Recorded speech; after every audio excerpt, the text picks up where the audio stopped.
What is up with the squad? Good morning. Happy Saturday. Welcome to Baseline Brunch. Let the conversations begin. We got the ladies in the building. Commish, Brittany, and Highlight in spirit. What is the deal, ladies? What's happening? Good morning. Rum, pum, pum, pum, rum, pum, pum, pum, man down. Oh my gosh, not man down. Okay, let me get this out the way. This is something I gotta do because South Carolina. Come on down. Come on down. Ladies, how y'all feeling? What's up? Let's go. Let's get into it. And it's not just us coming on down, but out of respect for all of the stuff that we talked, and as cocky as we are, we'll get that out the way first thing, bro. Good morning, Gamecock fanatic. What's happening? ATL Erica, Mocha Latte, Court Bentley, Nandi, what's happening? Joe Mama, what's good? Loretta, what's happening? How y'all feeling? Y'all let me know. Week 11, it changed everything. Y'all drop y'all texts in the chat. We talking about them. Ladies, we don't have to go straight to Gamecocks. Let's clear out some of these other things that took place this week. What's on your mind? Well, we started with, I'm sure there were games on Sunday, but really the games on Monday Great for games. MLK Day / the Coretta Scott Classic. The two games that happened were really both really good games. We started with TCU, Ohio State. I think what we've been saying all along was interesting. I was actually disappointed in Ohio State. I felt like they came out flat. We're getting punked by TCU to start the game. But then we're able to come on. I think Chance Gray was amazing. She was coming down, hitting a lot of transition threes. Was able to kind of get them back in it. Defensively, I wasn't understanding why they were pressing. It ended up working out a little more in their favor as the game went on, but I was like, this isn't doing anything, in my opinion. I didn't feel like it was stopping TCU from getting into their offensive set. I don't think it was taking up a lot of time. It just felt like Olivia Miles was still getting the ball. So I was not understanding it for the longest, but it ended up working out. I think Jelani Cambridge struggled, right? But she was able to make some plays in crunch time for them. I really liked what Kennedy gave them. While she didn't necessarily fill up the box score, but I thought her defense, her deflections were very timely, even a couple points here and there. TCU, yeah, I've been saying it. I just really didn't. I mean, Olivia Miles was shooting decently. Let me check the box score and make sure she wasn't a tour dates. But I mean, she was hitting shots. But it continues to be my issue that I've been calling out all along with Olivia. I just feel like, and people keep people's takeaway is like, oh, look, she doesn't have help. She has to do everything. That's not true. And she did shoot tour dates, 6 for 16, 1 for 7 from 3. She did have a double, almost had a trip dub. I guess she was 3 assists away. Had she passed the ball a little bit more, she probably would have gotten it, and they probably would have won. Let me look at her turnovers. Yeah, 4. Marta Suarez, Lord child, 2 points, 1 for 6, 0 for 4 from 3, 9 turnovers. She almost had a double with rebounds and turnovers. She had 7 rebounds, 9 turnovers. That's no bueno. Silva, I thought, was a mixed bag. I thought something about Silva that I noticed. If she's able to run at you, she gets blocks. But if she actually has to play you for real, she gets fouls. But I digress. And then I thought Big B came in, was pretty good for them. She was their next highest scorer, 14 points, 5 for 10, 4 for 6 from 3. Yeah, it was kind of meh. Jelani Cranbridge also tour dates 7 for 22. She ended up with 18 points, but I just felt like her effectiveness wasn't quite there. She was missing shots, but again, like I said, came through when they needed her. So, congrats to Ohio State. Yeah, that game, it was a good game. I think one thing that I found interesting about it in those final closing minutes, I think it was TCU down a point, and Olivia decides to take the three. When you're Correct. one of six before that, you're only down a point, and you've been able to get to the basket. Whether it's all right, her being able to get the penetration and Kick out. and kick it out, or be able to get it off to the big, or take it to the hole herself. It just didn't make sense to say, all right, yeah, I'm just gonna hit this. We're just gonna hit this setback three. For what purpose? You're only down a point. You don't need a three. And so like that's the mind-boggling thing to me. When it came down to crunch time, you decide to take the three. And then on top of that, after that, Ohio State comes down and shoots free throws, I think. Puts them up 4. You got like 15 seconds left on the clock, whatever. The analyst talking like, yeah, quick 2. Just go and go get the quick 2. What do? Instead of just going to go get the quick 2, let's just hit another. Let's just throw up another 3. It's just like, it's not. It's like, all right, you want to be the top dog. You like this your team, whatever. Well, like those decisions are also on you. When it comes down to late game situations, you just wanting to just take threes. Like, hey, if that's what you want to do, that's what you want to do. But it's not winning basketball. And another thing that I found interesting, I don't like listening to the broadcast on games. I just, I had the broadcast on this one. That lady said Olivia Miles was a 2-way player. I said, yeah, huh? A 2-way what? Yeah. I said, I need people to stop coining players 2-way players just because they get a steal or a block. Or block. Yeah, the block was really. Yeah. I was like, she gets blocked. She's tall, but like, I don't. Yeah. Mm-mm.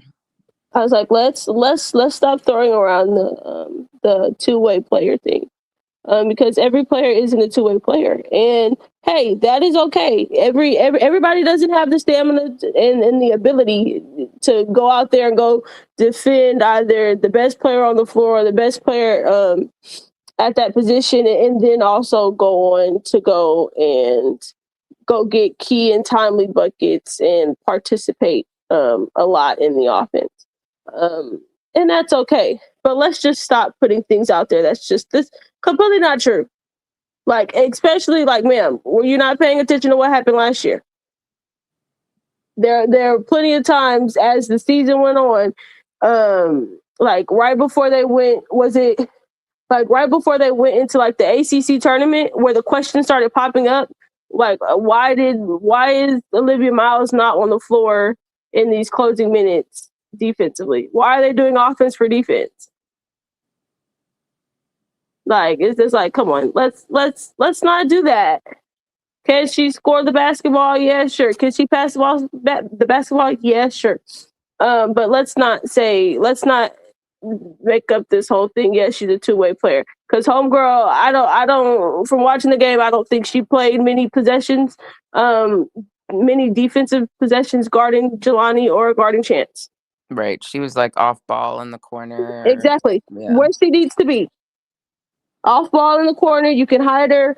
Let her play the passing lanes. That's what you do.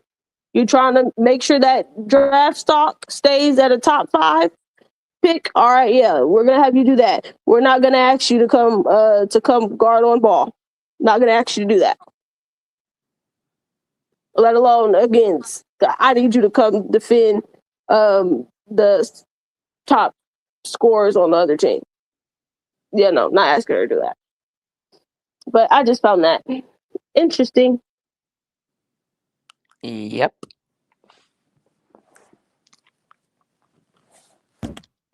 Who gained more from the game? Ohio State.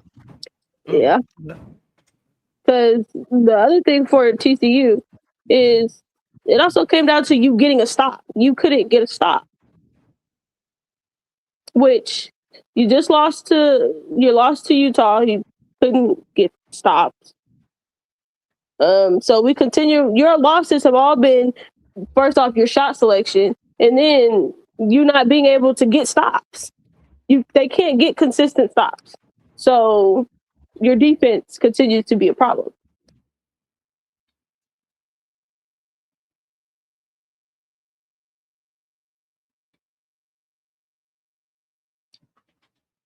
Did Ohio State make it seem like they could win the Big Ten? Like, what does it mean for them? Did anything change about how you feel about Ohio State from what you saw? No, because I've told no. you UCLA is winning the Big Ten. Yeah, Okay. that's the.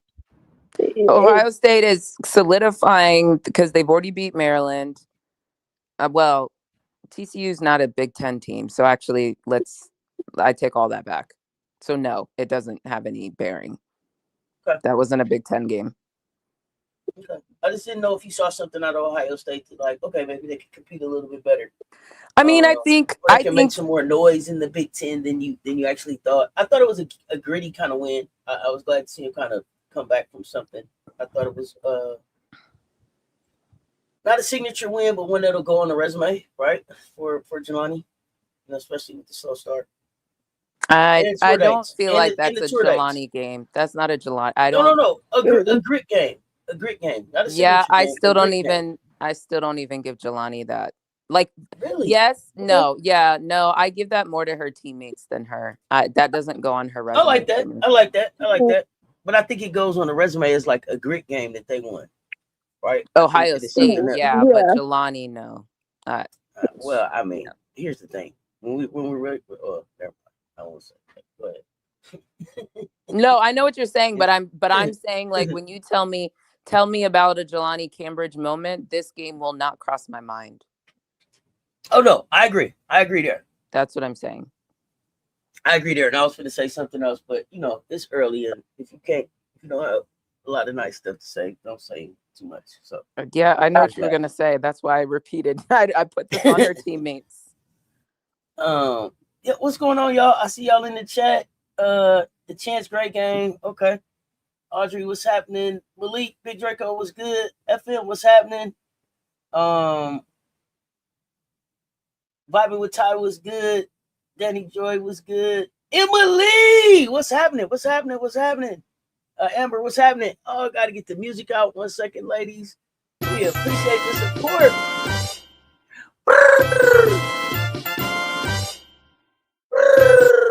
Appreciate the support, fam.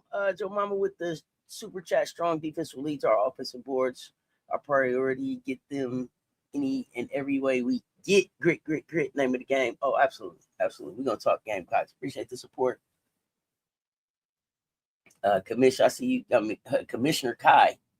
I should say. I see you saying that the Gamecocks in trouble. Yolanda Wells, what's good? We gonna get to the Gamecocks. We're gonna get to the Gamecocks soon enough. What's the next game? We want to go to? Michigan Vandy. Oh, Michigan Vandy. Let's talk Michigan Vandy. Michigan Vandy. At the start of the game, it didn't start off well for Michigan whatsoever.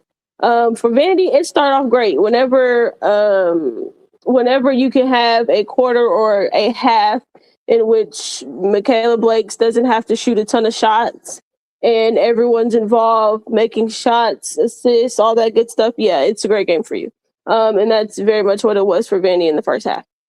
For Michigan, it was a nightmare of a first half, first quarter. The I'm starting to wonder with Michigan in terms of their turnovers. Is this a your young thing and you're still learning? Or is this just like, hey, y'all are at the start of games, sometimes y'all are just not focused. Um and that's very much what it was to start the game. Michigan was just I was at the beginning of the game, I was really trying to figure out, is this going to be a blowout from Vandy? Like, is Vandy just going to blow Michigan off the floor? Because Michigan just isn't getting it together. But thankfully, Michigan in the second half was able to cut down on the turnovers, and then kick up the defense a bit to cut the lead on Vandy. And then from there, I think it became a pretty good game. And Vandy squeaked it out. For Michigan, it's just another one of those games where it's like, hey, we have to have better starts. So, do you think it's just the start that fixes it? If Michigan starts better, they can win this. They win this game, or just they have a better shot at winning the game. They have a better shot at winning the game if they start this game, if they start it better, because therefore you're not having to build up all this energy to get back into the game. Like you. Is it somebody specific that you want to see start faster for Michigan, or just in general, just Michigan start faster? I would say in general, I want all of them to start better and stop turning the ball over. My goodness. You just can't have it, because in games like this, it ends up being a close game, and then you don't squeak it out. Then now you're wondering, okay, maybe if we started better, would we have been able to put ourselves in a better position come fourth quarter or come like the end of the game? Like your starts do in close games like this, in big games like this, your starts do like it matters how you start the game. Because you're building up all this energy to get back into it. Like, okay, and what typically ends up happening down the stretch? You're tired. And it's like, all right, you don't have that energy to go and make those really big plays that you need to end the game. Because you spend all the energy trying to get back in it. Okay, and I think that's AB down there saying Michigan needs to learn how to close. So for you to close, it wasn't the start. It was they couldn't close. Even though they got over the start, when it came time to close the game, they couldn't do that. Is that a team thing? Is that a coaching thing? Is that more like, hey, Silo, we want to see more from you. Olsen, we want to see more from you, or what we got? It can also be a young thing, because remember, this team is full of they're only sophomores. So the learning how to close thing is a as it goes, because for them now they're how it was last season. We weren't expecting this season we weren't expecting Michigan to be like as good as they are.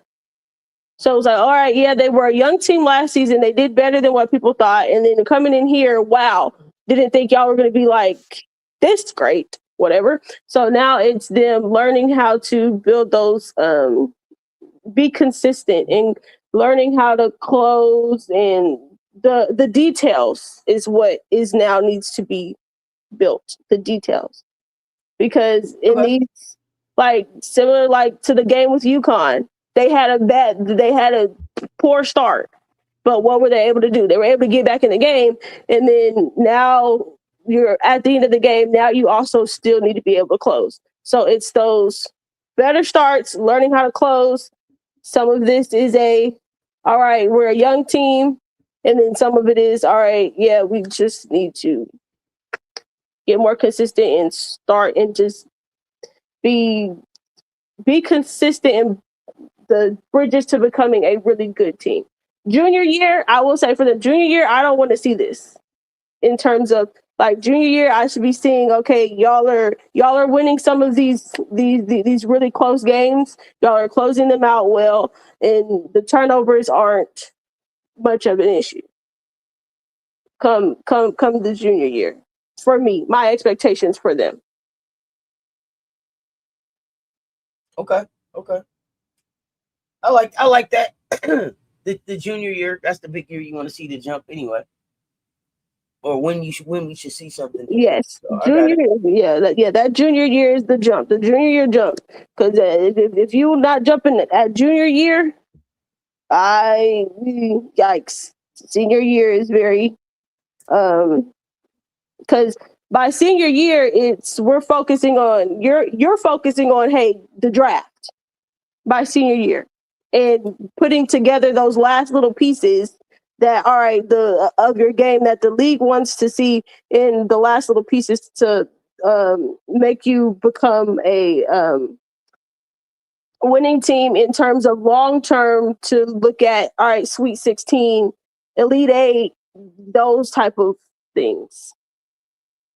So come senior year, but junior year, yeah, that's when we typically see like we want to see the jump. All right, hey, this kid this kid has been in the gym, and we see that they've been in the gym, and now we're seeing all the time that they've put in the gym. Now we're seeing them reap the benefits of all that work. Absolutely. Commish, what did you dislike? Your thoughts on this one? I think Brittany's captured it all. I'm trying to decide yes, they're sophomores, but they played a lot their freshman year. So I feel like they're not your typical sophomores. Regardless, assuming they continue to learn and grow and fix some of their stuff, when they're seniors, they're going to be a problem. So I guess wait and see. I wholeheartedly agree with, if you start better, then you don't have to expend as much energy. And we saw that with that final shot, both by Sila. Sila was like a heave at the end. But Sila and Olsen, they both were short on their final shots. And so I do think it just takes a lot out of you to try to have to come back in that manner. So I think Brittany covered it. I like it. I didn't have much on this game. I'm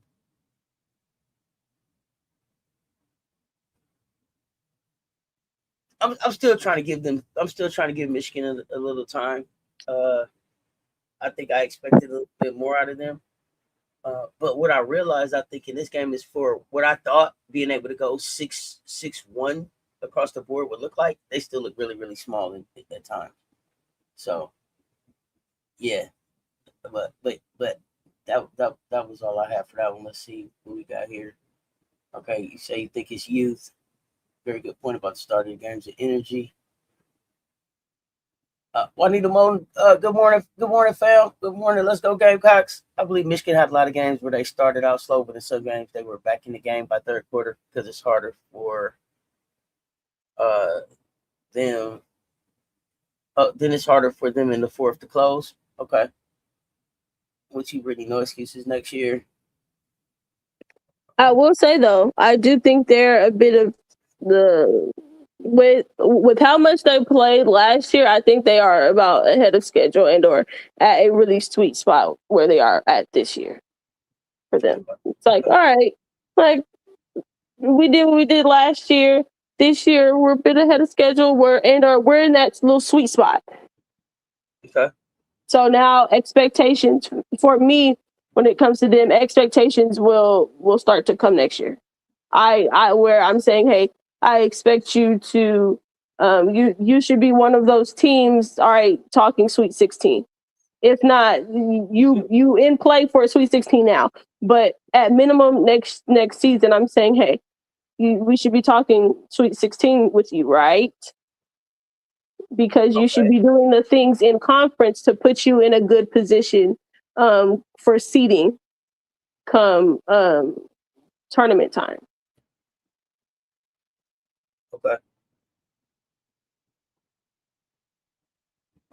Okay. So, oh wait, I wanted to do this because we appreciate the support. Sound of money, Augie Davis, thank you.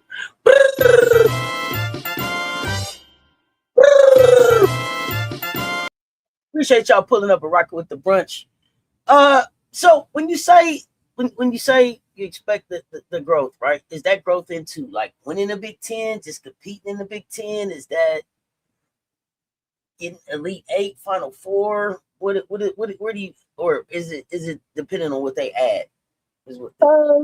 I think it depends on what they add and also what other teams around them do. Because the other part for like this year, I don't expect them to win the Big Ten just because you have bets on UCLA. There's not much that you could do with bets for you, and especially because they still have a question mark at that big position for me. But they have a big coming in next year, right?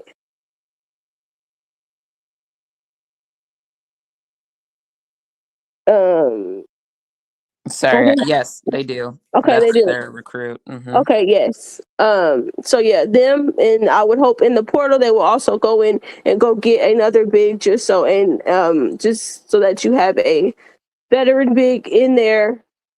Just because, hey, a freshman is going to be a freshman. They're going to make the freshman mistakes. You still need a veteran in that bigs room for you. Yeah. So for them, next year will be very interesting because you'll have, depending on what happens at Southern Cal, they'll have Juju back. Depending what happens with UCLA, they all still have Baby Betts. She's not playing this year, but next year, see what they look like. But yeah, they should. I would say next year should be talking. Hey, yeah, we're looking to win the Big Ten, and then also looking what Ohio State looks like next year, because it'll just be very interesting for them. But they should be talking, hey, winning the Big Ten next season, and we're looking to kind of get into Sweet 16. Let's be a Sweet 16 team next season. And especially if you're not a Sweet 16 team this season. If you're a Sweet 16 team this season, then I expect you to be an Elite 8 team next season. I would actually say I think they should be aiming for Elite 8 next year. Okay, boom. There you go. I just fundamentally think that they're young enough and they're skilled enough that Elite 8 should be their goal, regardless of what happens this year. Yeah. Well, then, yeah, Elite 8 for next year.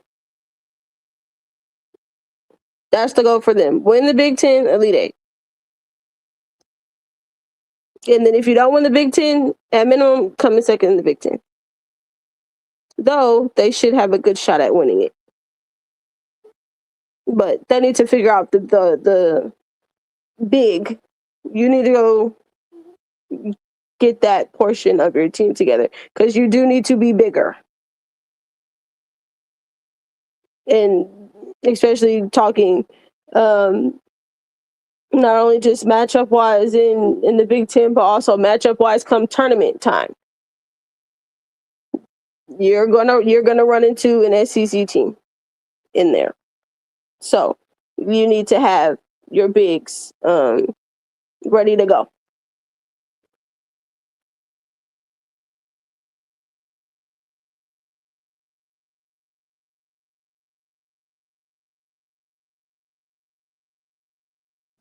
Yeah, I think they need. I want to see. Yeah, who do they add? Who do they bring in? I'm sorry. Go ahead, Commissioner. No, you're good. I was going to say they need more production out of their point guard. Is it Maya Holloway? Yeah. Mm-hmm. Yeah, it just hasn't been quite there, or it's taking too long in the game, or it's spotty. So I don't know if it's sophomore slump or what, but because last year, I mean, when we did our preview, I actually was saying they should feature her more, and then yeah, it hasn't been good. So she also needs to figure out what's going on there. Absolutely, because the other part about it is, okay, getting a big, what's the purpose of getting a big and you don't have a point guard that knows how to use and get them the ball? So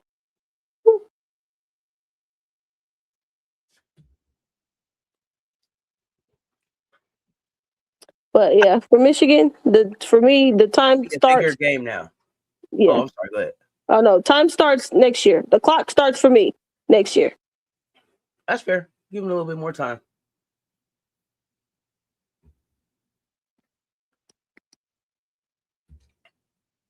I don't have anything else on that game. Y'all got more that y'all want to talk about that game, or where you want to go next? I mean, did we talk about Vanderbilt? Oh, or we can save it for later if you guys want. I just feel like there's a whole team we didn't talk about. Let's go. Yeah, you guys go ahead. Vandy. I think kind of what we said about Vandy earlier in terms of like Vandy looks great when everyone's involved. And I think they need to keep it that way. I'm also going to in terms of what I've seen from them just in conference play, some question marks that I have is defensively in terms of like why are some of these teams scoring as high of games against you?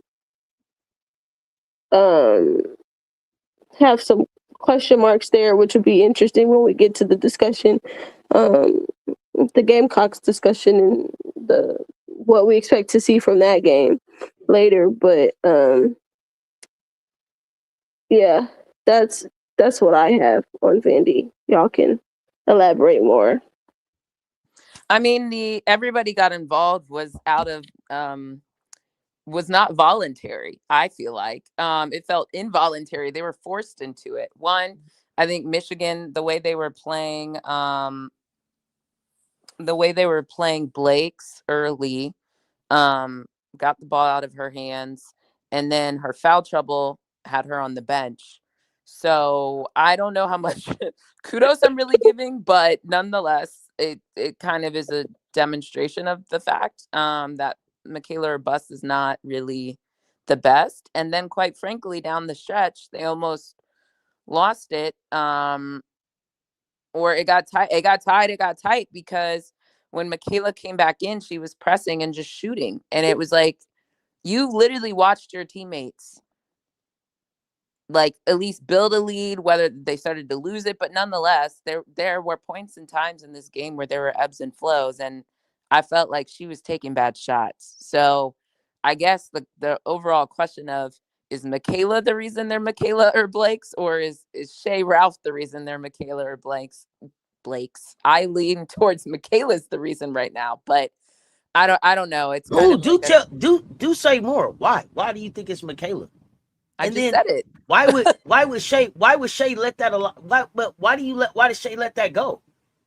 Well, because people like to get on certain other coaches. I think a lot of coaches are susceptible to your best player. They let them do what they want out on the court. Hey, and y'all know, I think this conversation can be had about that team in Oklahoma too. See how they look like a different team. Same thing could be had. We've talked about Notre Dame. Like, it's not a lot of coaches do this. So I just think when people are winning, what does Asia Wilson say? Winning disguises. I think when people are winning, nobody points the fingers, or fans or analysts. But once they start losing, then it's like, okay, here are all the things. Now, if you're like us, you point things out regardless if you're winning or losing, even though we get called haters. We'll get back to some of those as we talk about some of the other games. But I lean towards it's Michaela doing it. That's what I just said. But okay, I guess my question more is like, is it like she's selfish? Is it she doesn't trust her teammates? Is it she just doesn't know better and she still needs to mature? A lot of these girlies like Kobe, and I'm going to tell you something about Kobe from my perspective. I feel like there are certain people, or maybe let's not go Kobe because people get touchy. Let me stay off lightning rods. Let's go with girl who wears the number 22 but is not the best number 22 to wear. Her 22 ain't loaded. Go ahead. Right. I felt like there's like a prototype of, I work hard, I work the hardest, so I'm going to take the shots. Now, on one end of the spectrum, that can be really selfish. On the other end, like, is very much like, you don't work as hard as me, type of mentality. And there's a group of players that do have that mentality. So I'm not gonna necessarily call it selfish. Yeah. You're going to have to ask her that. But I also feel like the team feeds into it too. I feel like it's a self-fulfilling prophecy, because once she's out there, it also feels like they revert to all these ball screens are set for her to get the ball rather than create opportunities and mismatches per se. Yeah, that's fair. That's fair. Let's see what they're saying in the chat.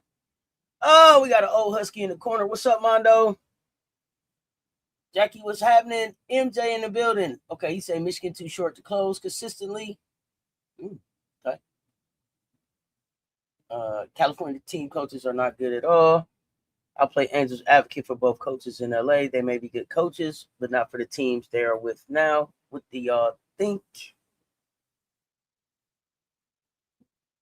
I feel like we've answered this multiple times. Yeah, so I think I told you, like, I think I saw an interview where I was like, "Oh, Corey Close, I like your basketball idea. I like your ideas about growing the game, and that I think maybe she fits better in the GM type role." And Coach G, I don't know. Did we say she was a good recruiter? What did we say there? I don't quite remember. I think for me, when it came to the one at Southern Cal, it was, hey, maybe coaching ain't really it. But you can recruit some talent clearly because they keep coming. Okay. So yeah, maybe okay. Yeah. But and then the other thing about this question is we also can't act like they haven't recruited really talented teams. No. So it's like okay, like Corey, like for Corey Close, you have Betts. For Lindsay, like you had Juju, you had Kiki last season, and then the other part about that was we were trying to figure out why Kiki looked the way that Kiki looked, and then especially watching how Kiki looked when she got to the Dub, because we knew how Kiki looked when she was at Stanford. And then so we thought, okay, yeah, like this gonna be a match made. Like, all right, this will be pretty great. And then there were plenty of times where we were like, what is going on with Kiki? Why is she not really as involved in the offense as we expected? And then she goes to the Dub, and it's like, oh, boom, well there she is. Well, clearly it was a problem at Southern Cal. And then the other thing for her is you still have talent there. What are you doing with it? Nothing. You're just using them as though you're just using Jazzy as if she's Juju. Like at some point, you can't just say, all right, I have a real talented kid or I have some real talented kids. Let me just use them strictly on their talent. And then everyone else, y'all figure it out. Y'all figure out how to play around this really talented kid. And not actually figure out how to make them gel well. So then seeing how she would look coaching Betts, I don't think that would help the situation, because for UCLA, some of us think that like, hey, they don't feature Betts, they don't use Betts enough. They don't get Betts the ball enough. So I don't think moving Lindsay over there is going to make them any better. If anything, I think moving, all right, sending Corey to Southern Cal, they might be better. But I don't think moving Lindsay to UCLA they'll be better over there. I think they'll be worse. And it might just be for Lindsay. Maybe Lindsay's just a coach that doesn't need. Well, you need talent to win, but when she gets talent, she doesn't know what to do with it. it's too much talent, so she just becomes reliant on the talent, and it's just like, all right, the coaching everyone else, like what happens to coaching everyone else up? Because that's a part of the job. You have to, not only do you have to coach up your star, but you need to meet everyone else. Like Dawn said, she meets them where they're at and coaches them up. So like you have to coach up everyone else. For like, so with Lindsay, I think like even if you move her over there to UCLA, I think they get worse. Move Corey over to Southern Cal, hey, they probably might get better. But yeah, I just don't think Lindsay is just a good coach in general. Maybe she's one of the coaches that, hey, with Lindsay, might be she's just one. With Lindsay, it might be she's one that doesn't. She might be a better coach for a team that doesn't have to rely on a big star or of someone like Juju, to where it's like, hey, all right, I can figure something out with all these other kids because I don't have someone that's like super, like a superstar like Juju. So it's easier for her to meet them where they're at because they're all on similar levels. Maybe it's that. I don't know. But the problem I have, I'm not sure Corey Close. Well, here's the challenge.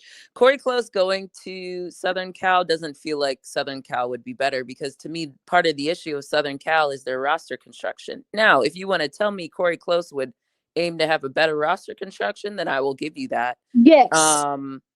I do think, though, that roster construction, and to me, that's Lindsay's biggest issue, is roster construction.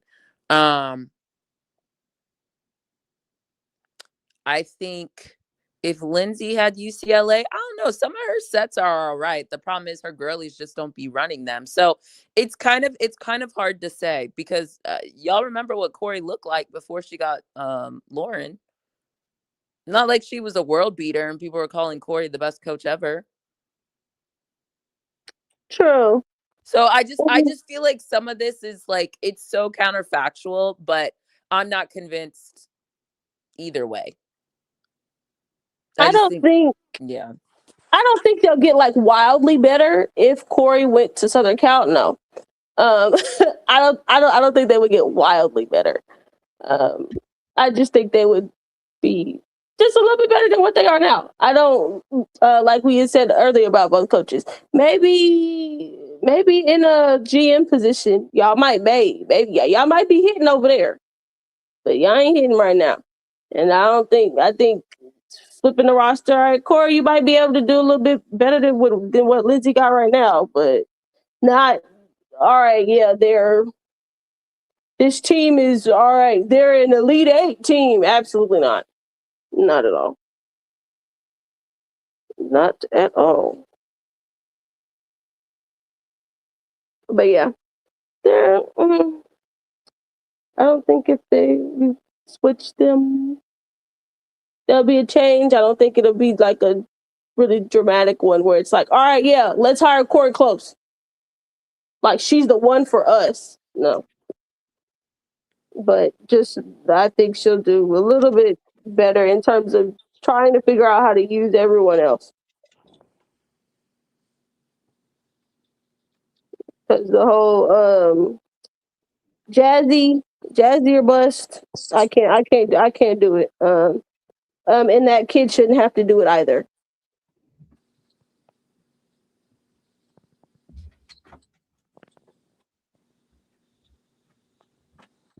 Yep, not a fan. Yeah, but they really should. Look, they should look into the job choices that we offered. They should look into them. Lindsay, good mid-majors coach. Okay. Yes, that's what I think. She seems like she's right there. Not like, that's the word I was looking for. Yes. Mid-major. Gosh. Mid-major. What is it that you like about mid-major? No, I just think that she would be a good mid-major coach. I just think that if for you to get this Southern Cal job, you had to be a good coach in some way, somehow. And she has coaching experience. She came from the NBA. Don't forget. Exactly. So you gotta be something. There's something there. I wouldn't always equate that to good. I'm not even. I just she came, and it shows in the way that her team is constructed. It's very NBA like. Oh, I got Juju. Juju will do everything. She'll shoot a ton of shots. Da da da da da. It's just like, huh? Yeah. I don't know. I'll give her some hope. And maybe like if she's a mid-major coach, hey, I got a little bit of, I won't say faith in her. Well, they don't really use bigs that much, or the bigs aren't centered as much sometimes in some mid majors, especially some conferences. So it might be the best way to do it. But clearly, hey, she can either try mid-major or the whole GM idea. Because you can clearly recruit some people. So can you? And here's the thing: she might be able to recruit some talent that wouldn't be at mid majors to be at mid majors. Maybe get them like, hey, I know you looking to be like a top D1 talent, and maybe that's just not where it's at for you in terms of where you might need time. So why not come here and you can build those things to be able to go to that D1 school that you wish. Or if you like it here and you want to stay here, you can stay here. Maybe that. I don't know. But what's she doing right now over there in Southern Cal? It's just not working for me. Just not working. I'm going to be honest with y'all. I stopped watching their games. Like, it's just not. I have nothing new to say. It is what it is. We've talked about them ad nauseum. I don't watch anymore. Big Draco want to know what you think about Jazzy to UConn. Why? I have no comment. Why did you pick UConn? Why, right. That's why I was like, I have no comment. UConn. Yeah, I have no comment. Yeah. What is it that you said? Let me know why UConn. Big Draco. It was interesting. Yeah. I didn't see UConn. Wasn't it in her final? Oh, Kikiola agrees. Men what? I don't know what you're talking about, Eels. Men what? What are you saying? Did y'all say something about some men? I'm not sure what your point is. I said NBA. She came from the NBA. Okay. Well, I don't know. You have to let us know, Hills, what you were saying. Jazzy to UConn. You got to tell me about that. Like, I thought Jazzy took with her best friend. But UConn. Why? And the other part is why UConn when I like the Sarah Strong show that they're gonna have next year. Sarah and the freshman that they got. What about Quinones? The strong Quinones show. Yeah, right? I like that. That's what I want to see over there. Let them have that opportunity.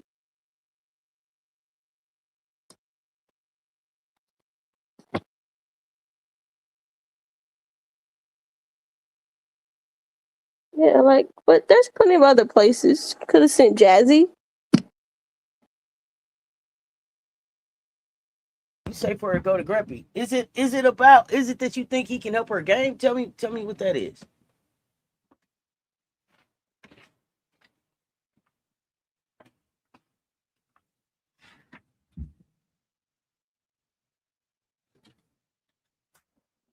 Okay. I think we were in Jazzy finalists. We take her, but she is coming off the bench. Oh, you think she would come off the bench at UConn? Jazzy to LSU. Okay, interesting. I'm gonna shut up on that one. Why? Tell us. I want to hear. No, they already with what they got right now. Adding Jazzy to that does not do her any favors. It does not help her. You're just throwing a bunch of talent over there at what they call it, the Showtime, whatever. You're just throwing a bunch of talent at the show and saying, "Hey, they're gonna figure it out. They can You have guards that need the ball, and no. How come y'all ain't sending? How come y'all ain't sending Jazzy to somewhere like Maryland? Like send her to Maryland. I don't know.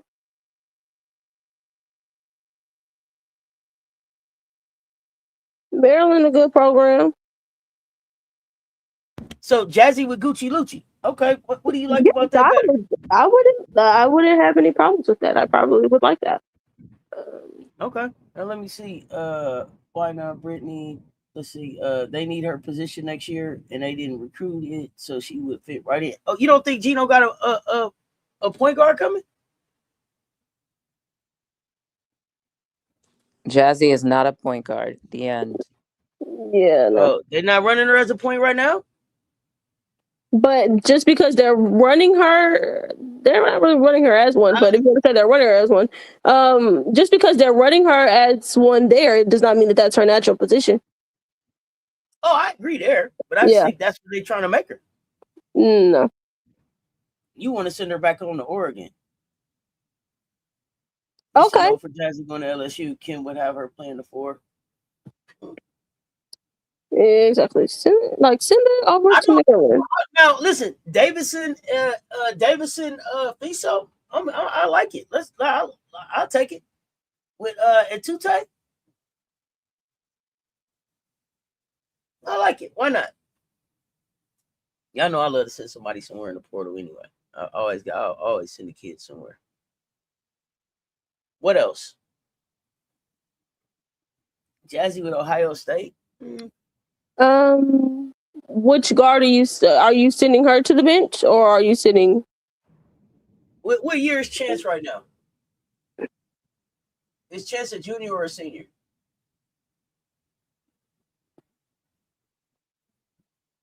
I know Kennedy's a junior. I don't know. Ohio State. I don't know. No.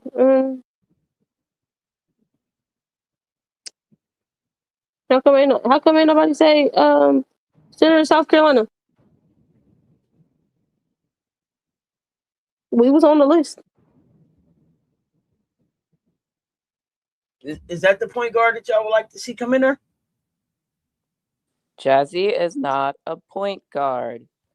Y'all want a point guard, so I'm a runner there for y'all. We don't need no shooting guards. We don't need no wings. Kennedy Smith to South Carolina. Already been calling for that since the beginning of the season. Jazzy's a toss-up team ball or me ball. Senior, she did 2 years at Oregon. So maybe she could go take Chance place at the shooting, which I want to put her at the shooting guard.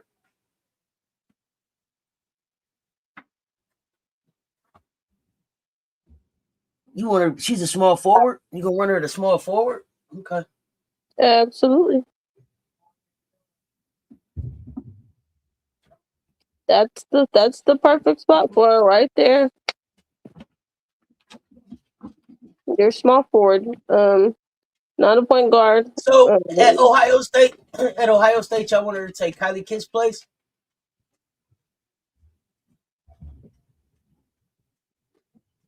Where else here at Ohio State?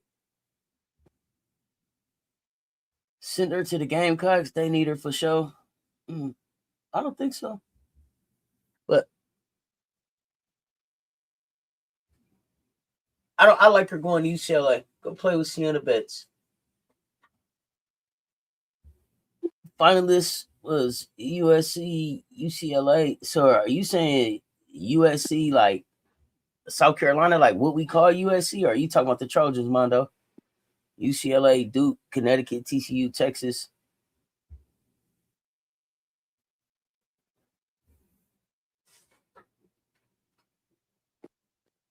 I don't know. Y'all got any more on them? Can we move on from Jazzy's not leaving? Let's move on. Yeah, I was about to say, y'all got any more on that? I don't know. Where that? She gonna have a smile on her face. She gonna play with Juju next year, and everything's gonna be okay. Oh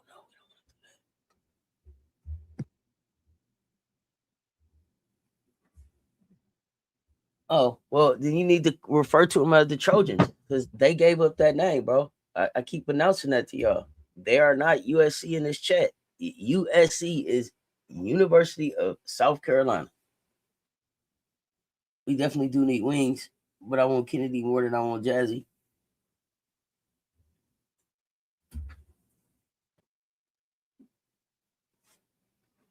What other games y'all got? What other games y'all want to talk about?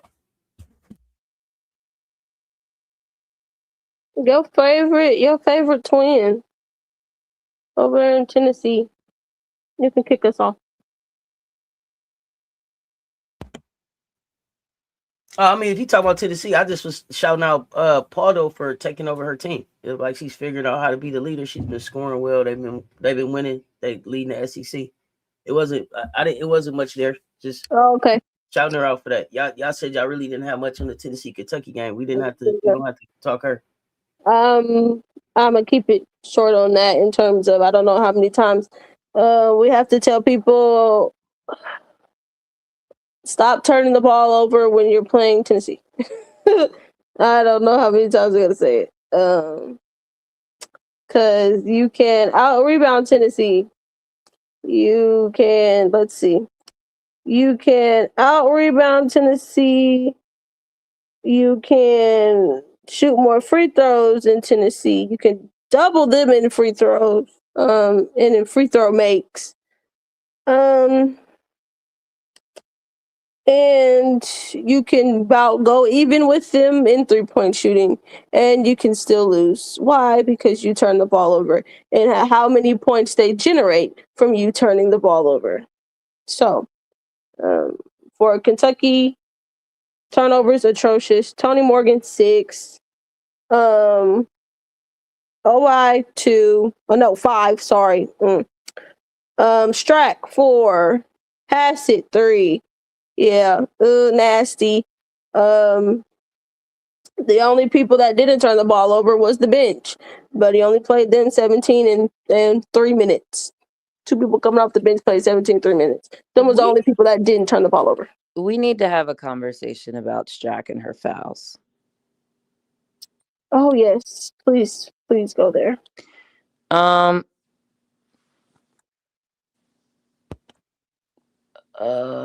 Strack reminds me a lot of Liz Kitley, and not to say she can't be good and at the next level, but I just find that she just Liz Kitley was the prototype.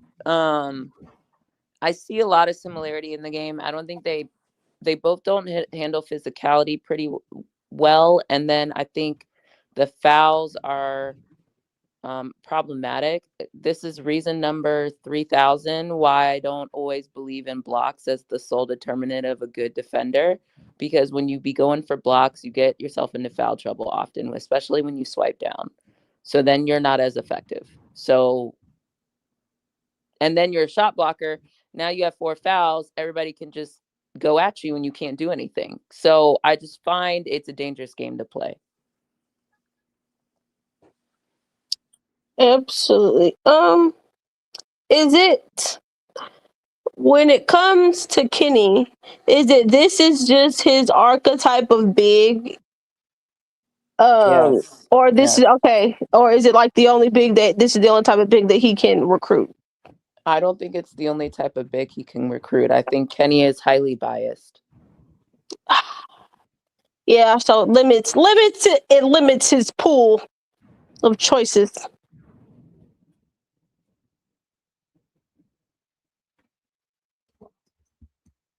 Okay, let me see what y'all saying in the chat. My apologies. I was also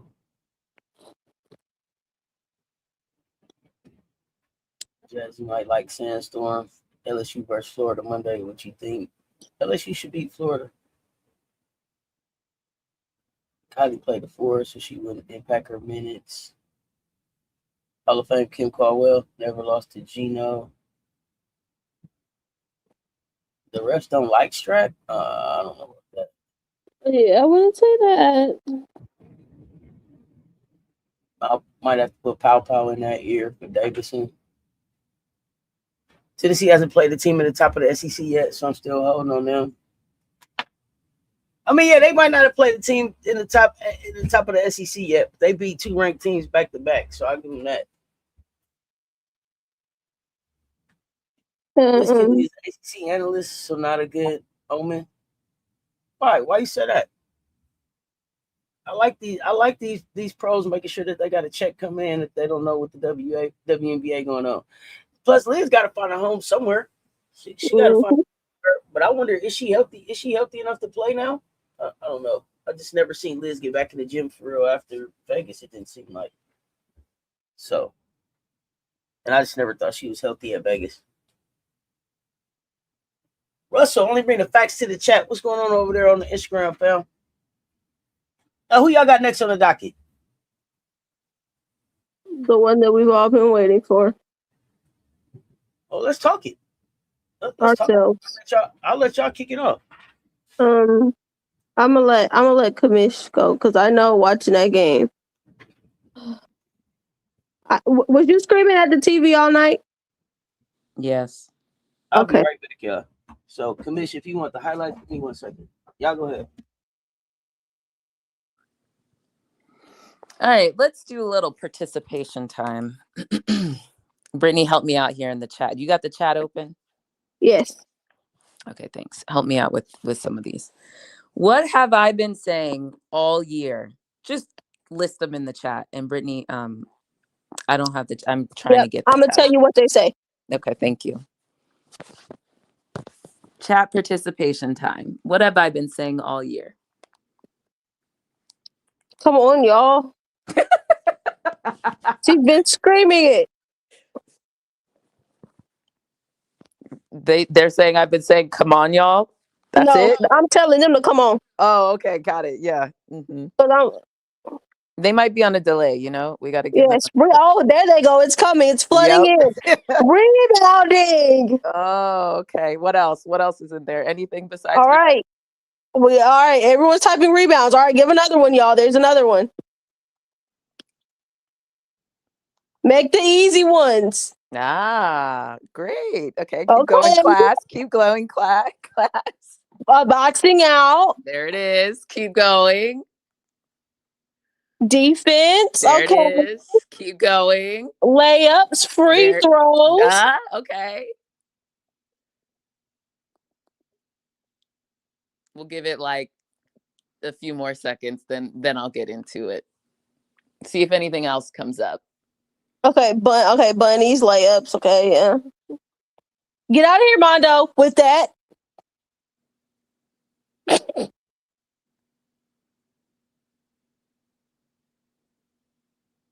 Move your feet. Okay, I got my chat open. Pass to the open man. Yep, that's a good one. Play unselfish. Communication. Rankings mean nothing. Yeah, that's also true. Grit. Okay. Is this an open book test? Goodbye. Laziness. You know? Okay, glad. You know, sometimes when I talk, I'm just curious if people listen. It's good job, class. Stop being selfish, Joyce, and pass the ball. Okay, I haven't called. I personally not selfish. Yes, I was going to say that is incorrect out of my mouth. I have not exactly said she's selfish. I say pass the ball to the open man. Yes. Move the ball. The ball gets stuck. That's what I have said. Other people call it selfish. I have chosen not to use that word. I do say play unselfish, but I have not put selfish and Joyce in the same word. And I do it in the same sentence, and I do it purposefully. Okay, great. Good job. Everybody gets an A. Except for MJ. MJ. I actually took notes because I was beyond. They sent me to the moon and back again. Okay. Let's start off. Rules of the game. I'm back, Commish. No, you're good. We had a class participation session, and I said, "What have I been saying all year?" Rebounds came up in a flood of early flood. Defense, passing the ball, playing unselfish, layups. Yeah, make the easy play, convert. Free throws. Okay, these are all the right things. Good job, guys. Let's start with yes, there were trash calls, but we're going to move on. Like, I'm not about to sit here and spend my time doing it, because at the end of the day, in spite of all the trash calls, we still had a chance. So yes, it was trash. We can't do anything about it. So I don't want to see it. I don't want to hear it. It is what it is, but they were trash. Okay. Yes. I've been telling y'all about rebounding and defense the entire year for a reason. I was told, oh, but we won the game. Oh, let's throw out the film. No, the Florida game, I told you guys what was happening when I saw that Florida game for a while. It was not a one-off. You have to watch these things and watch the trends. If I keep seeing it game on game on game, it's a problem. Now, one aside, I will say, as a whole, our free throws were fine. Certain individuals, not great, but for the most part, what I will say off top, Joyce hit all her free throws. She went 6 for 6. Good job on that front. We'll have other things we need to discuss, but on the free throws bit, Joyce hit her free throws. Other people who are generally good free throw shooters, but you know, we just got to take the positives where we can, because we will have a discussion. Brittany, you want me to keep going, or you want to interject it? Because I got a lot. I'm gonna interject as you go at certain points. Okay, cool. Off rip. Oh, effort was the one you guys forgot. Effort. I mean, it's kind of like encapsulated in a lot of what you said, but or laziness or whatever. Like the effort component and starting off the game with better energy applied to this game too. I didn't, outside of Tessa hitting shots, I thought our energy to start the game on the road was not there. We weren't there. We weren't locked in. We weren't crisp. And that also perpetuated itself. And then we got into the flow of the game. And then we ended the second quarter up 7. Then we came out in the third quarter flat and let them go on an 8-0 run. Like, what? We cannot do that on the road. And that's why I kept calling out the energy. The energy wasn't always there. And this is why I call it out. Like, you really have to watch the game and some of these habits that we are exhibiting. And the thing, before I go further, part of the reason why I'm so watching basketball, like Dawn told you in her post practice, which we need to make sure we talk about that. So I'm sure Auntie will keep us with the quote unquote pressers, but we do need to talk about what Don said. But the game of basketball is simple. I mean, simple doesn't mean it's easy, but it's simple.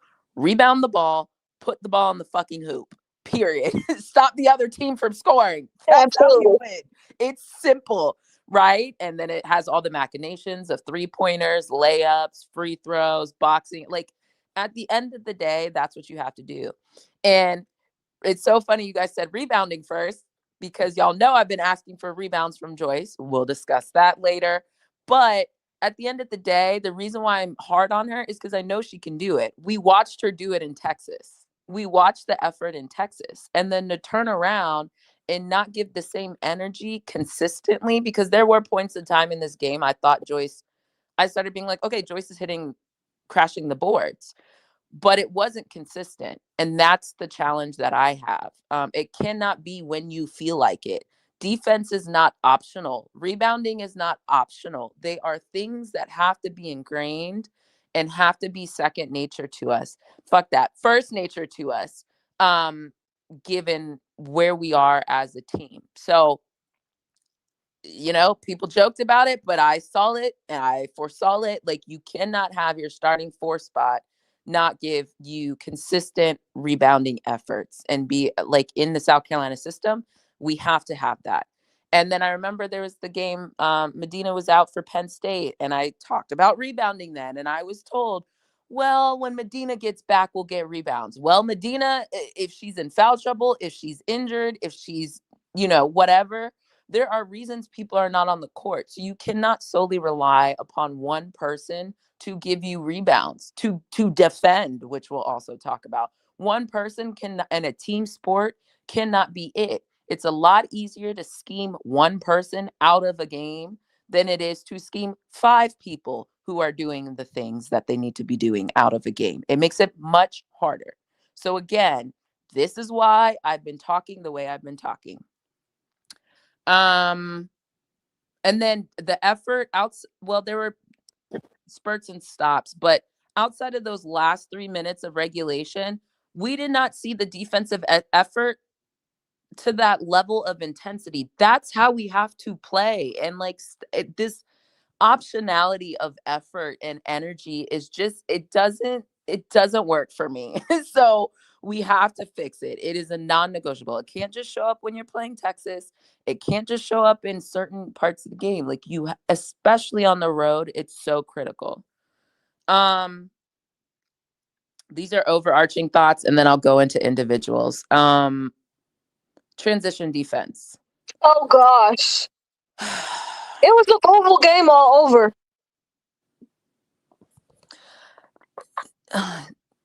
Yeah.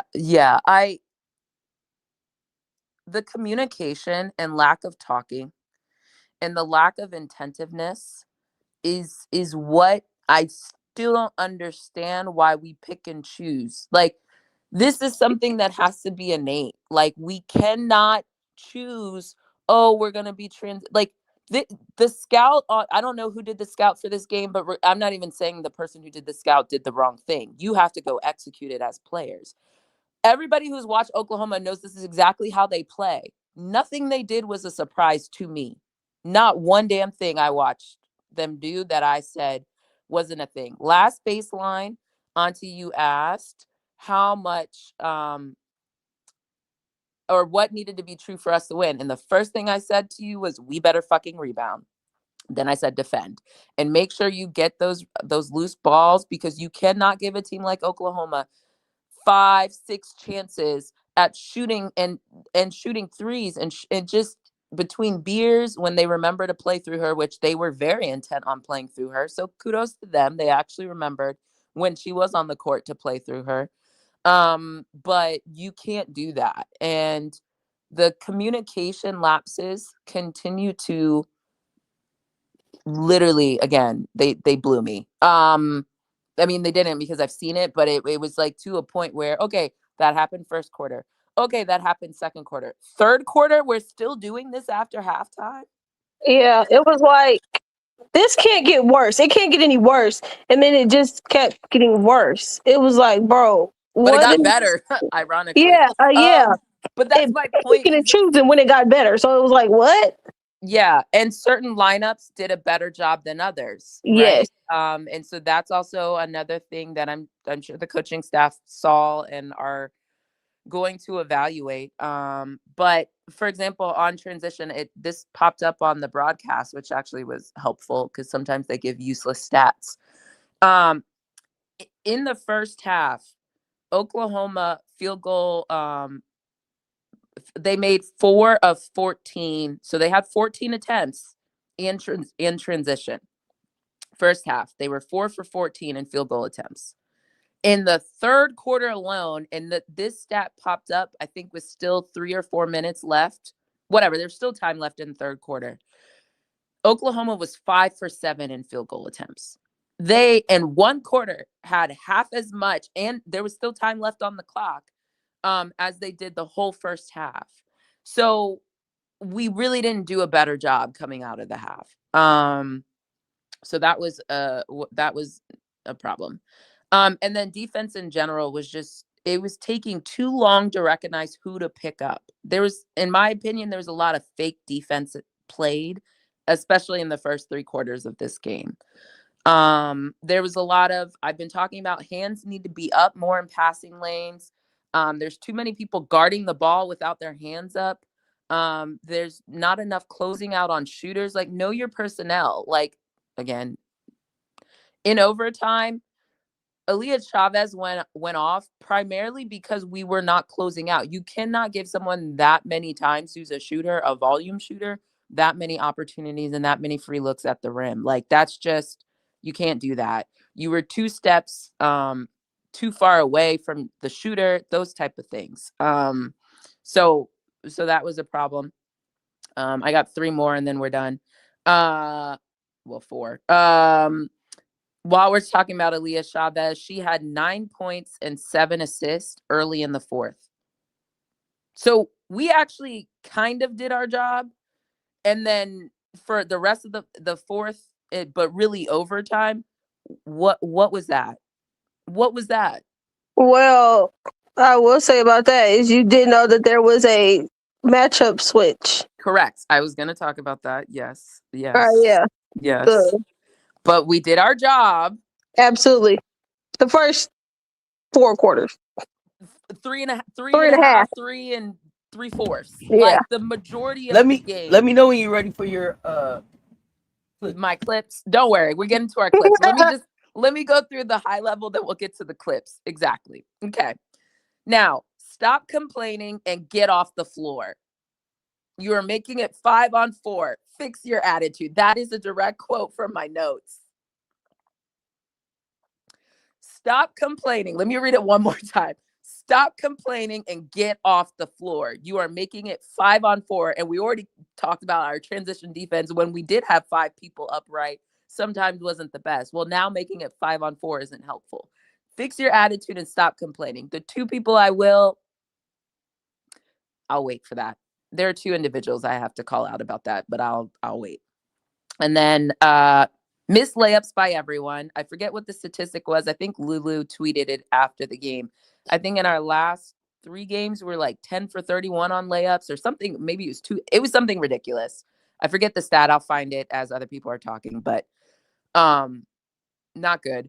And then my last note was I thought Sierra Williams out-toughed everyone, in my opinion, especially Joyce, ripped 50-50 balls out of her hands. Okay, those are my overall thoughts. I was trying not to call specific people out, but we can get into specific people. Any other overarching thoughts before I get into people? Brittany or Auntie?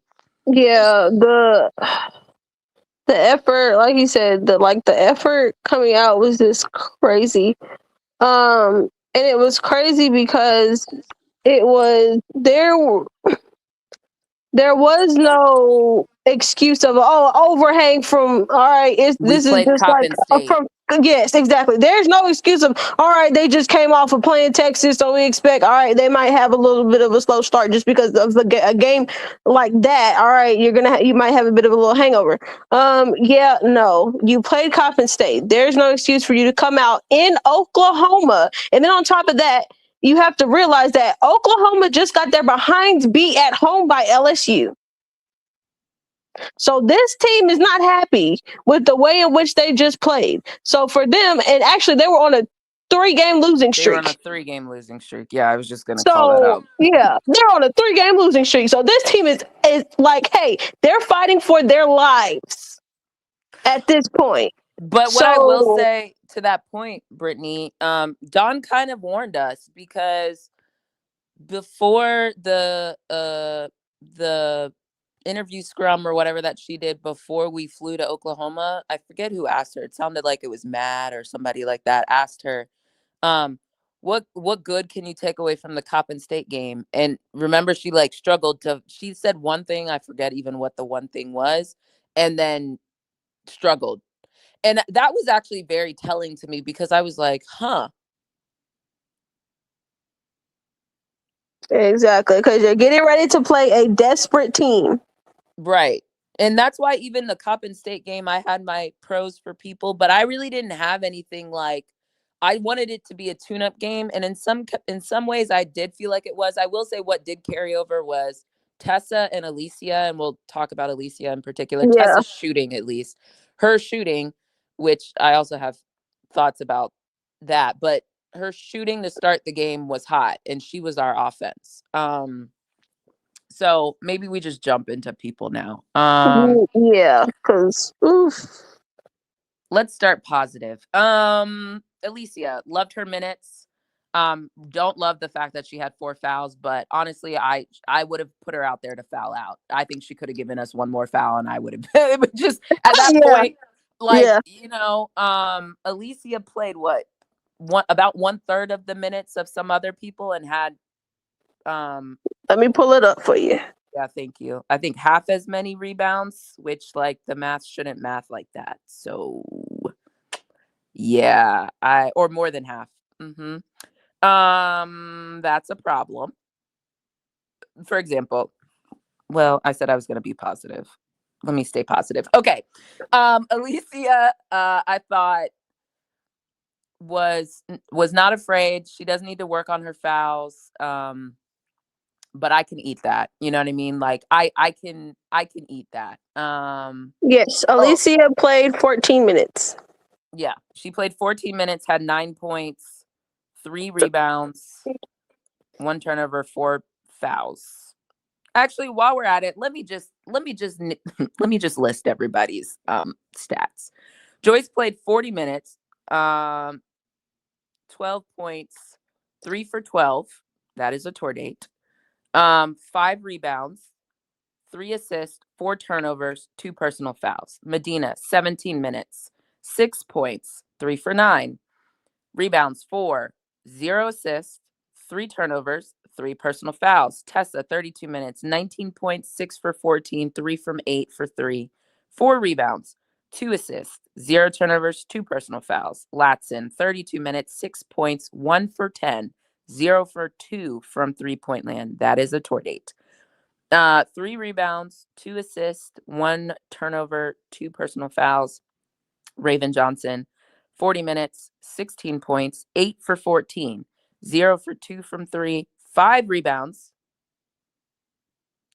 Our starting point guard had 5 rebounds. Repeat it one more time. Our starting point guard had 5 rebounds, 5 assists, 2 turnovers, and 1 personal foul.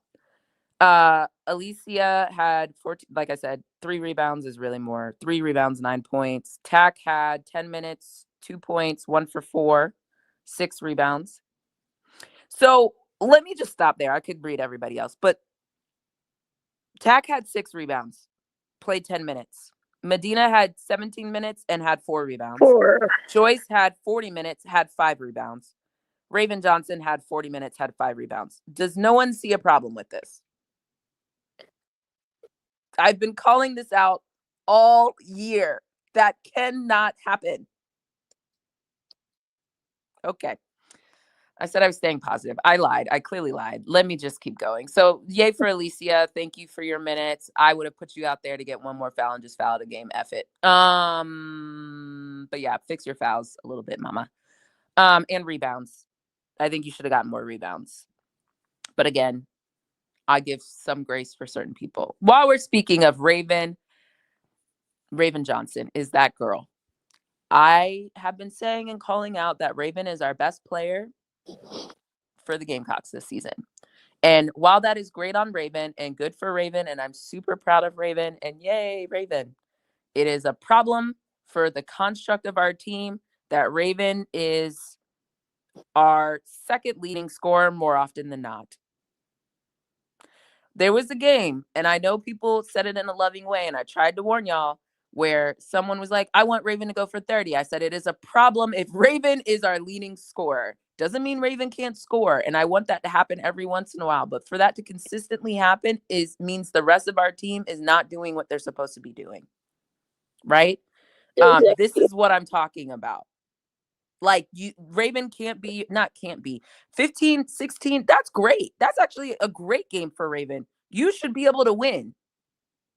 You should be able to win a game that Raven is giving you 16 points from the point guard position, given Raven's position on our team. Raven, the irony is I thought she was cold for a little bit. There was a point in time where I was almost like, Raven, I don't know. Your shot is short. Her 2 threes she missed were short. There were a couple times I thought there was a transition. She came down. And Auntie, stop me if I say anything that is, I'm trying to remember what I showed you as clips or what I requested as clips. There's a time she came down in transition. I think her and Tessa were on the fast break. She pulled up, which wasn't a bad thing, but I think given Aaliyah Chavez was on her, I think she should have just taken it to the rack a little bit more. But like, I also kind of get it. She pulled up, shot a shot. It was short. I don't think we got the rebound, if my memory serves me correctly.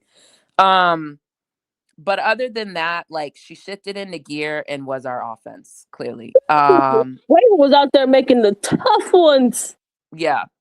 Contact, man. She was our best player because of her effort and consistency on both sides of the ball. Absolutely. And of everyone on the team, Raven plays her role the best, the most consistent, right? And so that's the thing we have to watch. Like, that is why Raven is, to me, has been our best player all season. And while we did do the comparison of the Wooden Awards and National Player of the Year, like, Raven should be on the list. Like, she has, while there were some mistakes, which we will talk about in a second here, that Raven did make this game. At the end of the day, I can eat her well, more than two, but two critical mistakes at critical moments, or at least pivotal moments. I can eat that because of what everything else she was giving us. And what I'm challenging the rest of the team to do is, like, step up for your leader. Step up for, like, you see Raven playing hard. You see every time Raven is guarding someone, and that's another one. Raven cannot guard everyone on the team. Mm-hmm. Raven cannot be the only person locking down her assignment. That can't happen. Like, I don't care if you have slow foot speed or stuff, like, you have to find ways to create an advantage on your defensive assignment. Worst case, give me effort and give me rebounds, right? Boxing out, communicating. Like, Raven, I honestly want Raven, and I know we always equate a lot, or I do, because the Aces are my favorite team and Asia is my favorite player, but I actually want Raven to reach out to Asia, or Asia to reach out to Raven, and, like, they're a little more a mentorship there. I don't know, it could be happening, but if it's not, if you can hear my voice, if Asia Wilson is listening to this, I just need someone to reach out and help Raven not necessarily be a better leader, but lead in these times. And again, I forgot to say this at the beginning, the sky is not falling, but I do think I'm challenging Raven to be more of a vocal leader this season.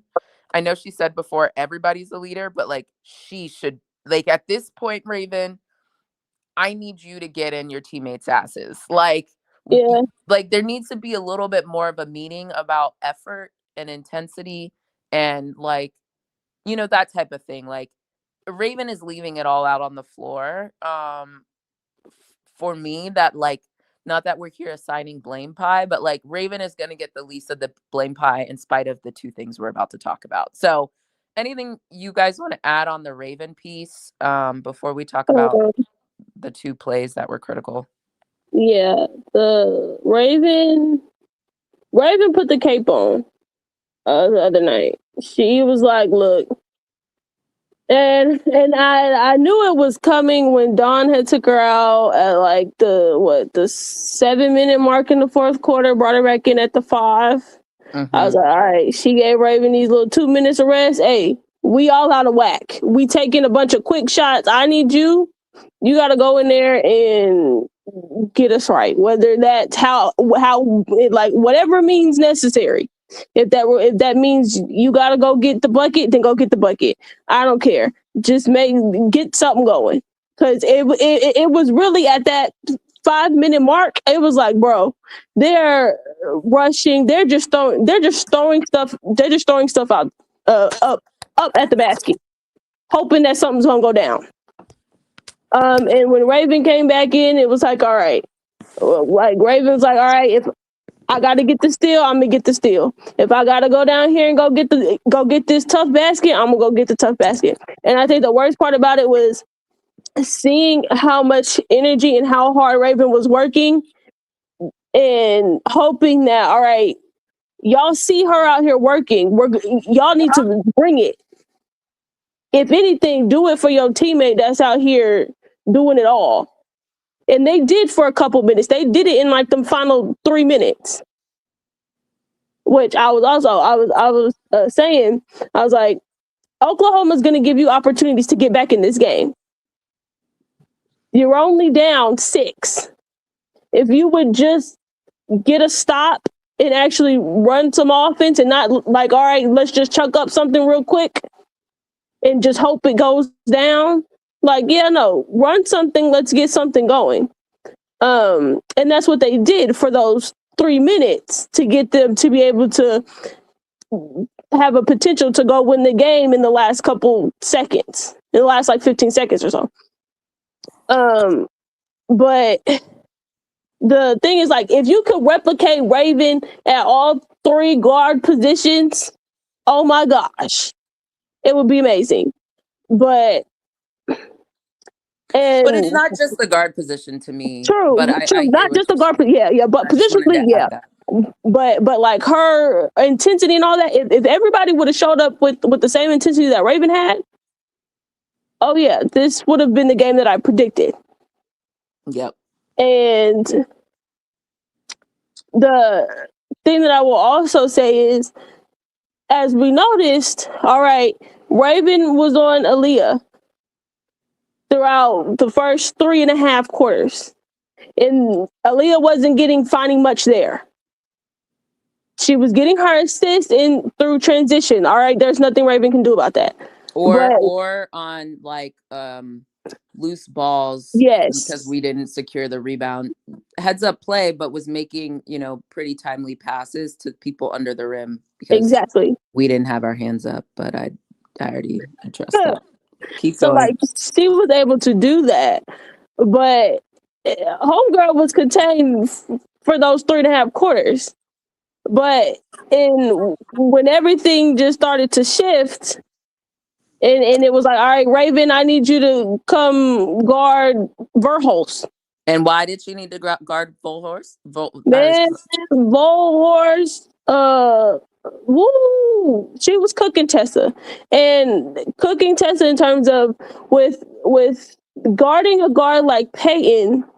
The thing is that you thinking that you can give her a little bit of space, yeah, she's going to get it off. Correct. And Dawn decided to make the switch in those final like 5 minutes or so in the fourth quarter. Like, all right, we're going to throw Raven on Peyton because Peyton isn't contained. And so with that, Raven comes in and takes up the space.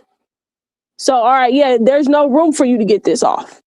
And what did she do? She passed that ball every time. All right, yep, ain't nothing here for me.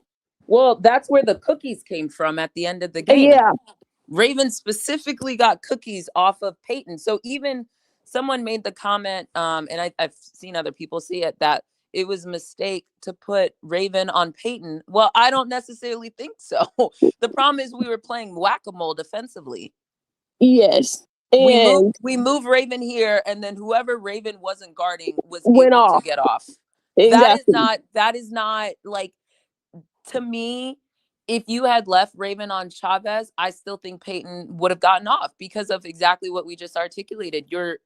And Peyton had some good, like that fadeaway off shot that she made in the lane, that turnaround. Like, yes. That's like impossible to guard. That's really hard to guard. The way to guard it is make sure the person doesn't get to their spot. But that's a hard shot. Like, you can't really guard it unless you're just a taller defender and, make it hard for her to make that shot. But that was one. But the other ones were, the solution is you individually have to win your matchup. Absolutely. And that's what wasn't happening. Raven was winning her matchup, and then it's like, all right, somebody else is going off in their matchup. So now we got to make the switch. And then, all right, the minute you move Raven over, that person's like, and in this case, it was Chavez. All right, I don't have Raven on me. I don't feel suffocated anymore. No, sorry. I was going to call for a thing, but I want to let you finish. But and the thing about it is, it's not like Raven has something defensively that not many guards and people have. And some of it is just her, some of it is the wingspan. That's just something she has. But the intensity defensively and just the IQ defensively specifically that she has, that not many people have that. But it's the fact that, okay, yeah, you don't have Ravens wingspan, but that still doesn't mean that you can't get in somebody's shorts. Go get in their shorts. And that's what should have happened in that couple minutes in the third quarter and in overtime. I mean, in the fourth quarter and in overtime. They should have said, hey, we need to go get in Aaliyah shorts, and nobody got in her shorts because Raven was in Peyton shorts. And for someone like Aaliyah Chavez, homegirl was probably waiting all game and all, because homegirl was waiting all game for Raven to not be on her. To where it's like, all right, I'm waiting. And to be honest, I will give the kids some credit in terms of not shooting them out of the game. There was a moment there in that fourth quarter where she did take some bad shots. Yep. But I do think it was understood this game from between her and Jenny, like, hey, I don't need you to be just throwing shots up there. I don't need it. I don't want it. I want you to get your shots off within the offense, and I need you to make sure that, hey, whether it's making sure that whatchamacallit was getting the ball, your big was getting the ball, Beers. Or Beers getting the ball, or Sahara Williams. Yep.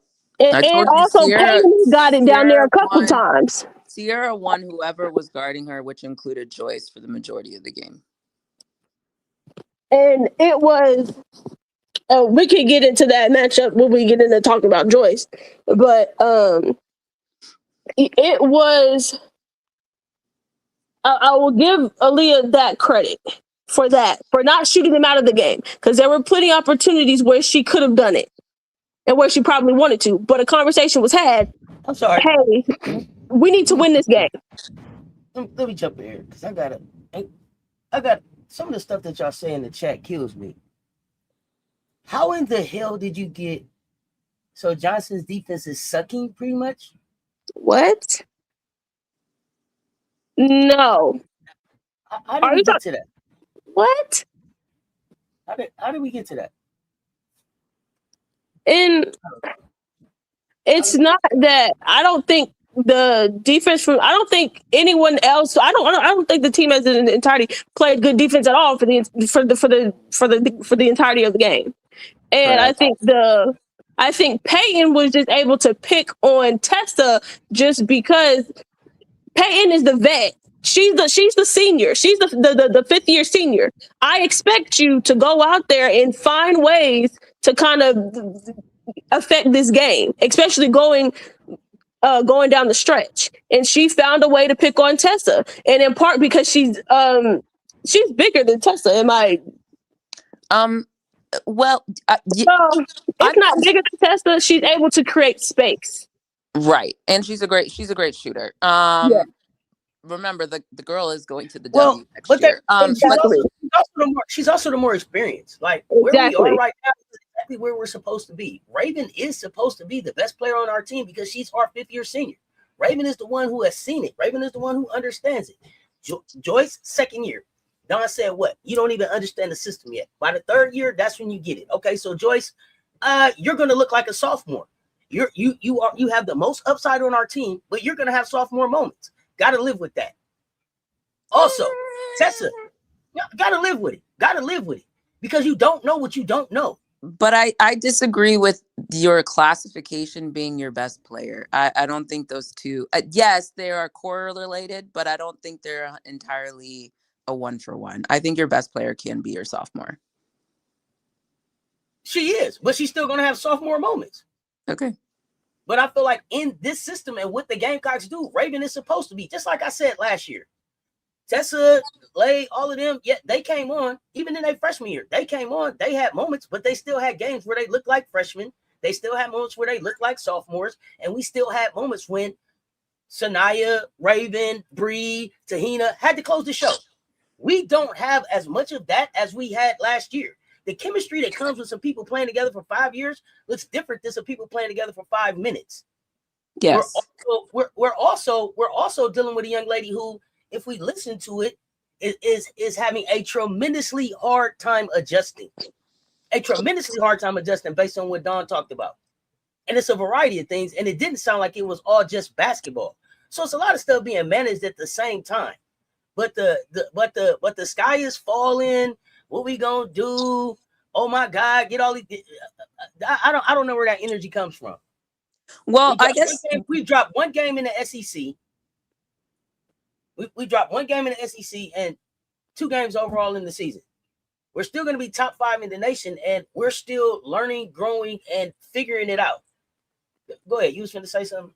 Well, I'm just making sure I'm clear. Are you addressing certain people in the chat? Yeah, okay. I am.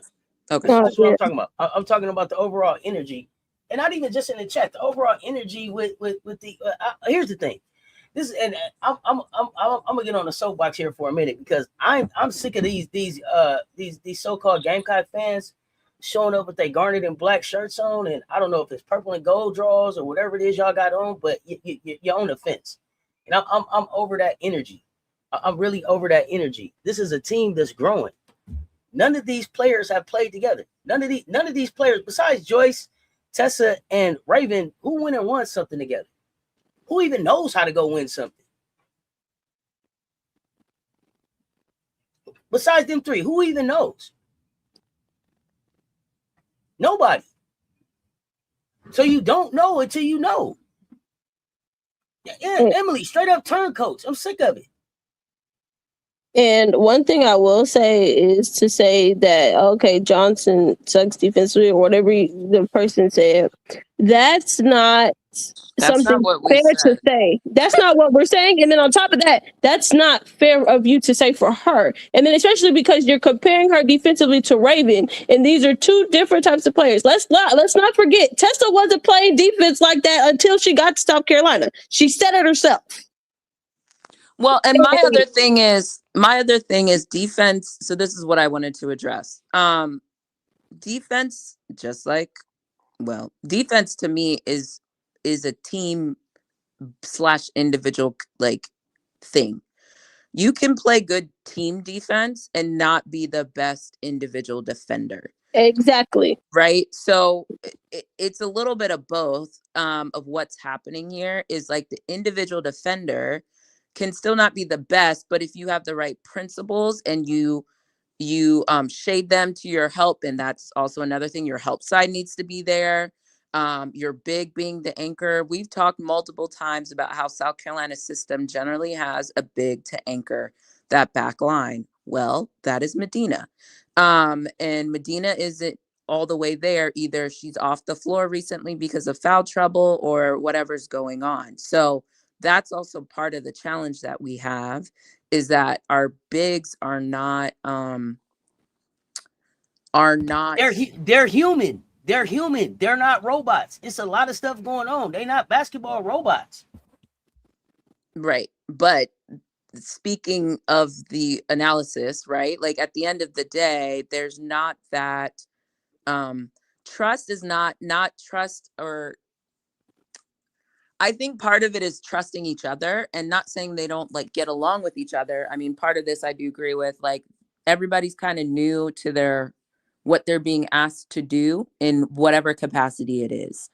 And so then that creates challenges if you don't have a true anchor back there. And I think that's part of what we're also seeing defensively. So I think that adds to it. And then you try to bring Raven over to say, okay, we're not getting what we need, or it's not working, or we see some challenges. So let's bring Raven over, because to that point in time, Chavez hadn't really had the best shooting night. So that's you're kind of playing, like I said, the whack-a-mole game. You're trying to make it all kind of gel in the melting pot together.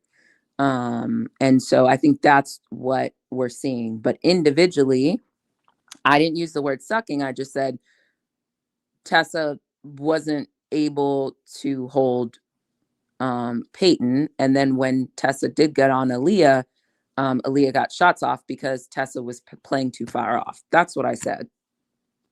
Absolutely. Them in the chat, that is crazy to sit there and say, oh, out of everything we said, that's what you got out of it, which wasn't even what was said. My goodness, comprehension skills. Gosh. They're in the basement. In the toilet. Like what? Now, Like, and I have, it's not just Tessa, and I wouldn't use the word sucking, but if we're going to point out people's defensive deficiencies, it wasn't just Tessa. Again, this is a team thing, right? It does help if your front line can play one-on-one and ball pressure a little bit better, because then that doesn't put pressure on your back line and your rotation as much.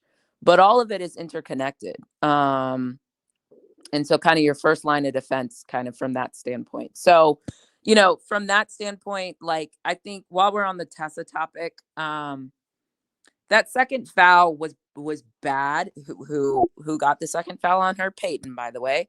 That second foul was bad, and it was bad for me more just because I think Tessa still needs to recognize and realize the value she has on this team. And not saying she doesn't, but like, I flash back to when Tessa was like, I don't really care how many points I score. And Don was like, I do, right? Like, to me, it's in that same vein where it's like, Tessa, you were the only one hitting shots for us early. We can't have you on the bench. You cannot pick up that second foul.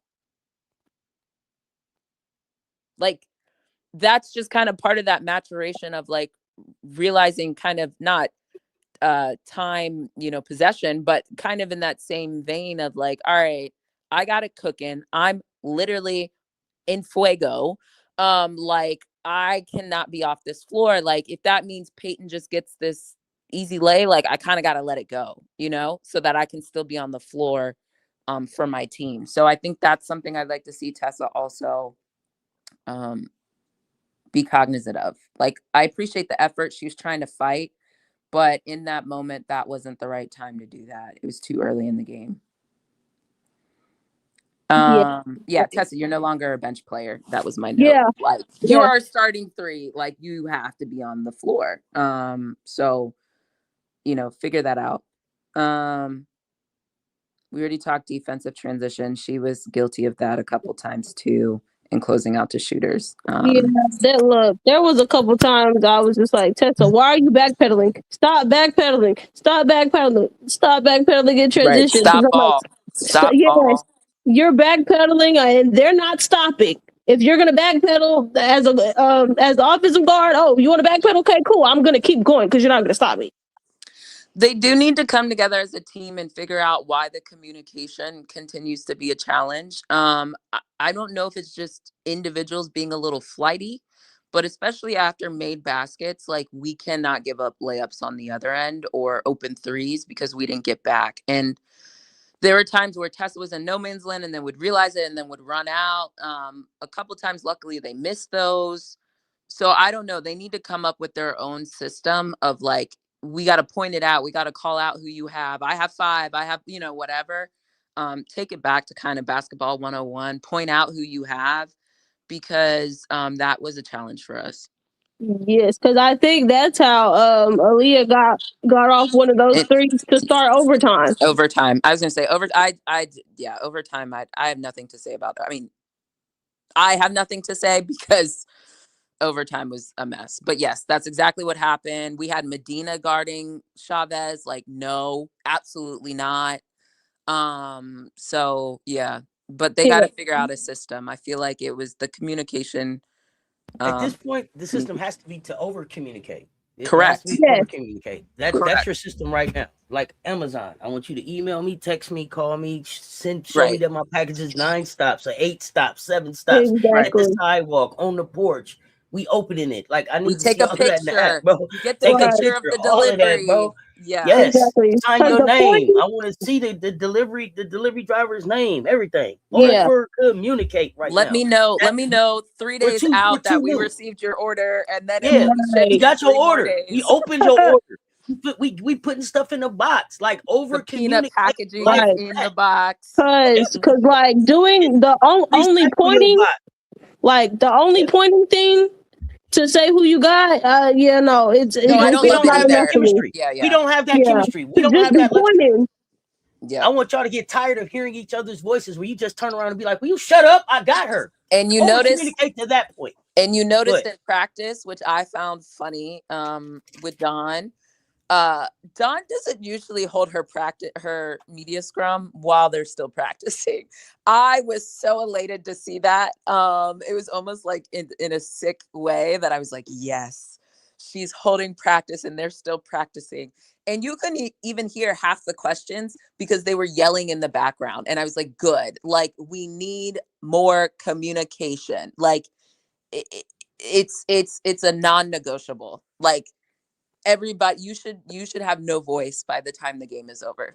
Right, because like there was pointing going on, but there was also switching, especially in the transition trying to pick up. I was like, why are we pointing and then you're switching? And I was like, yeah, there's no, and now it's leading to a wide open free throw line jumper.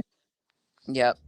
Auntie, I'm gonna ask you to pull that that clip. Yeah, I just seen that. I'll do Okay. as best I can, but they're pretty much in time order because I was. Oh, okay. Then no problem. No problem. No problem. No problem. No We problem. were talking, so No problem. So it's in time order. So our for the most part, with the exception of whatever you said last, is actually last. Okay, I got you. So then maybe we'll talk Maddie in a second. But I can try to. No. You're good. You're good. You're good. You're good. We'll come back to it because it involves a lot of people. So don't worry. Okay, my bad. No. Asked, but my bad. No, you're good. And I appreciate you pulling them. Sure. Tessa, I was getting a little frustrated with Tessa at some point in the third quarter. Yes. I was literally like the third quarter on the shot selection was. Yes, exactly. Brittany, you and I watched the game the same. Exactly. So we already talked defense, so we can lay that for now. We'll pause on the defense. But on the offense, the shot selection, it felt like she was pressing and then she went cold. At some point, she did start getting to the basket. This is something I've noticed with Tessa. So one of my issues in general about basketball now is people don't finish with their left hand on the left side of the damn rim no more. What are we doing? Stop finishing with your right hand on the left side. Tessa did try to finish with her left hand. She crossed over Reagan and was able to get on the left side of the rim, but she just did not finish. Yeah. I find that Tessa has been short arming a couple of her of her layups. I think at this point with Tessa, I'm inclined to believe it's a focus thing. And so for her, I think she has to figure that out. And I understand it's a fine line between playing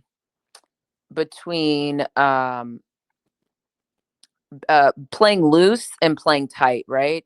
But I do think Tessa could, I don't know if she needs to drink one of them focus energy drinks before a game or what, but Tessa, babes, we got it. We got to get it. We got to get locked in a little bit more. So that's kind of my feedback on that. But there were times where I did feel like later in the game, I felt like she was going to the rim. She was able to finish at the rim as the time progressed. But I think finding that balance is going to continue to be an opportunity for her. But, that's kind of where we are. Oh, I didn't finish my thought about the media scrum. Yeah, the fact that they were still practicing, I just loved it. That means we're more locked in, and they got the message, and I'm smiling because we need it. I need a little bit of old Dawn to come back. Like the TikToks and meeting the kids where they are, real cute, but I think when they're not getting your message, we got to switch it up. So I am here for anything and everything Dawn wants to do.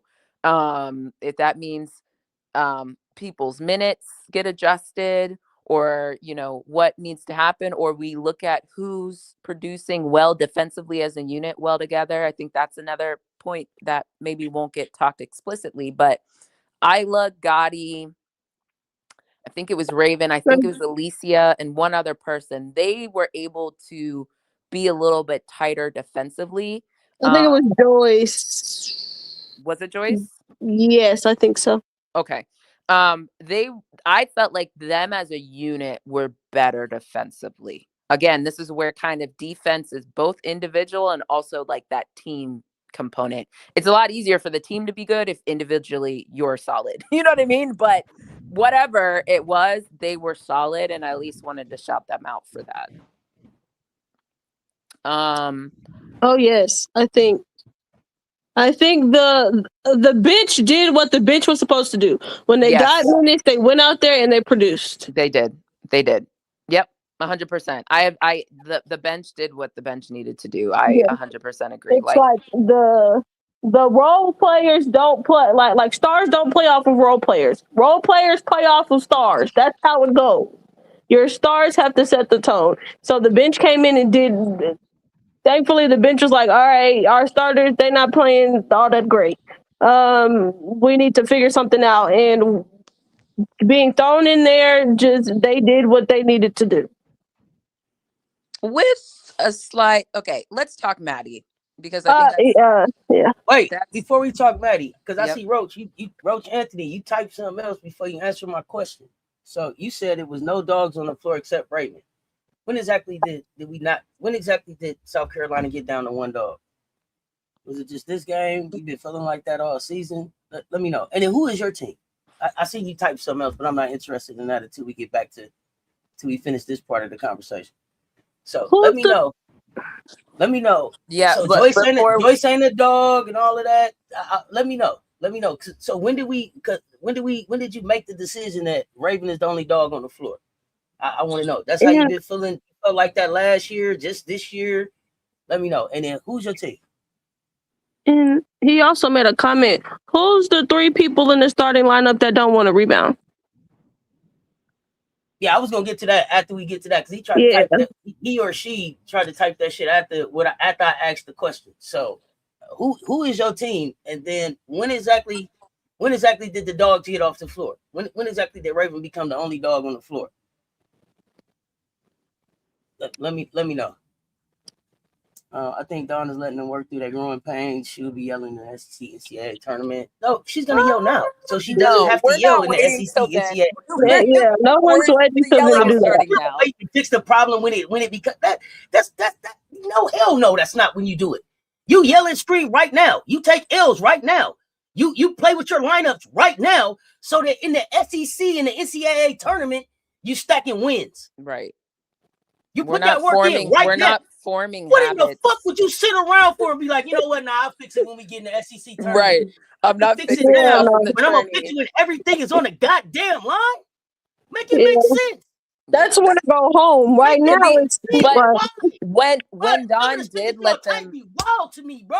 When Don let them work through their growing pains in the non-con. Shit is crazy, bro. In the non-con was the time that Don let them work through it. Now we have established enough patterns and habits that she needs to break or reinstill or fix or whatever word you want to say, right? And the thing is, there's still time for it because, again, back to the whole doom and gloom. As much as I am going in respectfully on everybody on our team, because at this point, like we've talked about other players, it wouldn't be fair if I didn't call some of my own players out, right? Like that's who I am. I have to do that, right? Like I'm not one of these wish-washy people, right?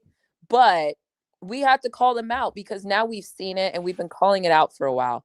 But the thing is, at the end of the day, we tied the game in regulation in spite of how shitty you could say we played. And that's the thing that's ironic and interesting about our team is we have yet to play our best ball and we still we've lost 2 games, one in overtime and the other on a buzzer beater that Rory hit over Tessa, right? Like, and there are reasons that we can point to that the tie would have changed. Hold on. I'm sorry, Commish. I'm sorry. No, you're fine. I was just until people are finished. Here's the thing. If you're looking for her to lose it on the sideline, she's not supposed to. I'm not supposed to be losing it on the sideline. I'm not even really supposed to be talking on the sideline if I do my goddamn job all week. Right. If a coach is coaching all week, by the time we get to the goddamn game, it should be nothing for me to say. The only time that I should say something is if there's something that I didn't prepare you for. The first thing that y'all ain't paying attention to is, number one, we ain't even running that many offensive sets. Raven is out there, goddamn, she's Raven is doing it all, which I didn't realize how much she was doing. Come on, man. Come on, man. Like, we really got to talk about the basketball game, not the antics that go on. Dawn ain't showing out on the sideline. She's not going to do that. Right. And I also think if you notice, Dawn does most of her yelling at the fucking refs when she's on the sideline. As she should. Literally. As she That's should. what she's supposed to be working them. I'm waiting for Dawn to get like, what's my man's name? What's his name? Is that Oregon? Is his name Kelly? Kelly. Sit down with your legs crossed. Because there's nothing else to say. All the work is done. Yeah. It's like y'all want her to y'all want Dawn to perform on the sideline. I got you, Kappa, but you wasn't replying when you said the other thing though. No. Kappa was replying to FM. One of them. One of the comments I saw. Yeah. Yeah, no, Dawn, she not gonna do all the performing that Moki be doing. Ain't nobody doing all that. Yeah, but hold on. Can I remind everybody? So I don't mean this in a disrespectful way. I don't know if people are new Gamecock fans, but if you've been a Gamecock fan and you listen, right, we got to listen and comprehend, because Raven has a whole article, or there was a whole article, I think Lulu did it, about the art of a timeout and why Dawn doesn't always call timeouts. And in that article, and we've heard Raven quote before, I'm cool because I got Don Michelle Staley as my coach. And if coach is cool, I'm cool. Like, that is a quote from Raven. So like, part of it is, and Dawn has articulated when she was point guard, what was helpful to her from a demonstrative standpoint from her coach. So Dawn is not overly demonstrative with the players. And I think especially she knows the pulse of this team, right? She will get in them in huddles, right? A little bit. You can see her talking to them. And some of that is just a reminder of like, hey, I need you to hustle a little bit more. We're getting beat. We're getting punked or whatever. You know what I mean? Like, and I think that's perfectly fine for a coach to do, because that's part of the coach's job, is to point out what she's seeing from the sidelines. So we're not going to do the hitting the clipboard out of my assistant's hand. That is not Dawn. But it is on Dawn to make sure, which I think she has done, to get on them and say, we're not rebounding. We're not boxing out. We're not defending. And those are the right things. Half of y'all at least watch Unrivaled. We saw Noah Henry cuss out Hall of Famers, future Hall of Famers for Unrivaled, and said, I don't have to remind you guys to play defense. Like, she cussed them straight out, right?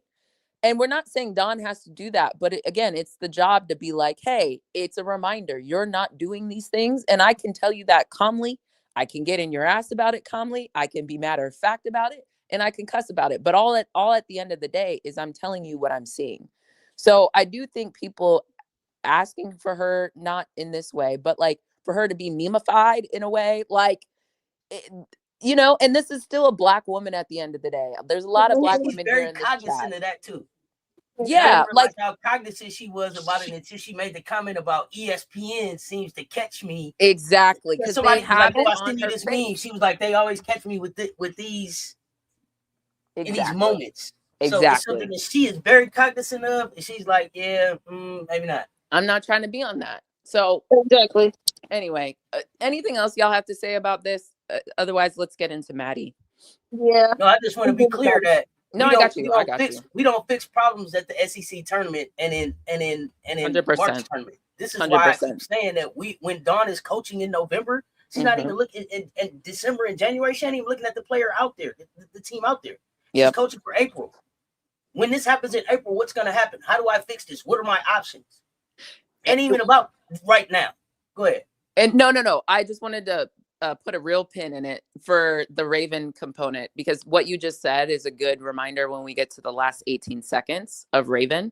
But let's talk Maddie, and then we'll get to that because you have it in order, like you said. Yeah, sorry.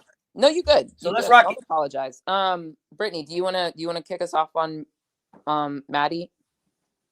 Or if you have anything else to say about Tessa. I don't know if there was anything. No, I don't have anything else to say about Tessa. I think it was one of those, all right, everybody needs to kind of get it together defensively, but definitely not going to be like the freaking out folks.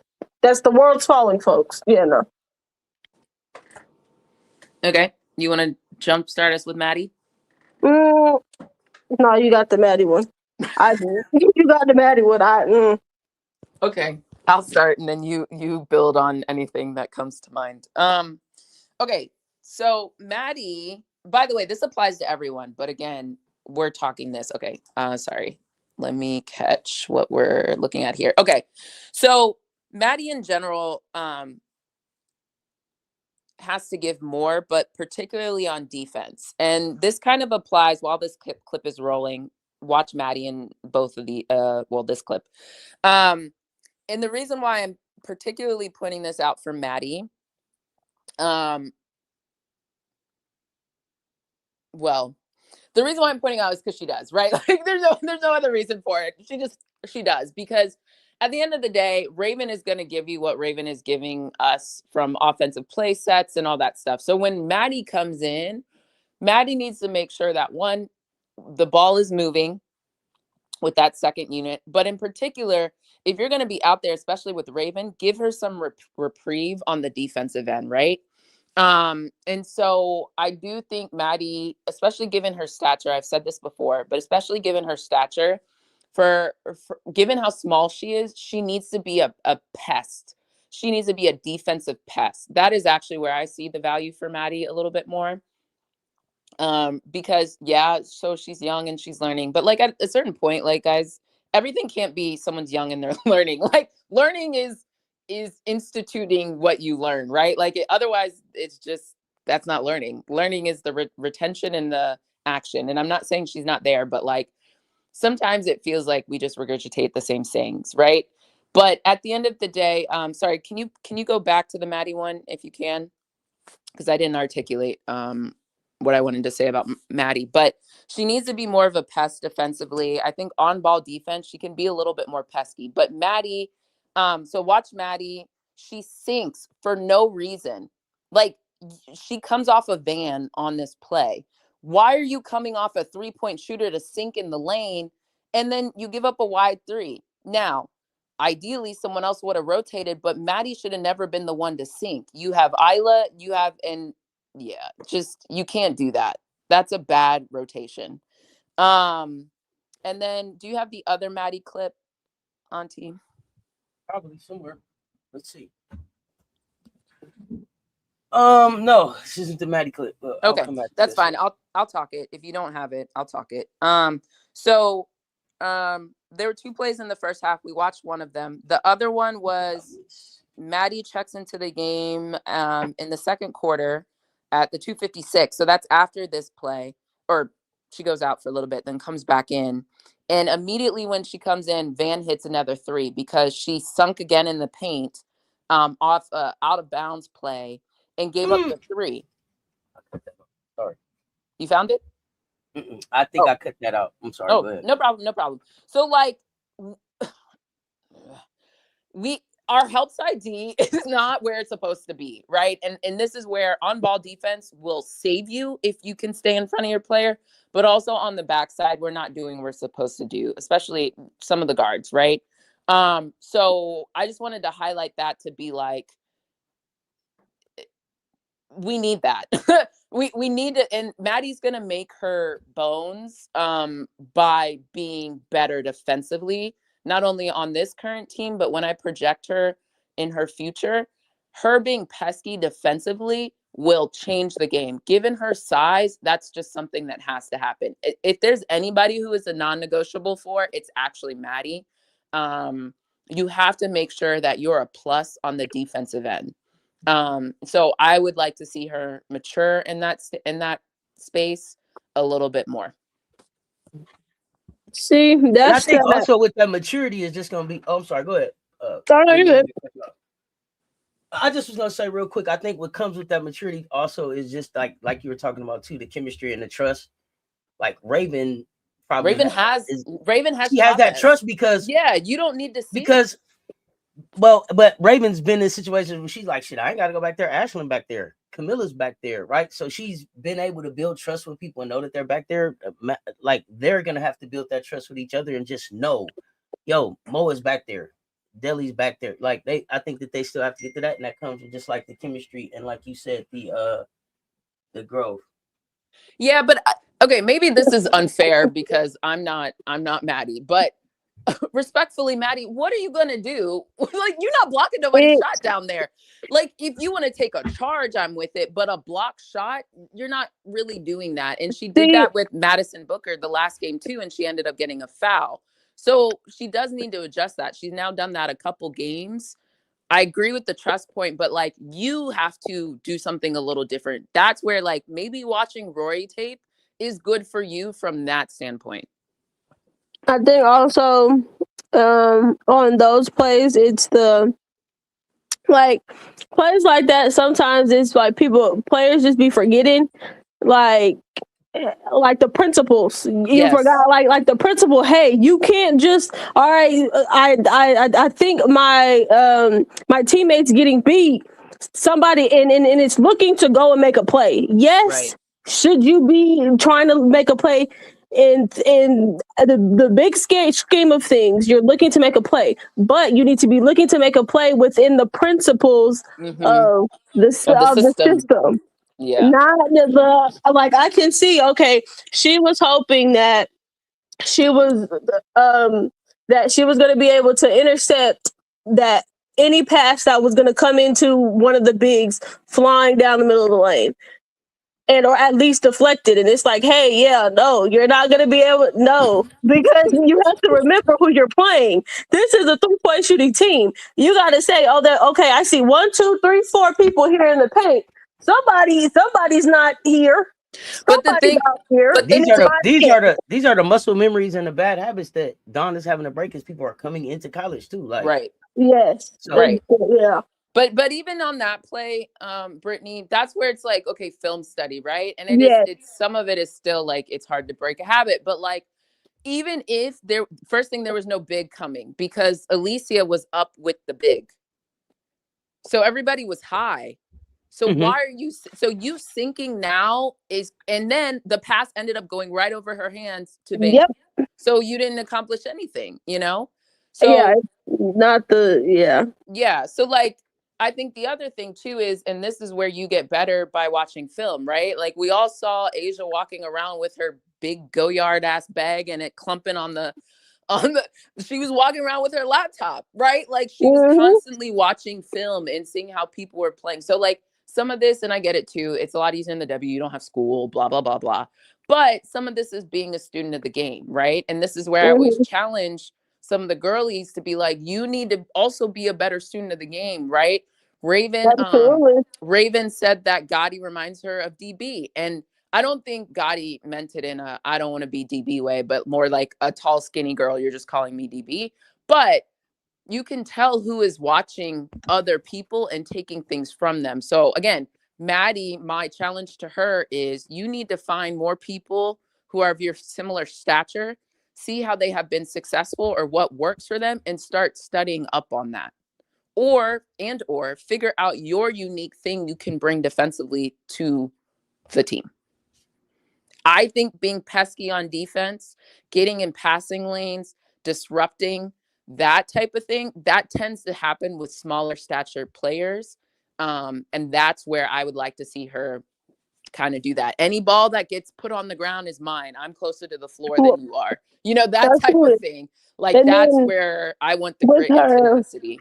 And then with her speed, like it's just that's where you're gonna have to be. But with the size and the speed, that's just gonna be needs to be your lane defensively. And especially if we're talking about like even just talking about the next level, that's gonna have to be your thing because you're just like your size, like you're gonna have to be a pest because you're not big enough to really erase shots or force someone to change their shot because they're able to shoot over the top. So you don't have a choice but to be pesky. That is definitely what she's gonna have to do. Be pesky, like I need you to be out there. Havoc. Yes, wreak havoc. I need you to wreak havoc like Hannah, but within the system. Yeah, you don't have to go rogue, but yes, don't go rogue in the system. I need you to be creating turnovers, 10 second counts, things like that. Turnovers just because, all right, I got to get his ball up, and whether it be a travel, so on and so forth. But that's just where it needs to be. Agreed. Anything else you guys had on Maddie? No, and I also think the way in which the game was, Maddie she only didn't really get what? many minutes, exactly. Yeah. But I'm gonna be honest. Part of the reason why she didn't get minutes is because of the 2 plays I just articulated in the second quarter. Those 2 plays, and then it's those 2 plays, and then you can't have her on the floor with the way that Tanaya wasn't playing very well. But I don't think she played well defensively either. So like those the 2 pairings you can't have on the floor at the same time, because it's like, all right, she's having a bad defensive night. You're having a bad defensive night. I can't have it. And then how important Raven was, and how bad Raven needed to stay on the floor. How badly Raven needed to stay on the floor. And then I think like Gotti was just great, so there wasn't going to be a bunch of minutes to be had, because if when it came to the guard switching out, Gotti got those minutes. Do you think Gotti should have gotten more minutes? Yeah, kind of. And I think the reason why Gotti probably should have got more minutes, and I think probably more of. And whose minutes? Yeah, because that's always got to be that's why I was like, let me look at the minutes log, because I won't say I wanted her to get more minutes. I feel like the only answer is Tanaya or Tessa, right? Yes, and I want to say, because she got most of her minutes when Tessa was out with the foul trouble. Right. I want to say probably some more of Tanaya's minutes, just because, and it wasn't just because of how bad Tanaya was struggling offensively, but how much impactful Gotti was defensively, that you probably needed some more Gotti minutes compared to what Tanaya was doing defensively, and just the wingspan of Gotti. So it was like, yeah. Like more Gotti minutes, yes. But the other part about it is, coming down the stretch, you would have wanted and needed Tanaya to be in more of a rhythm. Yeah, because, well, I mean, there is a world where Tessa could have played the 2 and Gotti could have played the 3, but I understand why that didn't happen, but in theory, it could have happened. Yeah.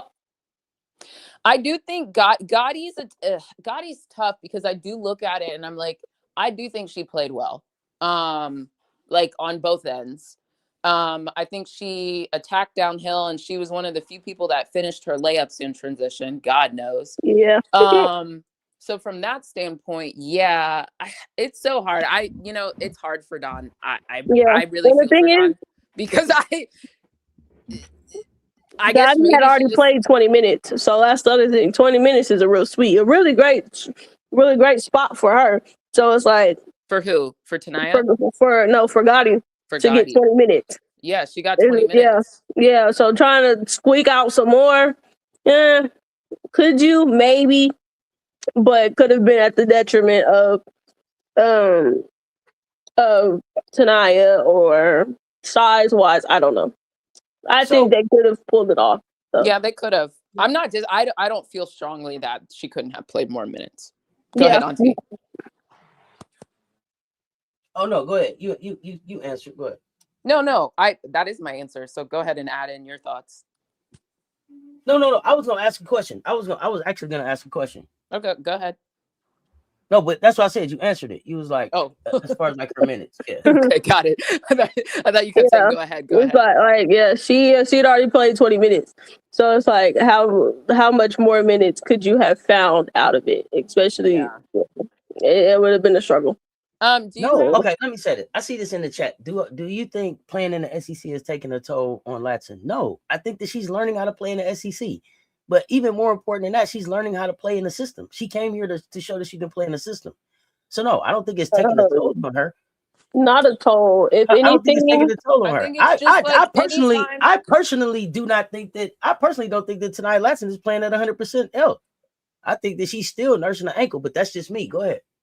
Oh, well, I don't know if She I was agree playing- with she was that, but I hear what you're she was- saying. yeah, She was playing on a hurt ankle all season. How long ago did the ankle get hurt? When they acknowledged that it was hurting the game, they said, "Is that the bad one?" Right? Yeah. So Well, here's the thing. I'm sorry. I'm the person that if you're out there on the court playing the minutes you're playing, you can't be like, and not to, this is not to be disrespectful to Latson, but like, if she's playing hurt, she sure as hell is going to the rim a hell of a lot. yeah. yeah. I don't what I think mean? that she's Like, healthy. So I don't think that we've seen her best basketball. I'm not using that as an excuse for what she's doing on the floor. Right. I'm saying, like, I just don't think that she's at 100%. So she's laboring through some shit, and it's some plays where it's like, damn, we needed you to be there a little bit quicker. But I'm not gonna act like, you know, like I think that she's at 100%. I know that she's not, but I think that more importantly, like you said, what she has to get used to is how the game is called in the SEC. Correct. That's what I was about to say. More than anything else, she's got to get used to when you go to the basket and go run into the land of the bigs, blow the whistle for the ACC. That's what will happen to SEC over here. Right. So you got to be strong enough to go up and go through it and complete that bitch, like play through the contact and finish, or you're gonna have to stop and pop. And I'm not gonna act like I haven't seen her stop and pop at the free throw line. I haven't seen her, I've seen it, but I've also seen her get in there and dump the ball off. But more importantly than anything, and it goes back to what I heard Dawn say last season, stop dribbling into the paint without a goddamn plan. Exactly. You get in there, then you stop, and then you hop it around looking. What was your plan when you took off going in there? Right? And if it was to just run around in a circle, don't go. If it was just to run in there and come back out, don't go. But the other thing that I see us do more that irritates me more than anything, and this is something that Latson does, is Latson is really good with her little ass with getting down in there and getting a rebound. Somehow that motherfucker be coming up with that little rebound. But don't go straight back up with it. Kick it back out. We got time. Out. Exactly. It's the reset. It's the reset. And I don't know if everybody is just used to being hurt. And so it's like, shit, it's in my hand. I got to make something happen now. And they got to get used to, like, hey, I think with it's a team of hers. I think with the game Latson had, she was pressing, right? Remember, she didn't score her first field goal attempt. Her first field goal attempt came in Q4. No, I'm just saying this is what happened. Because when I'm not even talking about you. I want to address Brown Sweetie over here. Okay, go ahead. Keep going. You want me to keep going? Yeah, how long? Here's the thing. You said, well, it's about to be February. How long is it going to take the team to get used to everything? By the end of February. Because the time that they got to be ready, Brown City, is in goddamn March. So if it take till February 28th at 11:59, long as they ready when March start, we on time. And the other part about it is for them, it's go ahead. The thing that we're waiting for is for them to be consistent. Yeah, and not just that's where we're at with them. It's them being consistent. They've had quarters of them putting it together, but not the entirety of a game. They've had minutes of them putting it together. There's glimpses, but they haven't been able to put together an entire game. That's the problem. They haven't.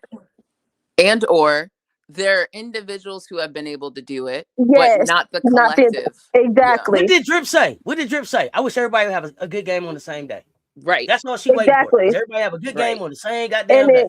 Everybody has to remember, the only returning starter is Raven. So these are 4 new pieces. You're adding 4 new pieces, 1 piece that's new to 2 pieces that are new to your team, and one of the pieces also hasn't been playing basketball that long. What they said, 5 years? 5 years. She's only been playing basketball for 5 years, and then on top of that, the position that she's playing is a very key position for South Carolina. So that's a critical position. Yes, the post position is not something that I can just get on a whim. Yeah, no, it's not, because of how important that position is. And so I need people to remember that when they're talking about Medina. She's only been playing basketball for 5 years, and now she's playing at one of the key positions at the University of South Carolina. Before we go on Medina, let's finish Latson real quick. So what I was saying is Latson didn't get her first field goal attempt until the 4th quarter when she got that breakaway. I think she stole the ball, or Raven stole the ball and tossed it to her.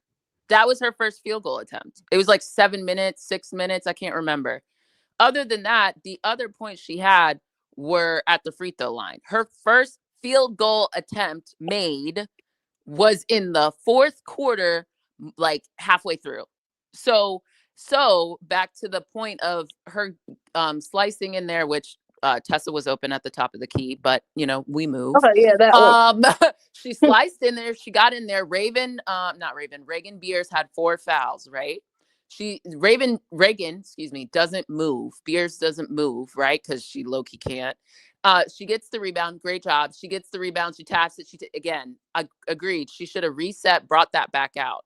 But I think part of the reason why she did that is because she was pressing, because she didn't get her first field goal attempt, right? I think she just pressed. And I think my thing for Latson is, and I had previously praised her because at the half, I thought she adjusted well. This was the first game that at the half, she did not adjust that well. I do think she if anything, I do think that being a little amongst trees, she just has to realize by now, like, she's not getting these foul calls. So you got to go in stronger. You got to finish. Or you need to find other ways to be more effective. And that's my challenge to her. If it's not going for you offensively, what she has done before is she's gotten better defensively. She's gotten in passing lanes and stuff like that. She's created for others. And so I would like to see her do more of those things.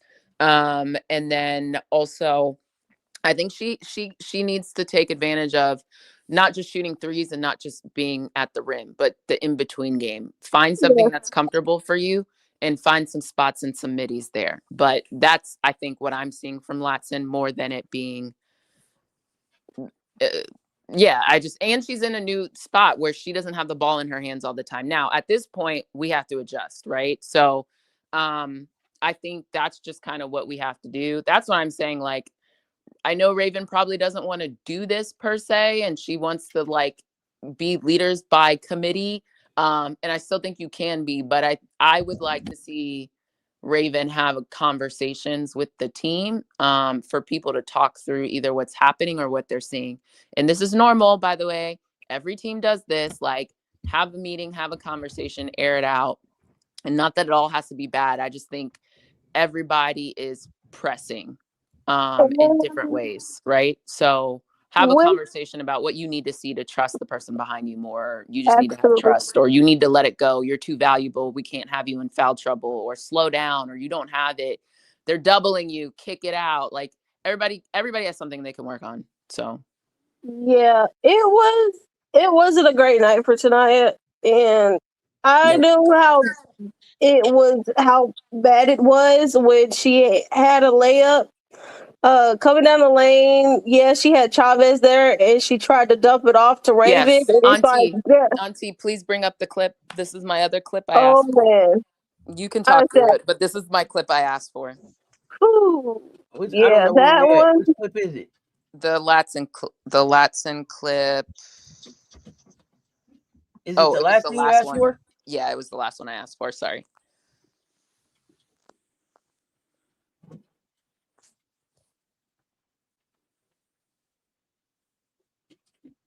I don't remember where. One more. Oh wait, I think it was. There it is. Oh, you just passed it. It was her running down the lane by herself.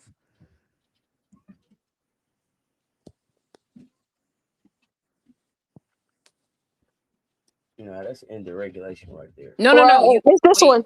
Yeah. Is it this one? It's this one. Yes, this is it. So this right here, Tanaya needed to take that. There was no, because Aaliyah finish with your left hand. Exactly. All she had to do was finish with the left, because had she just went up with the left, one of two things was going to happen. Either she was going to make the bucket, or Aaliyah, or it was going to be a foul on Aaliyah. Definitely going to be a foul on her. Exactly. Aaliyah played the middle, so she said, "Okay, cool. I'm gonna just play the in between." And just in case you try to drop this off to Raven, which there was no angle to get it to Raven. Correct. So it was that was even if she had gotten to Raven, that would have been really tough, because there's someone running behind Raven. Raven didn't really have the best angle. But the thing that on the broadcast, when they re-showed it from the aerial view, you can actually see that Latson had already predetermined that she was going to pass the ball. Exactly. When it was, hey, she left her feet and was already angled. You see how she's contorted? She was like contorted she already sideways. angled towards passing it to Raven. She wasn't gonna go for the layup. She had already predetermined she was passing the ball off. That's when I knew. I was like, oh yeah. It's you know, it's just, but she's in, and I think at one point she was in her head. Definitely in her head. Because that right there was in her head. Because any other time tonight would have took it herself. Correct. Said, let me bump this. I'm gonna make this layup. But it's like I really have either only made one shot at that point or hadn't made a bucket at that point. Let me just give it up to Raven. Raven has it going, and it's like, yeah, no, you got to take that. You got to take that shot. You got to take that layup because either you make the bucket or she fouls you. Either or, it's points on the board. Now, if that had been Reagan Beers, who really isn't that great of a shot blocker, or the other one that came in for Reagan Stewart, then I would have been more okay with her passing that up. But again, it's who's on you. It's Chavez. Like, girl, go finish that. Yeah. You know? So I think Latson is continuing to struggle with the throttle, like when to be on, when not to be, and that stuff. So I feel for her in that capacity, but she does need to read it better. And I think what would help her so much is using, like you were saying, getting to the mid range. Use it, because if anything, if she starts getting to the mid range and knocking down some of those shots, it's gonna open a lane for her to get to the basket because of how fast she is. So the defender is gonna say, "All right, okay, cool. I keep giving up these," and especially in like the pick and roll game with the big, you're gonna force the big to step up because you've hit some mid range shots. And so we now, used to, earlier in the year, she was running that more. And I don't know why we've gotten away from that. So that's the thing. If you can hit a free throw, you can hit the midi. Exactly. Especially at the free throw line. And especially against, and especially at that point in the game, like Reagan Beers had already had 4. She already had 4. So homegirl is not, that mid-range shot is going to be there because it was there for Raven. That mid-range shot was going to be there. Yeah. Mm-hmm. So one of two things. All right, you make a couple of them, then they're going to have to figure out, like, okay, Reagan, you're going to have to step up higher. Okay, she steps up higher. Now you're just going right by her for layup. Yep. So she got to get back into that. And I think there was a couple times where Raven tried to get her going, and it was like, yeah, all right, nothing's there. Right. The other thing I'll just add on Latson is I appreciate she eventually did it, but I thought she waited too long to turn on her defense and her hustle. I felt like confirm for me. She is Latson is a 3-level scorer. Latson has a midi that we've seen, correct? Correct. Yeah. Okay. That's my point. Is like, yeah. So that's why I was confused by the chat when they was like, maybe Latson don't have a mid range. We've seen her pull up her mid range in the game. We've seen it at South Carolina. Yeah, right. She's did it this. She's used her midi this season. Like, I'm not sure if you're not watching all the games. As of late, she's just been settling too much to just go straight to the rim, and it's like, hey. That's at some point, you gotta take the mid range. Just take the mid range. Like, I know you want to get to the rim, but some of these, it's not there. The rim's not there. I don't know if I said that. No, this is my last point on Latson. Her late side help was late, or her help side help, or her help, whatever. Help side, she was late on. She was late way too much in the game. Oh yeah. There was one where there was the screen. Sahara ended up passing it directly to Peyton Cutting for the easy layup, and Latson she was too far off from the midline. So, we gotta, like, if your offense isn't going, be a pest defensively too, especially given your size. So I'd like to see her get back to that. Absolutely. Should we go to Joyce now? Yeah, we can go to Joyce.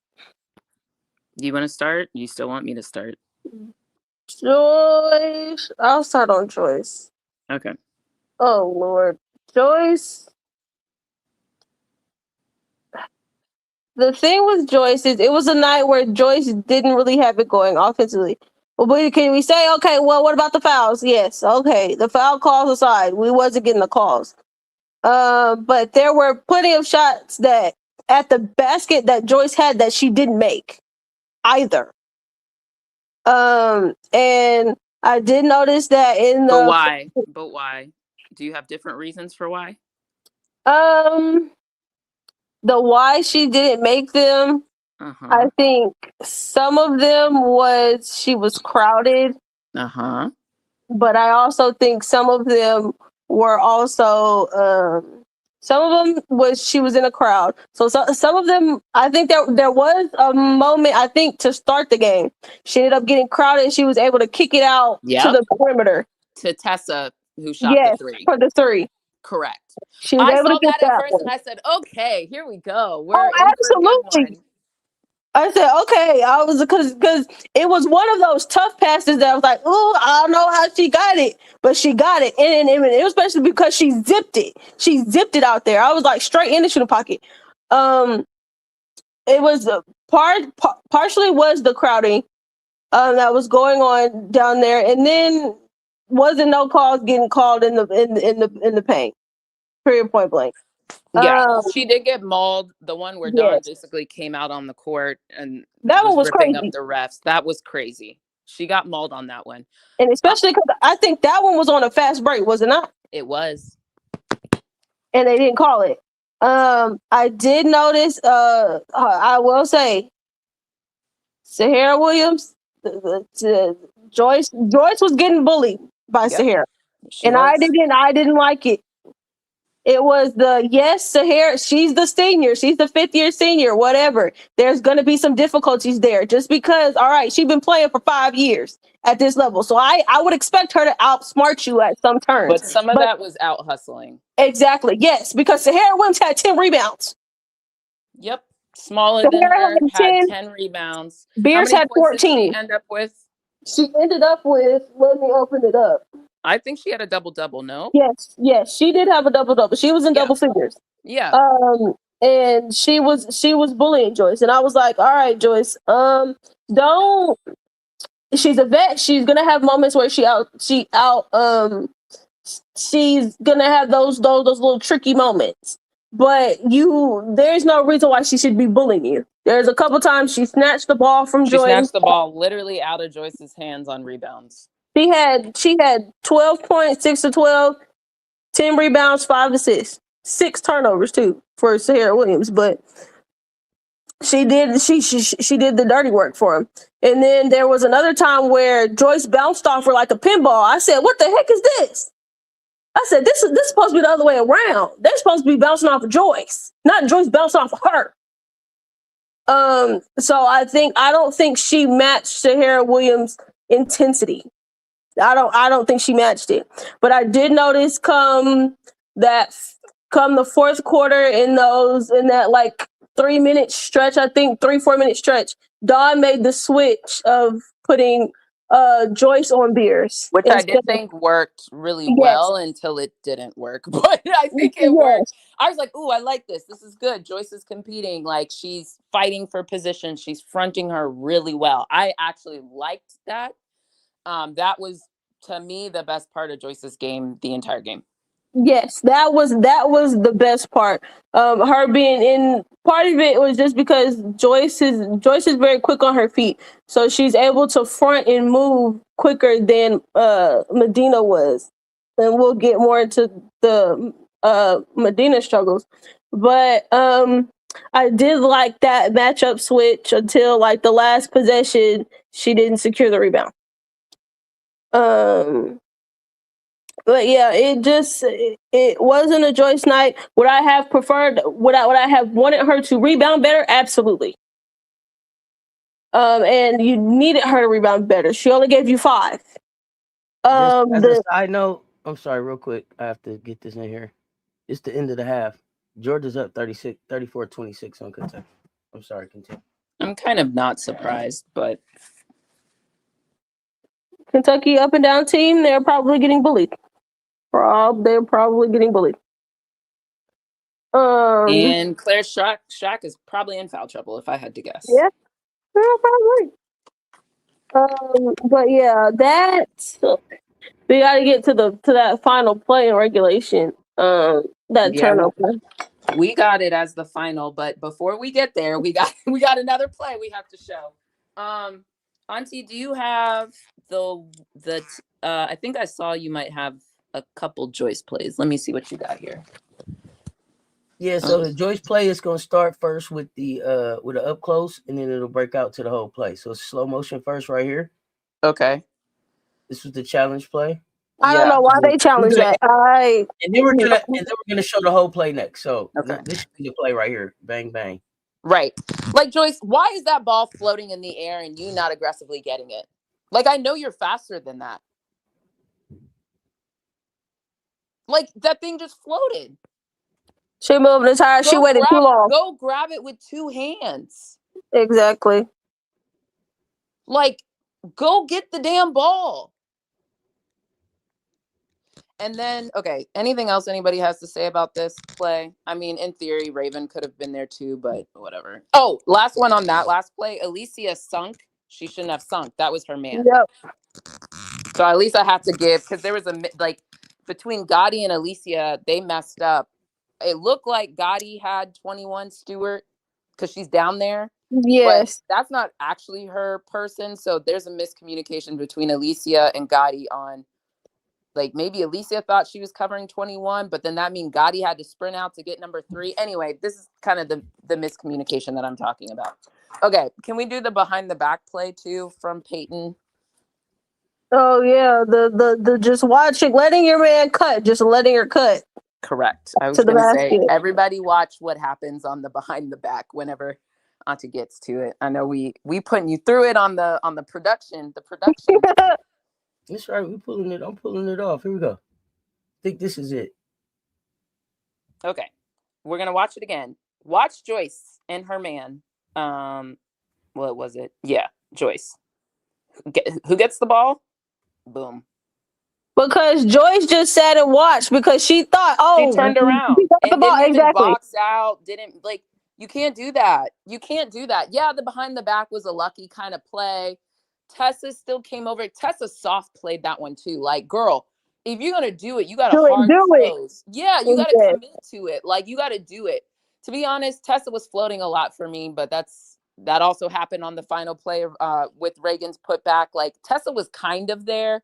Do I think she's gonna out muscle? Well, that's the part we gotta get over with. The kind of being there. Be there or don't. So somebody else knows to get there. Too much in no man's land. Getting caught in no man's land too often. There's a lot of watching. Yeah, like, yes. I liked what Gotti did on the behind. She at least, like, hard close, right? She made it hard. Peyton made a good play. But everybody else, if other people had cut off where people were, and Tessa was already in a tough spot, right? Because Gotti came over and helped. That was Tessa's man. But Tessa, that's your man. Why are you, like, if you're going to move, go move and find someone to go intercept the pass, not just stand there. So it was also Tessa was fighting to make sure she didn't give up position on Peyton. And so they ended up getting the pass in there. So it's like, all right, you're all right, do I go? Am I going? It's like, Tessa, go. But go. Put your hands up. She was fighting, but it's almost like she knew Peyton didn't get the ball and stopped. But Peyton kept running after the ball. That's the stuff I'm talking about. Yeah. Like, it's like the play wasn't over. The play wasn't over. You thought the ball was going to go out of bounds, but she ended up making it in there to get it enough to just throw it back in play. And then that's the other thing with Joyce. I think Joyce thought, okay, this ball's going to go out of bounds. No, it didn't. And the minute you turn, Joe, you just just looking. Your man cuts and gets this ball. And that's my overall theme is there was just, like, too much flat-footedness. I think that's why I asked for both of those plays. Like, just this concept of flat-footedness. Like, we're flat-footed. What are we doing? Go get the ball. Make sure the ball is out of bounds before you give up on plays. The defense all night was being very reactionary. Yeah. Mm-hmm. It wasn't being proactive, and then also it was dictating. Oklahoma was dictating what we did, and it's like, no, as your defensive mindset is, hey, I'm going to dictate where you're going to go. You're going to go where I want you to go. You're going to take the shots that I want you to take, not the ones you want to take. You're going to take the ones I give you. Right. That's how that's supposed to go. But all night it was okay. We're moving based off of what they're doing. Some of that was okay when you could come to all right how easily they were getting the ball into Beers. Was some of that on how Medina and Pack and all them were struggling? Yes, but some of it is also the guards were letting the ball get in there too easily. Because their hands were down. There was no ball pressure. Like, this is what I'm talking about. Like, look, yeah, there's certain plays I can call out one person, but it's a collection of people. If the front line isn't doing their job, it makes it harder for the back line. And then, to be kind of frank, I mean, a lot of us know this with Camilla in the Sky. Camilla was getting in a lot of foul trouble because her guards weren't guarding. So it now you penetrate, and I'm the last line of defense. Not a lot of guards are disciplined enough, not a lot of bigs are disciplined enough, especially those who can block shots and make a lot of blocks. To not go chase the block. Foul. Yeah. Mm-hmm. To not foul. And on top of that, back to the Medina conversation. So this is where Medina comes back in, and we can talk her specifically now. Medina isn't basketball experienced enough that I can fully, like, while I do get frustrated with her, it's hard for me to get that frustrated with her because I know that this is stuff you should be learning when you're like 15. You know, like, you're coming through AAU or whatever version of basketball you have, and you're learning some of these things as you go. I mean, even Aaliyah is subject to it. She had 4 fouls. So it's just really hard for when you're the last line of defense. There's like this innate feeling that it's up to me. I have to make the play, and sometimes that results in fouls. Exactly. So everybody can do each other a favor. Guards need to trust that their back line is there. The back line also needs to be there, and then guards also need to do a better job of preventing the ball from coming in. Right, exactly. Like, those are like the 2 things that as guards that you can do and you need to do to help your bigs out. Don't give up straight line drives. Right. And then pressure the ball. Exactly. And I wanted to make this point about the bigs. This is the first time in Dawn's system in a long time that we don't have a veteran big showing how to be a Gamecock big. Nobody's in front of Medina. There's no fucking Camilla. There's no Aaliyah Boston. There's no Elena Coates. There is not a big that is showing her what to do. She didn't get to sit behind Camilla. And this is why I'm sad that Delhi is kind of where she's at, because I think that Delhi has had the opportunity to have that mentorship, even though she wasn't playing, but the opportunity to sit and talk and get that experience directly from Camilla. Delhi's body is just not all the way there. Yeah, no, that's what I'm saying. I know. Yeah, I'm adding to it. Yeah, it's just not all the way there. Her minutes and what she has to give is what she has to give based on where her body is right now, and that'll continue to get better as she keeps stacking days. But we don't have a big showing how to be a big. We don't have anybody in front of Joy showing her what that looks like. So we got to go ahead. Chloe. I mean, Chloe's acceptable answer now, but I agree with you. Chloe's on the bench. She can only do so much. And I still feel like Chloe was really quiet this game, in my personal opinion. I still haven't done my third rewatch to like really watch, but we talked about that. I didn't notice Chloe engaged, so I don't know if it was just an off day for everybody, but I think that gets lost sometimes in just how we're spoiled as Gamecock fans. Like, we just expect it to be how it is. It is a system, and so Medina has to be able to come in and learn the system. And I don't know how many of y'all walked on the job and didn't have to shadow somebody or spend some time with them before they turned you loose on the job. They didn't just say do it. Like, usually there's somebody in front of you, but she's trying to just figure it out while also learning a whole lot of other things. So there are going to be some spaces where Aaliyah definitely looks way more polished than Medina, because she is. Aaliyah is also a second generation pro. I know how I love second generation pros. This is someone who grew up around the game and also just finished playing a pro season. Even though she didn't have a lot of minutes, she still had that experience, and that's important. So while we talking about what all our bigs ain't doing, let's also talk about like what are the challenges around them. Go ahead. And for that reason, that's why I wanted to point it out. Like, there are stuff Medina individually can do better, regardless of how much basketball she's had experience with. That's fair. But also there are things that other people on our team are doing that's making it even tougher for our back line. So I just wanted to at least reiterate, right? Like I'm trying to actually be fair to everyone, even though it sounds like I'm not.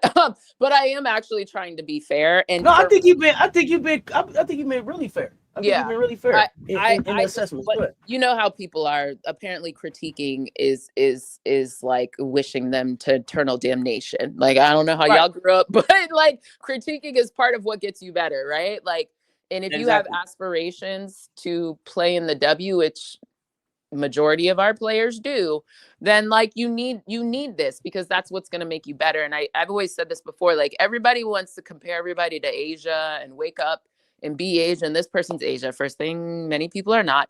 But part of what comes with being Asia is that Asia wasn't going to get MVP this year if she didn't figure out a way to get the rest of her team to play better. Like they didn't go on a 17-game win streak. They wouldn't have won the championship. She wouldn't have gotten an MVP. Like, and I think sometimes with a team sport, it's an individual and it's a team aspect. And it's the combination and the chemical reaction of both of them that exists here. Part of the reason why I love team sports. But I do think we have to give Medina some grace, but there are some spaces where Medina can be better. Absolutely. Medina does need to bring her energy that she started off with the season a little bit more. Now, to your point that you made, Auntie, I do think, again, y'all need to listen to Don more. Don has told us that Medina's going through something. We don't know what it is, right? Let's also be honest with the state of our country right now. Immigration, she is from another country. I'm sure it's really tough for her as well. So you just don't know what exactly is going on, who her familial units are. And on top of that, she's getting a lot of vitriol from whoever these trolls are that come in the chat and say stuff like that. So like, it's tough. So I'm trying to give her grace, but I'm also trying to challenge her to step up for her team as well, right? Like it's and I think this is why I think, Auntie, you asked me a question, like, is Raven being too hard on Medina? And my answer was no, mainly because someone has to talk her through it. You know what I mean? And I think Raven has gone through this with Camilla, granted had more time with Camilla, especially back, in prior life experiences with AAU and whatnot. But I do think Raven is the right person to do it. One, she's controlling the show and she needs to be able to articulate what she needs. So to your point, there is no big who's here, but Raven has played with the great bigs of South Carolina.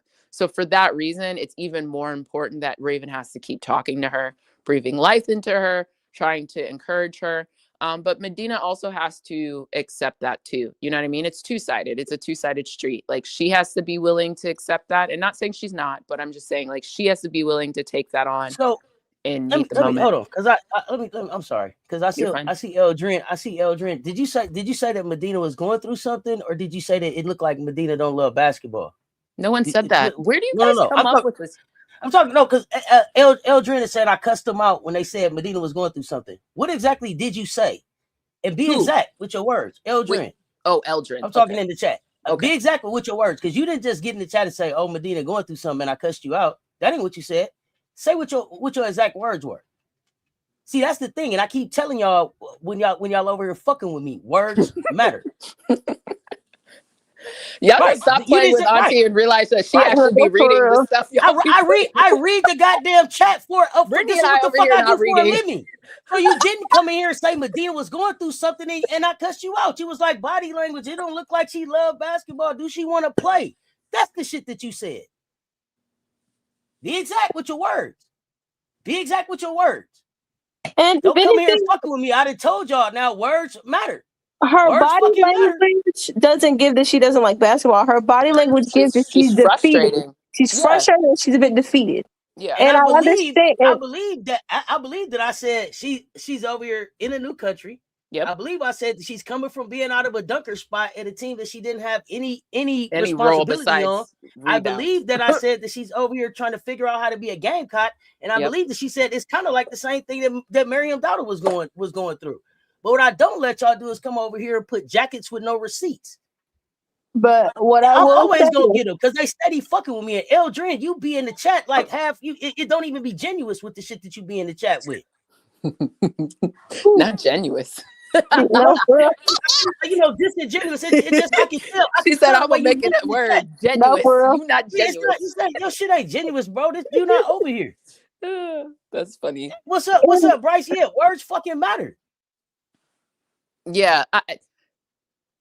Are we ready to move on I don't to know if she's happy. I don't know if she's happy. I can't tell you that. I told you all of those other things. But then you just got back in the chat and was like, I said this and you cussed me out, and it wasn't your fucking exact words. I guess my question is like in general, not just dude. I don't know if male, female, sir, ma'am, don't really matter to me. The stuff that you come over here with, it don't be seeming like you really want to be in the conversation. I'm just keeping it a book. Hey, Bookie, how you doing? And you ain't gonna calm me down. I'm here. I'm tired of bullshit. I'm tired of people. You did this. Nah, say what the fuck you said. Words I guess matter. Here's my question, right? Let's just be factual about it. And I'm hard pressed to find out someone who wouldn't look a little downtrodden in their demeanor. She's playing for the number 2 ranked team. In the past 2 games, right? She's been off the floor.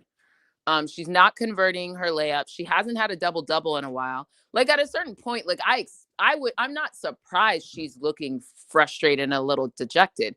What I'm challenging her to do is figure out how to get past that quicker. I think that's the thing sometimes that people like. I think the emotions are human and I think they're natural. The thing that makes you a great player is your ability to get out of that as quickly as possible. That resiliency. Well, resilient, because resiliency isn't really resilient. But like, you know, your ability you can make words here. I try not to make up words. Like irregardless is not a word that people use a lot. It just irritates me. Like right now, you still typing the same shit in the chat. So what did I say back? Give me them exact words back. Since now we on exact words. What did I say back? What was the exact words back? Because I know that we just said all this shit to y'all. And I'm sick of y'all tuning in half the time, coming in the middle of fucking conversations and jumping in shit. I'm dealing with shit in real time. Let's get with it. Let's get ready now. So what I cursed you out. What was my exact words? Because I know we done fucking told y'all that Medina ain't looked the same since she put her hands in her face and left the game because she was sick. We said that on Baseline. We said that on Gamecock. I said it live in games. Like I'm sick of saying shit over and over and over again. If you want to be in a personal conversation with me, hit my fucking cash up and buy some of my fucking time, dog. That's where I'm at with it. If you want to have a personal conversation, hit my cash app, bro, and let's set a time. What is it that we talking about? And I also think so here's the thing. Let's get into the full. I'm really. It don't matter that much to me. But this is from a while ago. Wait. Yeah, this shit was a while ago. Oh, okay. I said send a cash app to book my time. God damn it, listen to the words. If you want an individual conversation with me, it's a price you can pay to book my time. Are you interested? Yeah, the cash app to book my time is $150 an hour. What day you want to talk? What day you want to talk? You missing my point. Sending the cash app to contribute is different than booking my time for a one-on-one conversation. What day you want to talk? I'll wait. Tell me the date and time.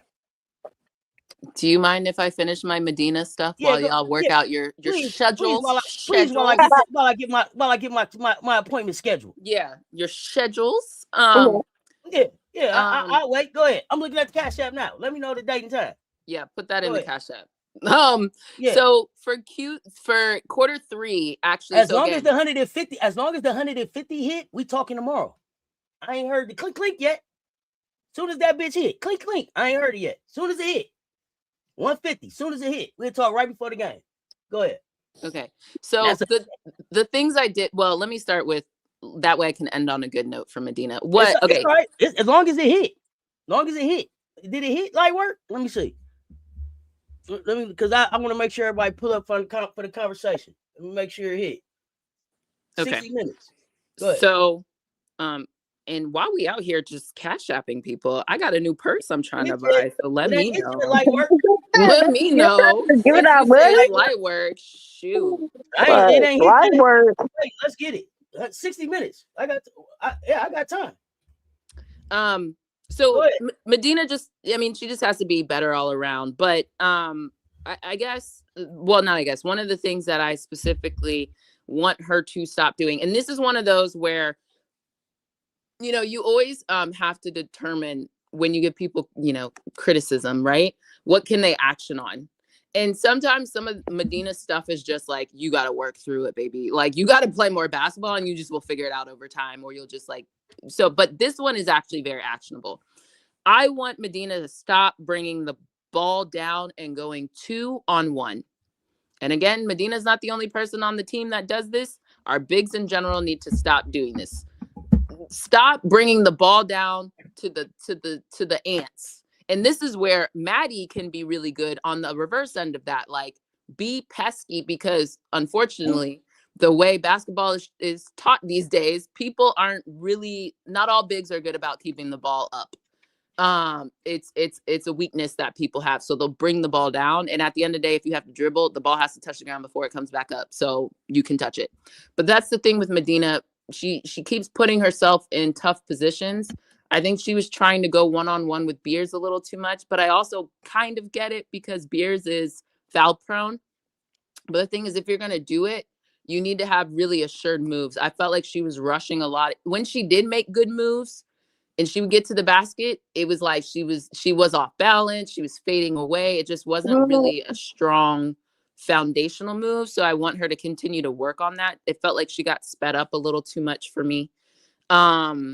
And then like at this point, I think Medina and Joyce need to just accept the fact that the doubles are coming. Like, they're coming. Like, it's been put on tape now too much that everybody's going to bring doubles. And until you show that you can move the ball effectively, the doubles will continue to come. Actually, they may come even if you move the ball effectively. So I think they both need to be cognizant of that and adjust. The cash app hit. What time you want to talk? What 1 hour before the game? Let's go.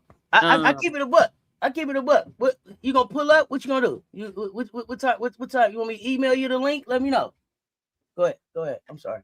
Okay. I just let y'all have your private conversation over there. Anyway, so they're sending doubles. You was gonna talk, but I told you if you want to talk to me for an hour, that's what it's gonna cost. So where you want me to send the link to now? Let's go.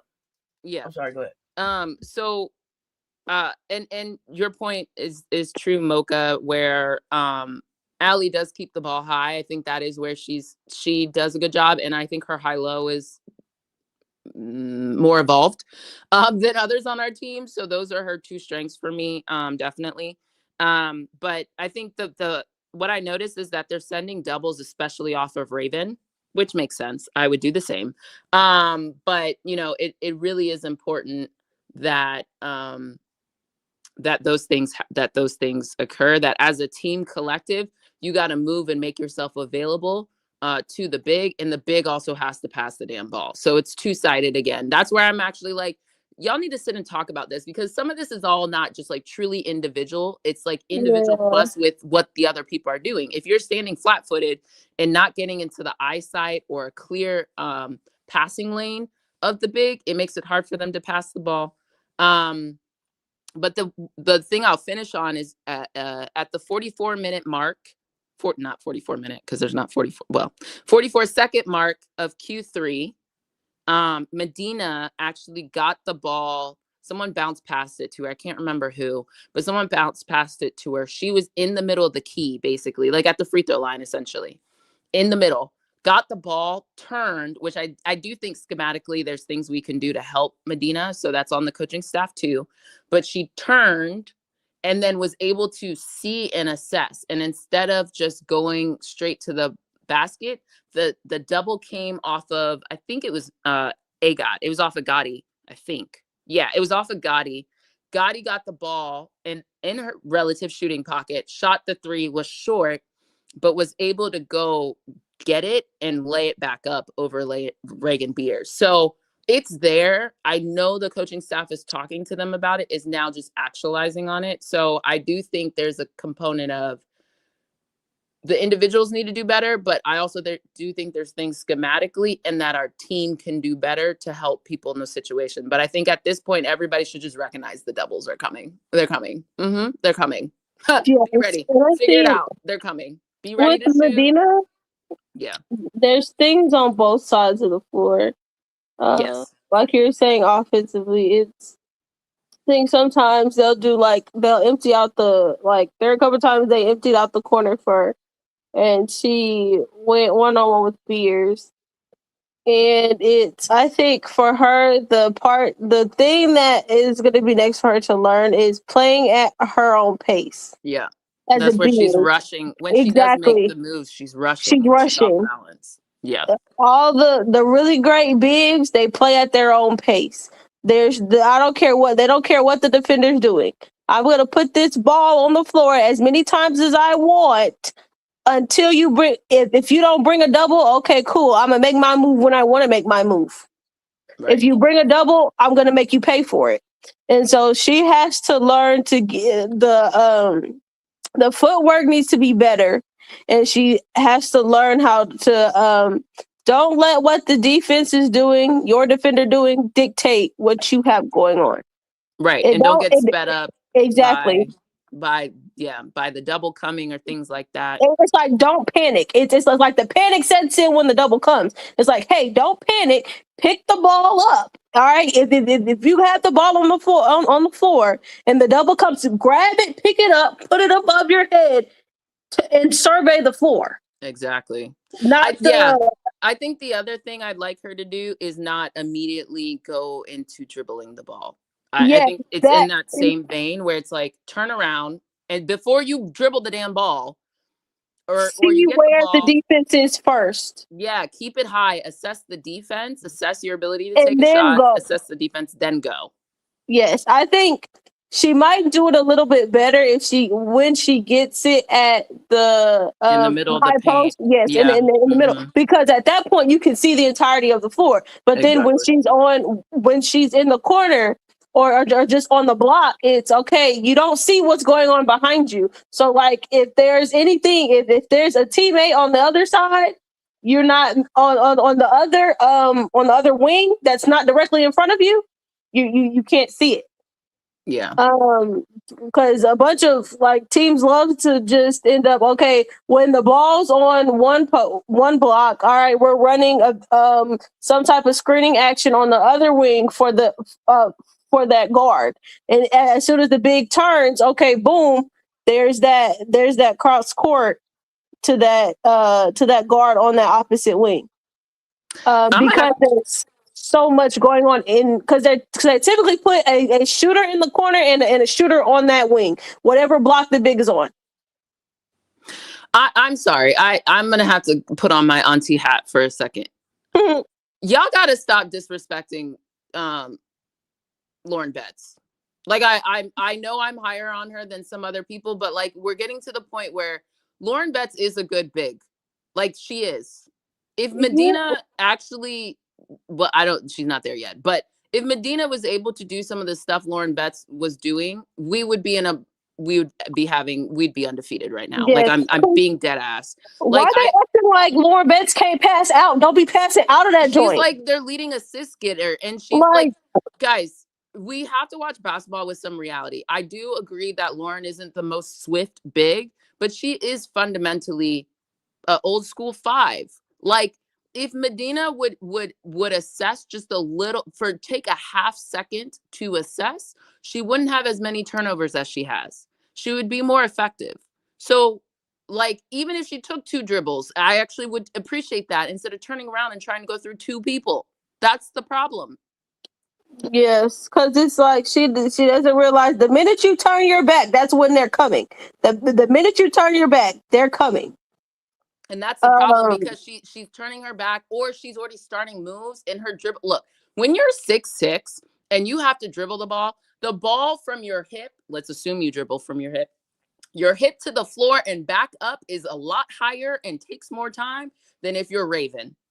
It's tall as Hannah.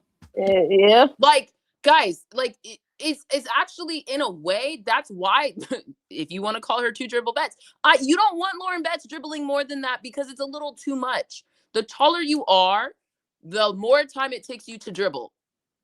Like that's physics. That's science.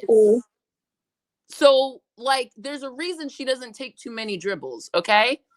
Medina could actually be well served in the post to watch some of Lauren's stuff and to take some of her practice habits and her drills that she does.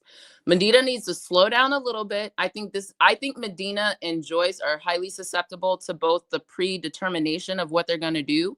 Yes. Because I agree that also that what are we disagreeing on? What part are we disagreeing on?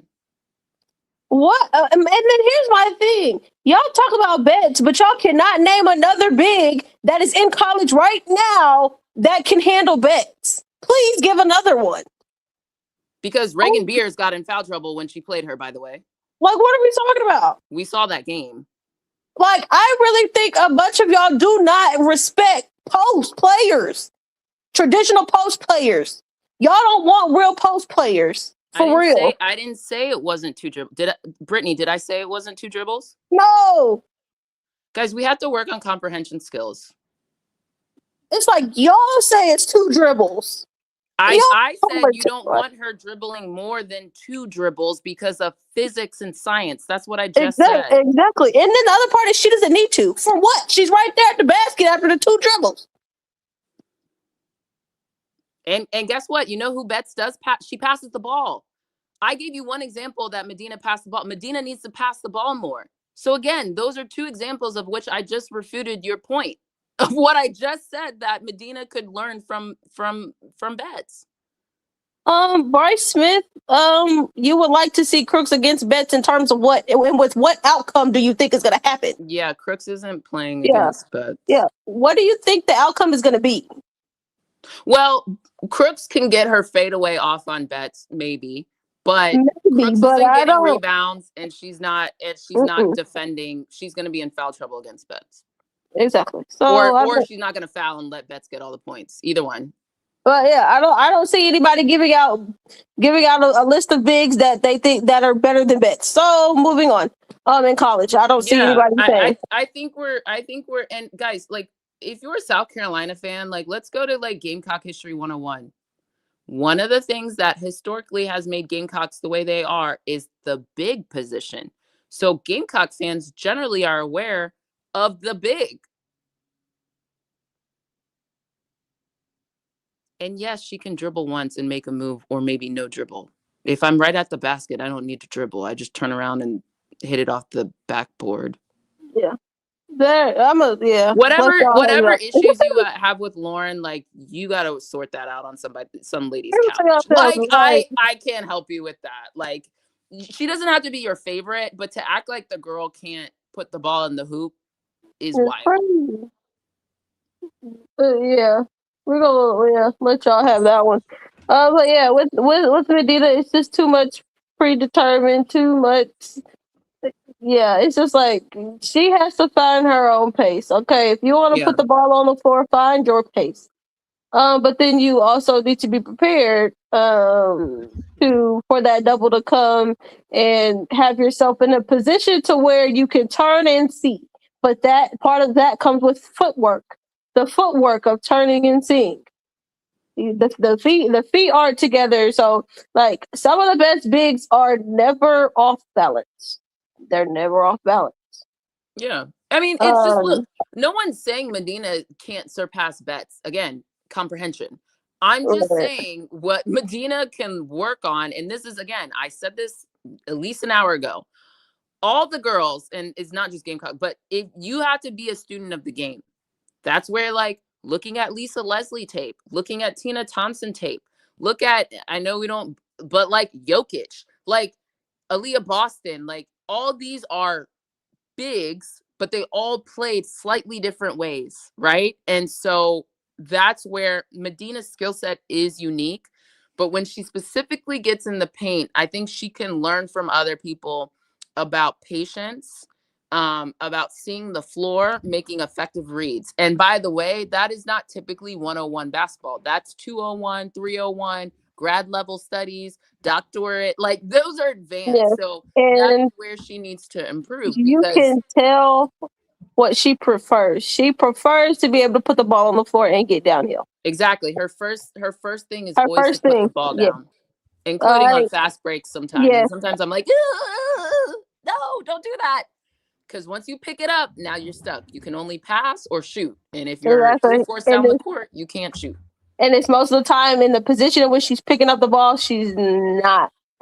She's not. She's unstable, and it's like, hey, you have to you got to get the footwork. Get the footwork. Exactly, Danny Joy. Like Tim Duncan is a great person to. Like Tim Duncan was slow. That man wasn't fast. He wasn't super athletic, but what was his nickname? Mr. Fundamentals. The fundamental. The big fundamental. Exactly. And fundamental basketball, I hate to tell everybody this, but fundamental basketball will beat talent 9 times out of 10. And then here's the other thing that they also don't be realizing. Some of y'all best players, they be doing a bunch of fundamentals. Oh yeah. Right. Eldrin, I'm still trying to get you scheduled, homie. I don't want to lead the live and you don't have your link. So. Okay. Is there anybody we didn't talk about that we need to talk about? Oh wait, I wanted to hit the Bonita defensively. Oh, okay, yeah. So I still got one clip for you, so I don't know when you're ready for that. That's the last play? Is that the last play of regulation? Yes. Okay, great. Go ahead, Brittany. Yeah, and then Medina. That's Medina offensively. Medina defensively. I think she did better in overtime when because they switched back. When she was guarding Beers. I think she moved her feet better in terms of when she was trying to make sure she didn't get pinned by Beers. I think she did better in OT. But I think it took 4 quarters to kind of figure it out. And can I tell you something? I remember I was looking forward to Medina playing Gracie. And I think had she played Gracie, I think she would have been better at her angling and positioning this game. Yes, it's it's when she's fronting, she's fronting too much to where it's, hey, if you don't bat this ball down, she's just turning over her shoulder and getting a layup. Yeah. It's when she's trying to front, she's putting herself too far out of position. And no, sorry. This is where she's not fundamentally sound defensively and probably hasn't played to too many people at her size. Yes. I think I got you. It's her needing to recognize that she has to do the work early. Yep. In terms of like, she can't let whoever the big is just to come down straight to the block and then you're fighting with them for position. No. It starts before they get to the block. Do your work early, get her off her position. Yeah. And I did think that is what Joyce did well. Yes.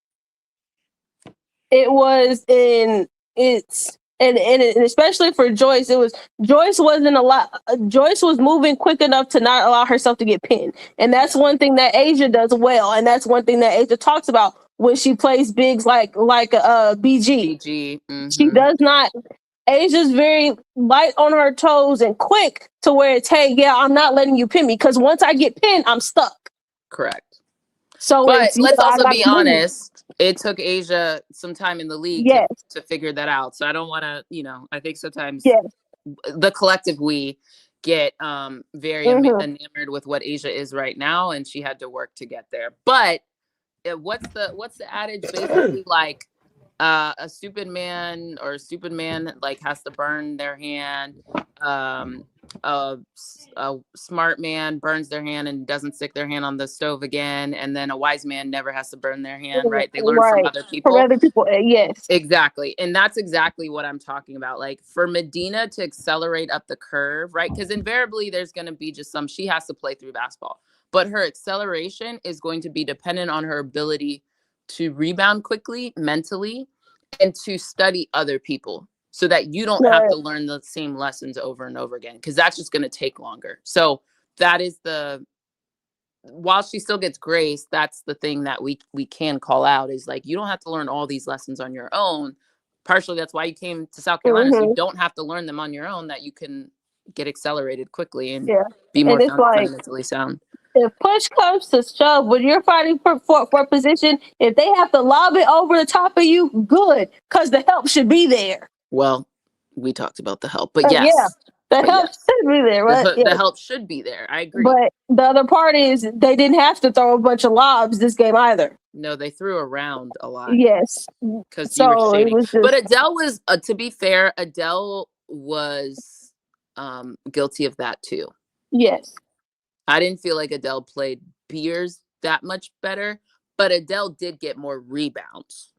I think once Medina saw how Joyce was able playing, to play, yes, in overtime, she figured out, oh, okay, this is how I should do it. And then instead of me just trying to just lean on her and trying to lean on her and move and just put my hand out there to front, it's like, man, no, bump all that. No, you're gonna have to move and actually like get in front of her, of her.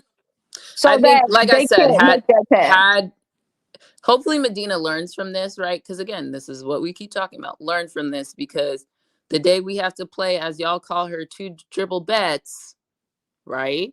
The sooner you learn this, the earlier you learn this, the more effective you can be. And then we don't have to do different type of defenses that overcompensate for bets. Right. I actually think that was part of our issue last year at UCLA. I think we overcommitted to bets, but I get it because of who we had. But the more that you can individually win your matchup, that's the theme of today. If you can individually win your matchup, it helps everybody else on the court. Exactly. Because for the offense, the minute you have to bring a double, they are excited. But you should beat that. That's where on our end, I feel like we're doing a bad job, and it needs to be fixed ASAP, because they're doubling both Joyce and Medina. And your inability to pass out of that and make the defense pay is a problem, because that's the thing that you should be able to crush on. Is doubling should be like your last resort, but it only works if you don't move the fucking ball. Exactly. I think Joyce has gotten better in recognizing them. I don't know, picks and chooses. Yes. But it's not consistent. It's not consistent. It's not consistent at all. But it's okay. We've seen it's like, hey, we've seen shades of you seeing it. Yeah. So I need you to do it consistently, because we know that that pass under the basket, that was an A+. Out to freaking Tessa, straight in the shooting pocket. Yeah, no, that's not an easy pass to make. And now that I know you can make it, yeah, we need to be expecting you to get this ball out once that double comes, because you can do it. You're choosing not to, because sometimes it's, hey, I think I can get this basket. Yes, there's some times where you say as the big, yes, I got this one. But there are other times when you say, yeah, no, let me kick this out to get from a good shot to a great shot. I agree. And that's the thing, is like, I don't use the word selfish, but I understand why some people are. But I'm not using the word selfish because I feel like that has connotations that are just. Yeah, I think it's more maturation. Yeah, I want to use different words. She's got to grow into that. Yeah. I do want to acknowledge Loretta Turner. Man, y'all up here explaining this stuff. Let's go. Way to go, ladies. Is music playing? Got it. I only know by her sound. That's all. We're gonna have this conversation. Now, you said you don't. Cess the only person you paid to cuss you out. Eldrin, you are cracking me up in the chat. But before we get out of here, before we get off this subject, I wanted to back up a couple things that y'all said. There was a question in the chat, and I think it might have been Eldrin. Y'all remind me. Adele, does Adele have any offensive value? Absolutely, Adele has offensive value. Honestly, when I say the boards, I mean all of our bigs, because Adele she got nice touch around the board too. I mean around the basket. She has to slow down too, because she's rushing her shots to go back up. But Adele's I hate to say this, but no, because y'all aren't listening well. Okay, I have to spell this out. Let me go slow on this. To cue this up, I am not saying other people are not smart. Let me be clear. I am not saying other people are not smart. When I use the word IQ, I'm referring to people's ability to quickly assess and react, right? That when I say IQ, that's what I'm referring to. Your ability to see, to recognize, and to assess, and then to implement or action on it. Okay. When I refer to IQ, that's what I'm referring to. Adele's IQ is high. I think it's outside of Raven is currently what people are demonstrating on a consistent basis. Hers is probably up there. The challenge with Adele is her body is forsaking her from all her injuries. Her mind is faster than what her body can do currently. Okay. Yes. So with that comes with, I think she knows, oh, I got the rebound, let me go back up. But the problem is when she goes back up, her second jump or her first jump in that instance, or second, yeah, because she jumped and she jumped back. Her second jump isn't as explosive. So then she's short arming some of her shots, or she's just off kilter. It's not consistent, right? Like she's still dealing with her body coming back from injury. So those are the things that I'm personally seeing with Adele. And I think often she's rushing some of her shots because her mind and her body are not on the same wavelength.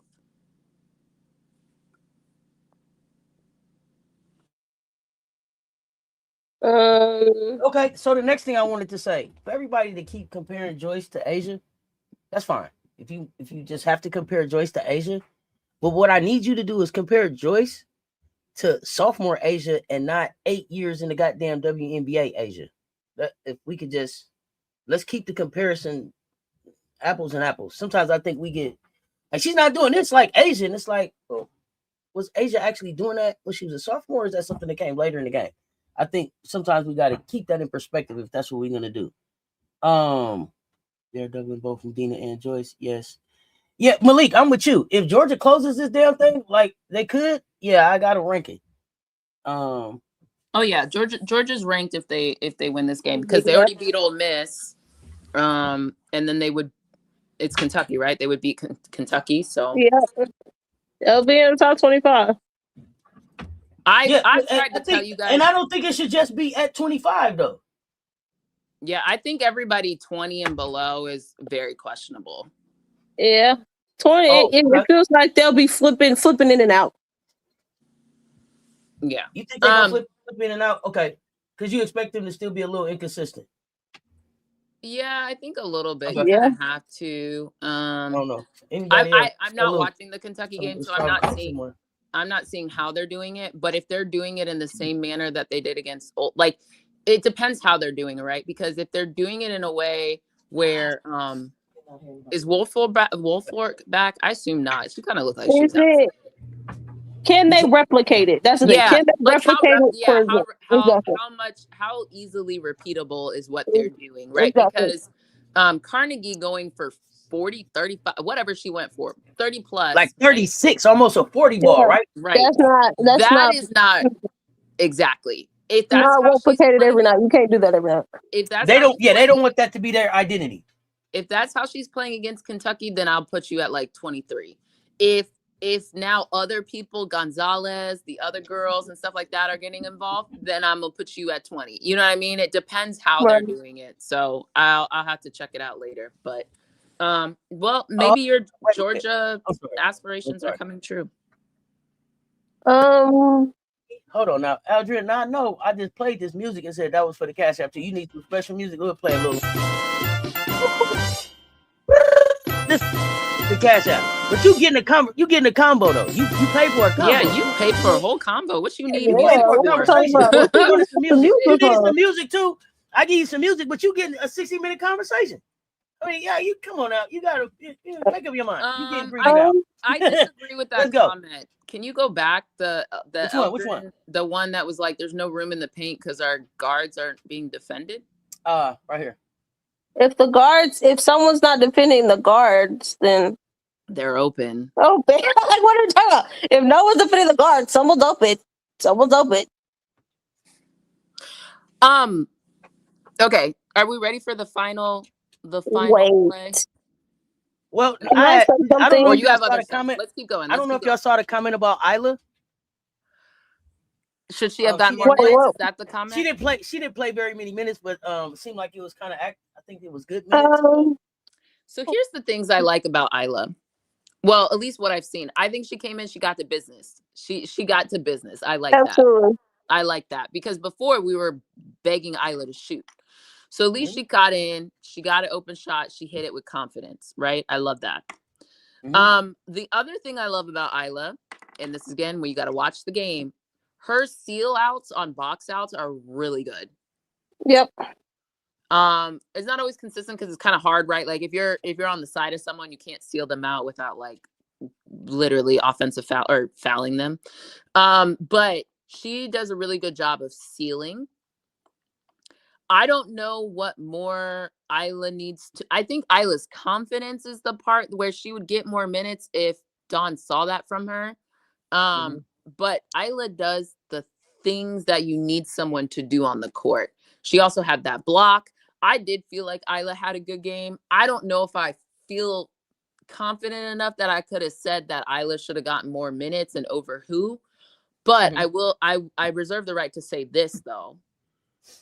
If the way we were playing earlier in this game, I was more I had more of an appetite for being like, fuck it. If we gonna lose, because if we were playing like we didn't want to win. If we were gonna lose, you might as well go with the young guns. Like give them minutes, give them this experience, right? But if someone wanted to make that argument, cool. But we got back in the game and we had the opportunity to win it at the end of regulation, which we're about to talk about. So I really kind of can't get too angry about that. Like I'm not gonna come for Don's neck because Isla didn't get more minutes. But if you guys feel differently, let me know. No, I don't. It's just the hard part. Find it's the tough part for Isla is finding the minutes because yes, you can. It's just because of the lineups, and yes, there's a plethora of lineups to that Dawn can do, but it's depending on what the other team is throwing out there that it becomes a little bit tricky. And correction, Woolfolk is back today. Woolfolk is Okay. back. Okay. Okay. Well, that explains it because that would make more sense. Because I would think with no Wolf Fork, it would be hard for them to compete with Clara and them. But yeah, and OB. The other thing I will say is it's on Isla to demand more minutes. Kind of like the Yep. conversation we were having with Gotti earlier. Like I feel like in the pecking order of more minutes, Gotti has more of a case to me than Isla.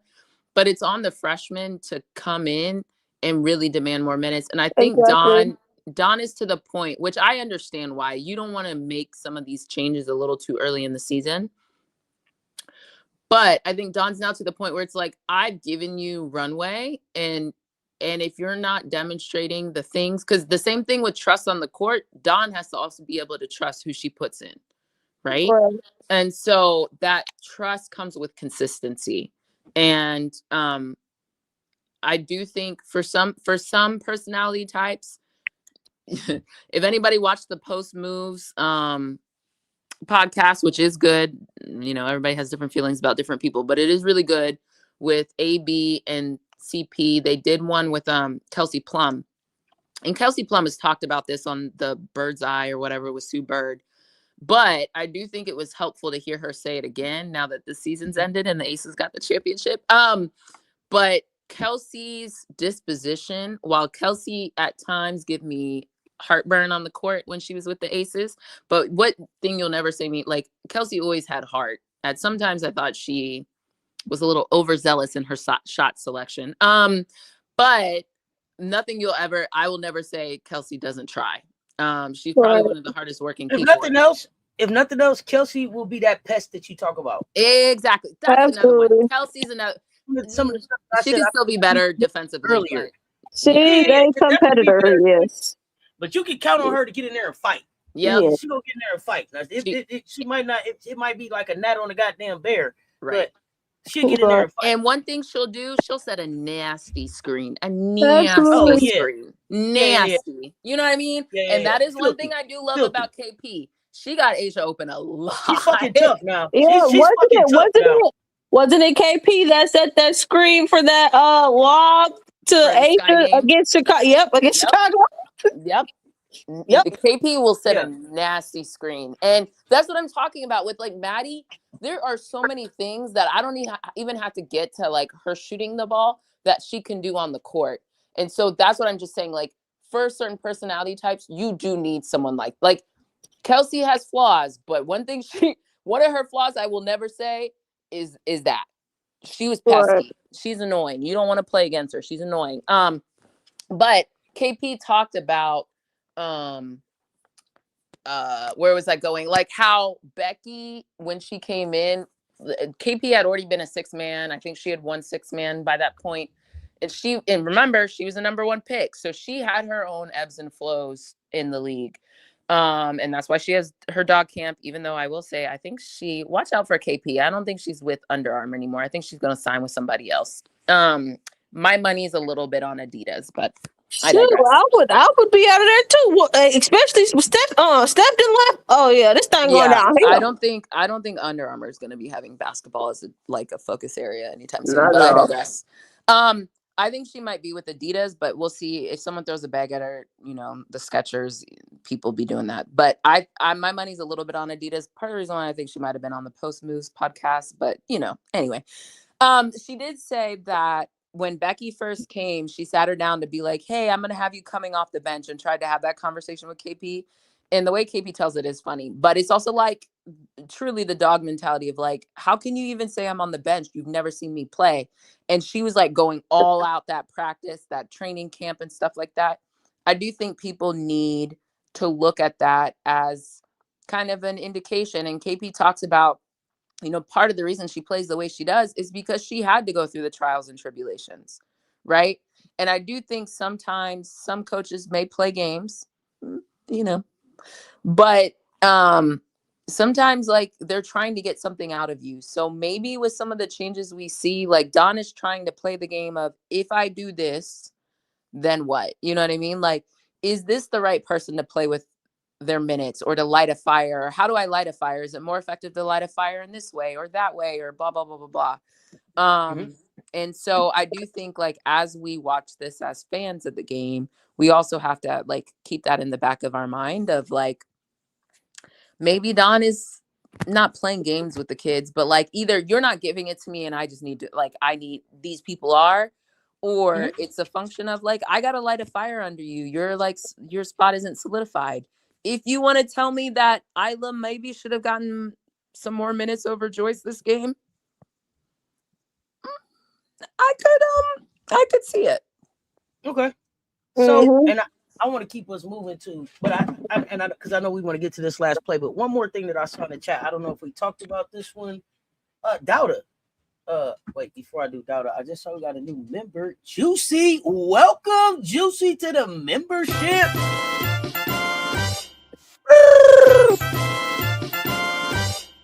We got VIP coming soon. Be on the lookout. Now, Douda, last year versus now. I know we talked about a little bit off camera out of the show.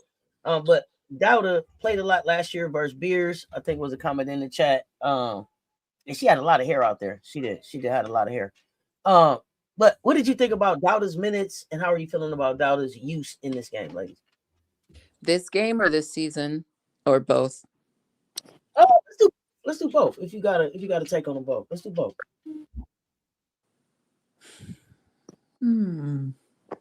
They weren't long minutes. It sounds like you're thinking too, Brittany. So I'll just start chatting and then you think too. And because she only played. I can definitely kick it off. She only played 3 minutes, so she only played 3 minutes compared to what she did against, Beers in the SEC tournament. She was a terror against Beers in the SEC tournament. I think I was saying this. I think probably the Gamecocks. I thought that I would see more Douda. I thought that she was really effective against Beers, so I expected to see more of her. So I was a little surprised. And I have to actually go back to the rewatch to actually watch those 3 minutes to see what we got out of her. Right. To kind of see why we didn't get back to her, or if you saw that, if you thought that Dawn saw something better out there, or was this about getting some other people experience? I feel like, go ahead. So Brittany, do you have a direct answer to that? I think so. I think because of how well Aaliyah played. Okay. I think Aaliyah, And specifically the lineup that she had out there with Aaliyah, because it was Raven, Gotti.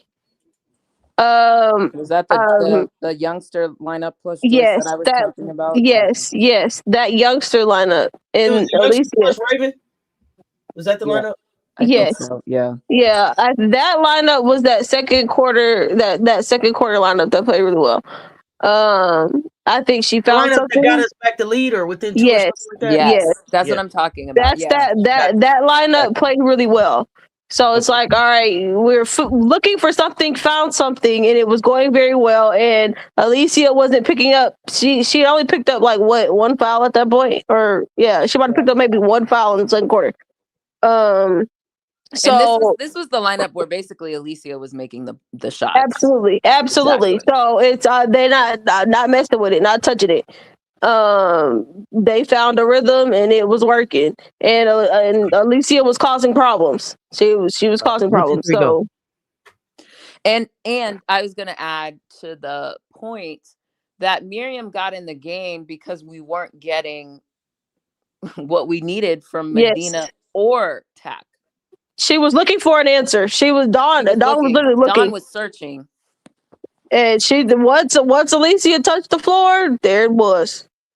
Yeah, it worked. It clicked. So, but speaking of Aaliyah, wait. Can we go back before we go to Aaliyah? Before we go to Aaliyah, yeah. My question is with Dauda, is it what she's done or not done this season that didn't have her in that game? Okay. Is that I got one answer before I answer that question, or it's part of the answer. Okay, go ahead. So to your point around she did well versus Beers, well, by that point in time, Beers had been in foul trouble and sat down. So not to say you didn't need Dauda, but like if Beers is not in the game, I'm getting production out of Aaliyah. Yes. Aaliyah created an advantage. You know what I mean? It's so facto, like yeah. So then why would Miriam be in the game? I guess I think it's hard. I think like I encourage everybody who's your questions are valid, and to be honest, we all ask the questions too. So it's not me being disparaging on anybody. So again, comprehension. I'm not being rude towards anybody. They're fair questions. But when you ask these questions, you also have to ask yourself, get minutes over whom and what is happening with all 5 players and who they're playing against, right? Basketball is chess with matchups. So I think that's important. I think the production that you get out of a collection of people, and Dawn has told us this, is that it is something to think about. She is searching for groups who play well defensively. And contrary to popular belief, we are still supposed to be a defensive-oriented team. I don't care how many points but if defense is what we are supposed to be known for, no matter what iteration of Dawn Staley in South Carolina exists, defense is still at the center of what we do. Although, to my chagrin, not as much this year. But Dawn is searching for answers defensively, especially transition defense, which we already talked about. Beers was cooking us in her limited minutes. So she was trying to find answers that still limited the perimeter, still limited the inside game, and she was trying to search through all that. Now, you can come up with pros and cons and critiques of Dawn and what she did or didn't do this game, but you have to keep that in mind.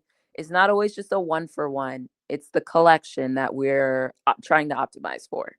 I saw a couple comments about we gave up on Dauda. I wouldn't say it that way. I feel like that's just going 0 to 100. I think the back to the question you asked, Auntie, about Dauda. I mean, were we all not watching games? The one thing I know for sure is that Dauda, it's been made clear. Sorry to cut you off, Commissioner. One thing I know for sure is that it's been made clear to Dauda what it takes to get on the floor. That's where I was going. Yeah, either you do it or you don't. Damn it! That's the one thing that you can say it about other programs. But I'm very confident that in the South Carolina program, it is transparency, and it is very clear what gets you on the floor and what gets your ass on the bench. Correct. So, I think when Dauda comes in, and I encourage you to go because it's on. I got a third rewatch because I got to watch for Chloe and Dowda. Right. Those would be my And focus watch on my third Maddie. watch. Watch all your people when they get in the game. I do think, because I think the Right. starters, it's clear. But you should watch Maddie. You should watch Isla and Gotti. Quite frankly, there's good stuff there. I do think everybody. I encourage you to go rewatch the games at the beginning of the season. Don gave Dowda a lot of leeway earlier in the season. Mhm. Something I will say, I've not given up on Dowda. I've adjusted my expectations of Dowda. And I think I got Auntie there one day. I forget which day, but we eventually got there. I've Yeah, adjusted well, I my think we also expectations. got to the go ahead. I'm sorry, yeah, we got to that place. Go ahead. No, you're fine. But the reality is, at certain points when Dowda's lack of confidence and I don't know herself offensively, that's the best articulation that I have, has been at the detriment of the team in some ways. And I think Dowda has to dig deep, read scripture, talk to whoever she needs to talk to figure out her offensive side, because what she does give us, I do think, is defense and rebounding. And I do think at points in time in this game, we could have used that. But again, like I said, Dawn is searching for the collection of people defensively first, and then on the offensive end. Well, the challenge is going to be, and like I said, Joyce at points in this game had monster defensive efforts, literally in a series. And it looked like, okay, here goes Joyce, like rebound, rebound, rebound, and then only ended up with 5. So, there's that. So I could see how Dawn also is looking at that, like, okay, I'm giving Joyce the ability. Joyce has the highest ceiling of our team. And so if I give her a chance to figure it out, there's that. Dawn is being a puppeteer and a maestro with 11 individuals who can go on the court. So like you also have to keep that in mind while also trying to play chess against the other team. And I think people need to recognize it's not just like an easy substitution of A equals B. No, they don't always equal. And people play different positions. And there's certain things I'm trying to run. And there's certain people I'm trying to give rest to. Like, she has to balance all that. Mm-hmm. I'm going to interrupt you right here because you did a great explanation of this when we were talking. Okay, remind me. I'm going to ask you to expound. Because what I said was what we're seeing Dawn do successfully right now is what the fuck Steve Kerr wasn't able to do. Right? Yes. And so you talk about... Yes, I think I brought that up. Yeah. Yeah, so we talked about like balancing, bringing the people in. Well, I'll let you explain. Yeah. You expounded on it. That was like my start to it, and then you kind of went where you went. So yes. I feel like Dawn is right now doing what Steve Kerr hasn't been able to do with the Warriors, and I use them because I'm a Warrior fan. Yeah. If you could help elaborate. Elaborate. I'm rough around the edges. Commish, explain, please. Yes. Make it eloquent. No, yeah, sure. No, so, and I think maybe people aren't always picking up what I'm putting down, or, sometimes you got to say things multiple times for people to realize what you're saying. I've said it before on Baseline, but let me bring it back. So I just talked about Dawn is playing with 11 different people. And the thing that makes Dawn really good, and it's funny because there's all this talk about burger girls and this, that, and the other. But the thing that people don't realize and what makes Dawn unique versus others is she has this collection of talent, but is trying to balance the present with the future. And that's also really hard to do. So on top of everything I just articulated, you're doing matchups, you're trying to dictate, you're trying to find energy. If it's not happening, this is now Dawn has to play a different set of games and she's like playing Uno while playing chess, while playing gin rummy. I don't know, like spades, like she's playing lots of different things simultaneously, and she's human. So not all the times does she get it right, but more often than not, she does, which is why people need to stop playing on her coaching abilities. Dawn is trying to, especially the role of a coach, is to get the best out of the talent in which they have. Sometimes I only play 6 players. I only play 7 players. But ideally, I'm playing everyone. I'm giving the freshman, and I'm putting Aaliyah in that freshman category just for all intents and purposes. She's a super freshman, but she's a freshman. I'm trying to give my freshman experience. My sophomores ideally have already been here, and now I'm trying to instill what I want out of them. Now I can demand a little bit more from them. right? Because you've been here. You shouldn't, quote unquote, know better, right? Know better, do better. Then my juniors, I really shouldn't be talking to you because, as Don says, you've been in the system 3 years. And then my seniors is like another level. Like, in the seniors are either trying to showcase themselves, prepare themselves from the W, and I'm going to put seniors and fifth years kind of in the same category, right? So she's trying to play on all these different timeline dimensions while trying to win a game. Like, that's what's happening. So, and She's also trying give to, these kids the opportunity to dot the I's and cross the T's in their fucking NIL deals. Don't forget that Correct. shit. They got them responsibility. Correct. So there's a showcasing. So there's a multitude of things that Don is balancing at the same point in time. And while I've had critiques myself about some of the stuff Don did, like, I didn't love when she threw Aaliyah in Vegas, right? But upon pondering and reflection, I was like, you know what? It's actually good for Aaliyah, because especially how she came back. She got in the gym. She realized she wasn't ready. She didn't like how she felt. And you know what? When Aaliyah came in, it didn't end up in a win, unfortunately, because of the other things we've talked about. But when Aaliyah came in and got her limited minutes for Oklahoma, she got to work. Because guess what? And KP said this too. Other people have said this. It's a skill to come off the bench, contrary to popular opinion. Like, coming off the bench, you have to bring your own energy. Well, everybody needs to bring their own energy, but like, you instantaneously need to bring your own energy. That's why I don't understand why people get offended by spark plug. I don't understand why people get offended by coming off the bench. If your ability to impact a game and you get more minutes by your ability to impact and your trust that your coach has in you, it shouldn't really matter, right? Like, you're playing. There are a lot of people not playing, but you're playing. So I think at the end of the day, like, we as fans, I also encourage us, when we're watching, we also have to think about all the dimensions that Don is operating against. But to me, I anchor more I want to win, but if we're not going to win, then I want, which is what I was alluding to earlier. If this was the game that Don said, I'm not playing my starters or my usual people because they're not playing with the effort and the energy I want, I'd rather go with my youngsters, I would have actually been okay with it for this game. It's just unfortunate we had the chance to win the game that we didn't, because at that point, then I could have argued Gotti, Aaliyah probably would have fouled out, but I put Aaliyah back in there and give them the minutes to even struggle through. I think maybe if we were down 30, that probably would have been the thing. And it's like, you got to just struggle through it, and you need the playing time, and it's important for you. So I think that, did I hit all the points that we talked about? It was a long conversation, so I don't know if I got anything I missed, Auntie.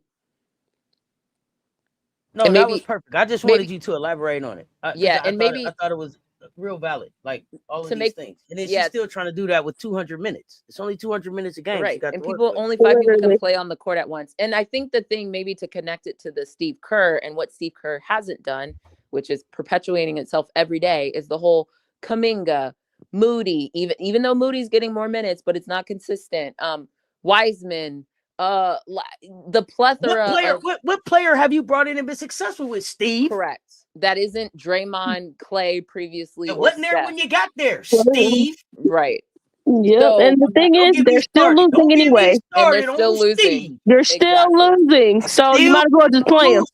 Then we went out and got my buddy. We went and got the Milton. We went and got DeAnthony. We went and got who else? Jimmy Butler. Like, we. Man, the whole Jimmy Butler and Kuminga K mix. Oh my gosh, get out of here. Started. Right. And really, then you threw away somebody. We threw away somebody that went in the foxhole with us and won a championship. You should have kept Andrew Wiggins. Yeah. Oh, Wiggins too. Now they're trying to get back. Yeah. Poole. Yeah. They're getting them back. But see, them second generation pros are different. Andrew Wiggins is second generation pro, man. You keep that in your organization. That was the identity of your organization anyway. It was built on second generation pros. Should have stayed with that, buddy. But never mind, I digress. Let's stay where we at. But exactly. But what I'm trying to say is, shout out to Georgia. Shout out to Georgia. They did close. Good for them.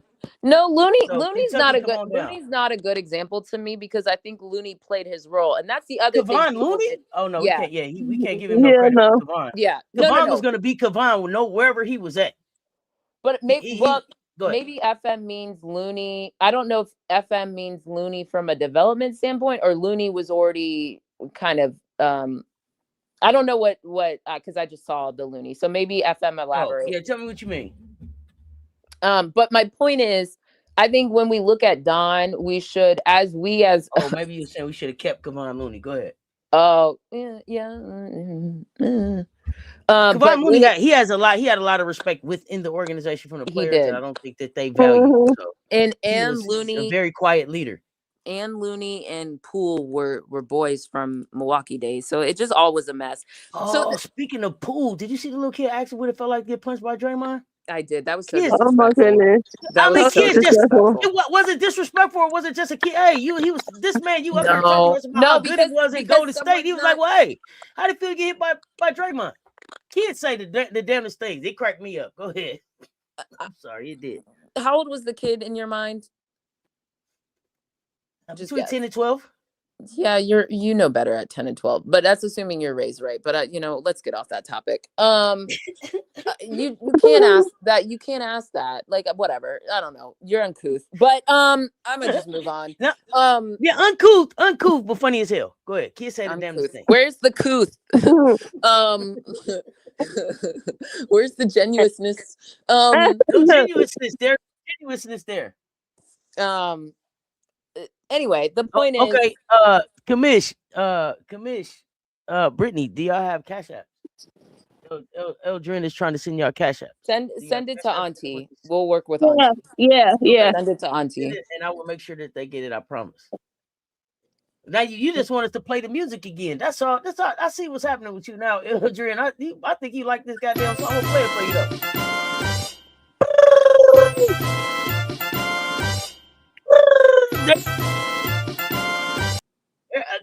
No, we appreciate the support. We do appreciate them. Yes, thank you for that. Thank you. Absolutely. Now I can buy the handle on my bag. No, I'm just playing. Thank you. Thank you. It will offset the wine that I have for this weekend. But what was I saying? Yeah, so Don is like playing with a lot of things, and I think that's what makes South Carolina's program what it is in this current century. Is Don is playing with a lot of different things. Now, I'm going to add another layer on it, which is why I'm like I've been not criticizing Don too much externally. I've wanted Don to revert back to her a little bit more hard ass ways. But I understand with these, speaking of uncouth kids, and I'm not saying our kids are uncouth, I'm just saying with this current generation, I walked up the hill both ways a mile when back in my day. But get off my lawn. But it is difficult to try to manage and teach, and not necessarily punish, but teach, and hold people accountable. And to me, minutes are a way to hold people accountable, and starting is a way to hold people accountable. You can't even spell right. Right is not spelled WRIGHT. Like, oh my God, I need to stop looking at the chat. My goodness, Lord help him. You can't even spell right. I didn't even see your whole thing. I just knew that wasn't right. Right. RIGHT. Right. And that still didn't make no sense. That comment don't make no sense. What you talking about? To make a star with one player? Oh, please. It doesn't even make sense. But that's what makes Dawn and her program special, contrary to the trolls, which is why they always find someone that they want to try to poke at, is because, all you can respond is LOL. All you can do is you think Dawn is making Raven the star? You are literally, what are you smoking? Like, what are you? Don't do drugs, kids. Don't do drugs. Bring the DARE program right back. Literally. DARE. She is trying to balance a lot of talented people with team basketball while trying to prepare them for the W, while trying to win games. Not a lot of programs can say they can do all of those simultaneously and have done them consistently. And this is what I'm talking about, is like, everybody, it's really tough to do that. Like, look at Corey Close. Like, this is probably the first time, or she's at least had talented people on her team for at least the past 3-4 years. That's fair to say. I mean, she has kids in the W, so like she clearly. But as far as her team has a lot of talent. She hasn't been able to like retain all her people, right? We've seen that. Mm-hmm. She hasn't been able to win consistently. So I just look at it and I'm like, outside of Gino, who's been doing this longer than Dawn, Kim, who's been doing this longer than Dawn, by the way, like there's no other program that can say they've done this. And there's other programs that have been more historic. There's more programs like Notre Dame, who, is it fair to, does South Carolina have more championships does Notre Dame only have 2 in their history? I think. They might have 3, but I think they only have 2. We have 3. I think it's 2. I thought it was 2. Let's see. Because I think we had a conversation about this. Yeah, I think they only have 2. They might have 3, but okay, worst case scenario, we're tied with Notre Dame. Like Notre Dame got 2, and Ivy was there for both of them. One is a player, one is assistant coach. Right. So back to my point.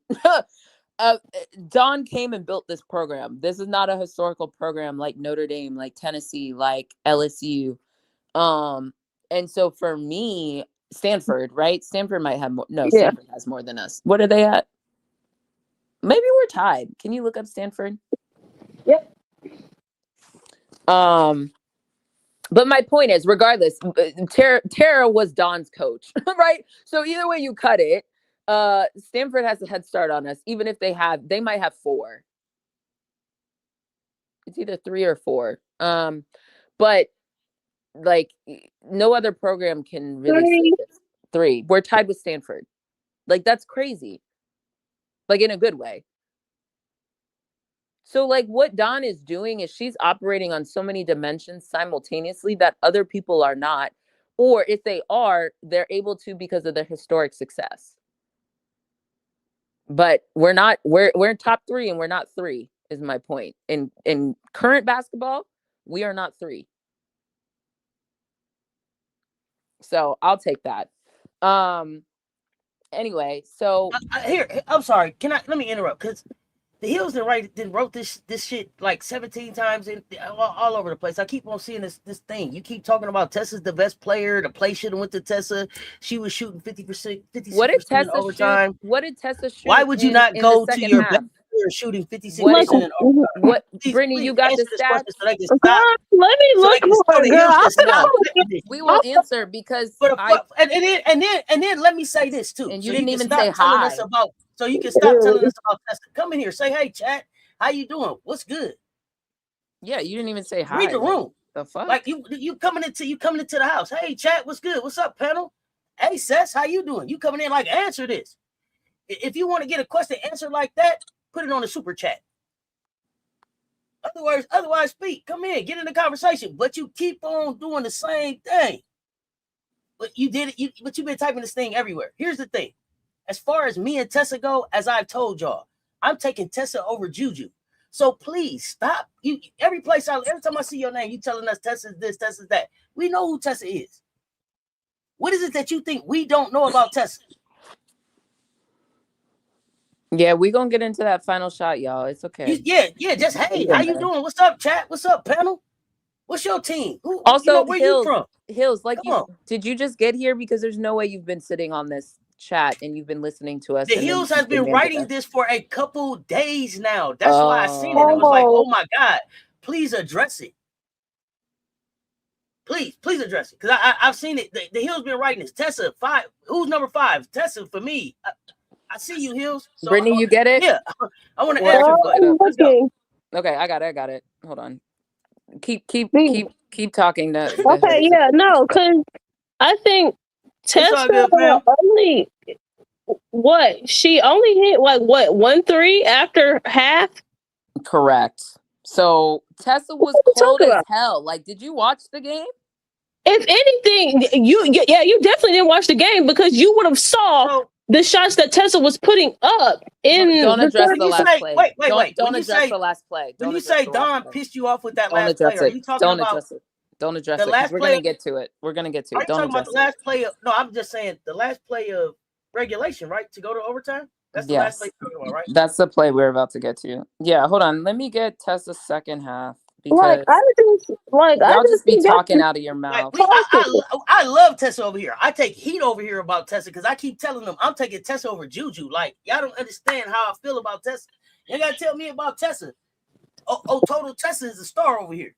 like So remind me what the Hills said Tessa was shooting for the game and why she should have shot the final shot. She's shooting. Let's see, your best he shooter. said that man shot. He said that Hold on. Tessa shot 56% in overtime. No, well, no. She was shooting The 50% Hills in said- overtime. That's what she said. Yes. Why Here's didn't the quote Tessa right here. shoot more? Shot 56%. Or are you bringing it back? Sorry. Why would you not go to your best Your player best shooting 56% in overtime? In So you overtime. saying she was shooting 56% in overtime? Or No. why not In go to her in overtime, overtime because why she was didn't they shooting go 56%? to her? Because she was shooting 56%. Got you. All right, let's go. All right. Now let me tell you a fun fact. The Hills have eyes. Did you know in the second half, Tessa shot 16.666666667% in the second half? Literally, like you wasn't watching the game because most of the points came in the first half. Tessa went 1 for 6 and went 0 for 3 in the second half. So back to your comment. If you're going to quote numbers, make sure you know who you're quoting numbers around because we know how to do numbers too. Just so you know, when you see Baseline Brunch, we don't play with numbers. Try that with somebody else. Literally, just be talking, man. Just be talking. So now the Hills are saying did we watch the last 3 games? No, because we didn't watch the last 3 games. We didn't watch the last 3 games. Here's the thing. We didn't watch the last 3 games. Now she's the reason we won the last 3 games to play Raven turn the ball over. Okay. Raven, I don't think Raven turned the ball over. We're going to talk about the last play in and of itself. We're not talking with him. That's the other part. Wait. I want to make sure I clarify. So the Hills is saying not that she was shooting 56% in overtime. She's shooting 56% period. So the Hills, are you the person who I got that right? Are you analytics where 3 is worth more than 2? So no matter or even maybe you like football, do you always go for 2-point conversions because it's worth more than kicking the extra point? Is that what you're telling me? Because that's the methodology that you're using. There's time and score and possession. If Tessa is shooting 1 for 6, and the 1, by the way, includes the layup she finally made, why? Huh? And then the crazy part about that is Raven ended up shooting 57% in the game. So who should have shot? You know what I mean? Like, what the fuck are you talking about? No, I'm not going to keep answering your dumb questions because you keep throwing out dumb points. You clearly have an agenda to have, and I'm not one for it. So, I got to understand. I'm trying to understand where. Okay, here's the thing. I'm looking at Tessa on the season. Tessa's shooting 48, 45, 77. 48 from the field, 45 from 3, almost 46, 77% from free throw. So where's the 56% coming from? I really just wanted to understand. Apparently, her last 3 games. Again, can we go to the last? Like, this is just. You want to see the play now? Yeah, I don't want to do this. Like, you said if Tessa leaves, there's no team. Again, this is dumb. So let me ask you this. This is dumb. Are you a Gamecocks fan or a Tessa fan? Just be honest with us. Who's your team? This is a troll fucking LSUer who comes in here pretending like I've seen this either that or a troll from one of the TikTok videos that was like So both. So you're a troll of LSU. Okay, yeah. Got it. Like, I'm done. Can we move on? Yeah, let's go. Okay. So for everybody else that has common sense, let's talk about the last 18 seconds of this game. Do you mind showing the clip? It's rolling. Oh, sorry. I'm on delay then. Okay. So here we go. We're going to let it roll once, and then I'm going to talk through it. Everybody watch for yourself. Let me back up. Okay. Watch this. Whoa. Wait. Hold on. Stop all this. Now, let me say this. It's one thing for you to come in and talk to us and be in a conversation. It's another thing for you to be disrespectful. Fools, it ain't a fool in this motherfucker. Words matter. Ain't nobody disrespected you. As a matter of fact, we went above and beyond to try to understand what the fuck it is you've been saying in this motherfucking chat. I took time out to answer your motherfucking question. And then you want to come back with this old disrespectful shit. After demanding that we answer the question. You came in here with some numbers and some shit that you couldn't even talk about. 56%, I asked you where the fuck did it come from? What you not gonna do is disrespect this panel or this platform. Period. You can be talking about look at the screen now, but fuck all that. I'm talking about what the fuck you said in the chat. The disrespect don't stand around this motherfucker. So fuck what you talking about. Fuck what you talking about. You owe the panel or you owe the panel an apology, or you can get the fuck out my chat. What you not gonna do is come in here and disrespect these ladies. You're not gonna come in here and call these women no fools, and they sitting up here talking, giving you straight fucking facts. You can miss me with that bullshit. I stand on a whole lot of shit, and we can have a whole lot of fun. But disrespect doesn't stand here. These women don't have a channel. I got the channel. They're up here helping me grow a platform. What the fuck you ain't gonna do is disrespect neither one of them. It ain't a fool in this bitch. We was trying to help you with your lame ass basketball takes so you can sound better in other places on fucking YouTube and these other fucking places you leaving these lame ass fucking comments. But what you ain't gonna do is be disrespectful. So the next thing I should see from you is a motherfucking apology or nothing else in the fucking chat. And I mean that. If that motherfucker write one thing besides apology, get him the fuck out my chat. And I mean that shit. And with I understand thing in me. I mean that shit. And I don't need none of y'all motherfuckers in here. But you ain't gonna disrespect not nobody that come up here. You ain't gonna do that shit in here. You can do that shit in them other fuck ass places that you be, but it ain't gonna be accepted over here. So unless the next fucking thing you put in the chat is my bad, apology to these fucking ladies that's up here, don't type another motherfucking syllable, consonant, vowel in that bitch. Do you understand that shit? I was gonna add. My apologies, lady. My apologies, ladies. We ain't gonna do that shit in this motherfucker. No, I got you. Y'all go right ahead. I just want to elaborate. We ain't gonna do that. I just want to elaborate that I don't know where we lost our couthness as a society, but I understand it's not an apology. Literally. That lame ass motherfucker didn't put an apology. Okay, in my chat. we got Draco. We got Draco or somebody up. What Rich is it? What Rich in the building? I don't give a fuck. The loudest mouth is the one that threw your bitch ass out. You threw the fuck up out my chat. Tell him that. Tell that. Run to the hills and tell that. And the funny thing about all this is we could have had a conversation. Ain't nobody said shit about you. We could have said a whole lot of shit about your lame ass takes and how dumb they sounded. But we tried to help you get to where you needed to be. But what you ain't gonna do is that.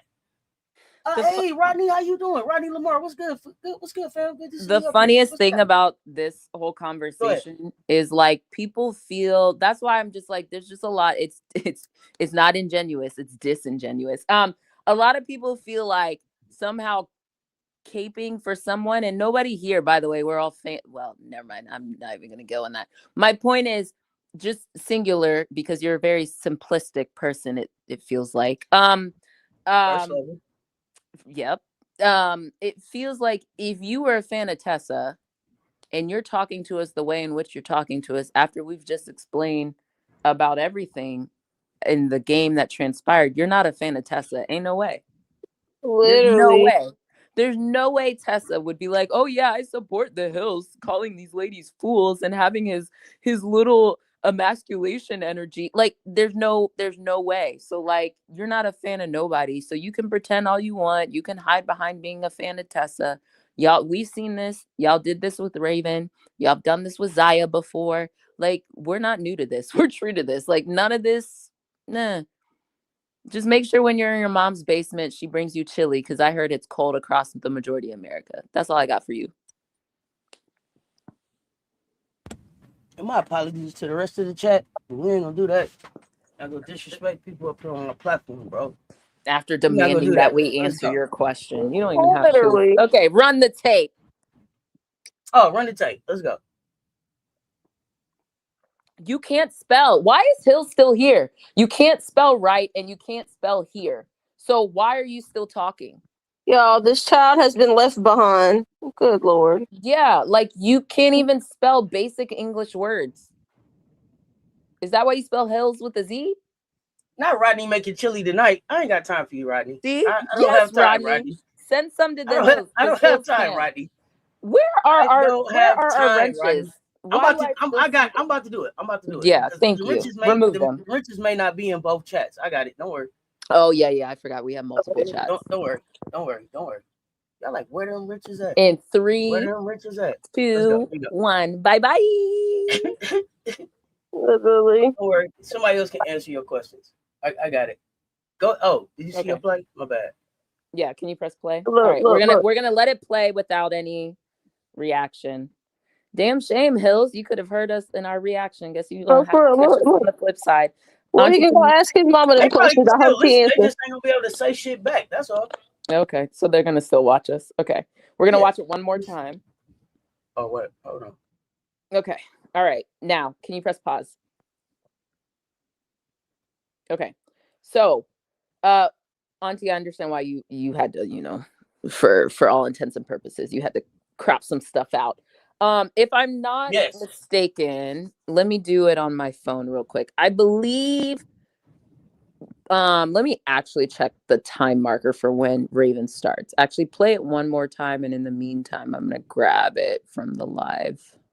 Oh, Big Draco, make sure that the Hills is out of all the chats. Make sure the Hills is blocked. Okay, so you know who it is. Yes. This person. Make sure they're blocked. I think I got them on everywhere, but double check for me. All right, here we go. Playing. What y'all be saying? Expeditiously. Shadowground. No, it's okay, Danny Joy. We know you know how to spell. Other people, Hooked on Phonics wasn't around when they were kids, apparently. Okay, so Raven actually starts going at I think the 13-minute mark, which I'm fine with. But the problem that I had, this is again where I tried to have patience with Medina. Medina came too early. And the reason why I say she came too early is because look at how effective this screen actually is when it runs. A screen is only effective if you screen somebody. Right? A screen is only effective if you free somebody up. But if you don't free somebody up, then the screen is not effective. So let's watch it. She's still on Raven. So neither of those double screens were effective. I personally put the onus on a coat a little bit more because she was first. I can also put it a little bit on Raven because she didn't really run them into the screen. But I think by a coat being there too early, it kind of messed with everything. So a coat came too and early. then Joyce is just looking like, what the fuck? Yes. Literally. Then that's the second portion of it. Like, so everybody's not, and then Beers is in a very considerable drop. MJ, are you in vertical or regular? Switch. They're both on YouTube. Go ahead. Yeah. So if you watch the effect, like that's the point of a screen. Brittany, anything else to add on the screen component? I have other things, but I want to know. With the screen, I think maybe it should have been set up for an option for Raven to reject the screen. Especially with how early Medina came up. And once you saw how low Beers was gonna sit. Okay, let's go back. Let's go back because Danny Joy is saying it looks like Joyce called for the screen. No, it's a double screen. So it was fine. It was fine because Medina looks over, right? The double screen would have been fine. A double screen is good in that situation because Beers is not anywhere close. So I don't have a problem with the double screen. You feel differently? No, I don't mind the double screen at all. Joyce did. But Medina probably should have been on the other side of Joyce. I think Medina just came too early. Yes. At this point, it's just like, all right, you came too early, and it's kind of like, all right, you got to do this on the fly. So Joyce should have called later. No, Medina should have. She does signal watch. She does, but Medina came too early. She's just I telling don't her know. like, be ready to come on, and she just took off. Right. Because remember, Yeah. they just came out of a timeout. In the timeout, here's what Dawn is probably telling them. There are 18 seconds left, right? I want you to go at the 10, or I want the screen to come at the 10 or the 11. You know what I mean? Medina came way too early because Raven is trying to waste clock, and Raven has to be like, wait. Medina came to her, and then Dawn is like, go. You know what I mean? So What are you thinking about the idea of why didn't they stagger the screen? it low key was. I mean, a double screen. I guess what's the difference? I guess of what Tell someone's. us, Mondo, what you mean there? Setting the screen you can work off of. You can also pin a defensive player slipping. Yeah, and then the other part is the angle. I don't like the angle. I don't like the angle either. Yeah, because the other part is the angle. It wasn't like if they would have set the angle at a good angle, it would have gave Raven the option to accept it or reject it and just flip it. Right. And they didn't give her that option because the way in which Beers is set up all the way back there, would have said, "Oh yeah, we finna change this angle." Correct. And this is part of where Medina's not IQ. I'm not calling keeping it her 18 basketball is a good point. experience. Dawn said she told Raven to play make. So is it a set play or what? I think that was. I still think that was set. I don't think it was a complete. I think Dawn wanted Raven to make the decision off the screen, which we're about to get to in a second. But I think the double screen was the play. It's purposeful. Where Beers is the double screen works. Now, could we make an argument that maybe the other screener could have been a Tessa or could have been someone else so that the role would have made it easier for Tessa? We're about to see Tessa as well. Don't worry. This play call is actually good. Because Tessa came flying up from the Tessa came flying up from the corner. Correct. But Medina's screen also wasn't good on Tessa.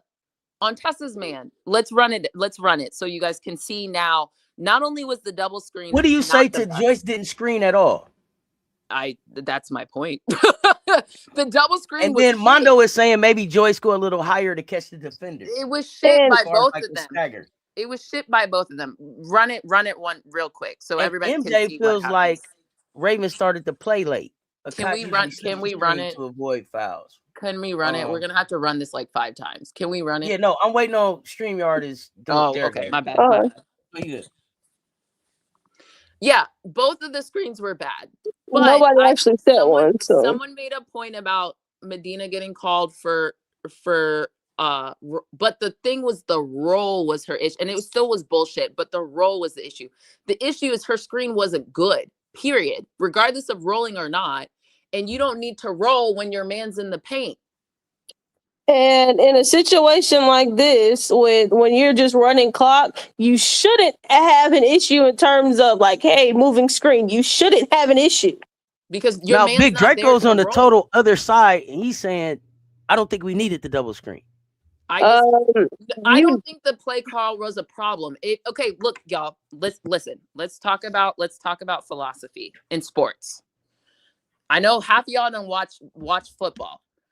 Your shit's only good as your execution. If your execution is trash, your entire screens, literally in football, running back screens, tight end screens, they don't work if you don't execute. So this is an execution issue all around, including when Medina came up too early.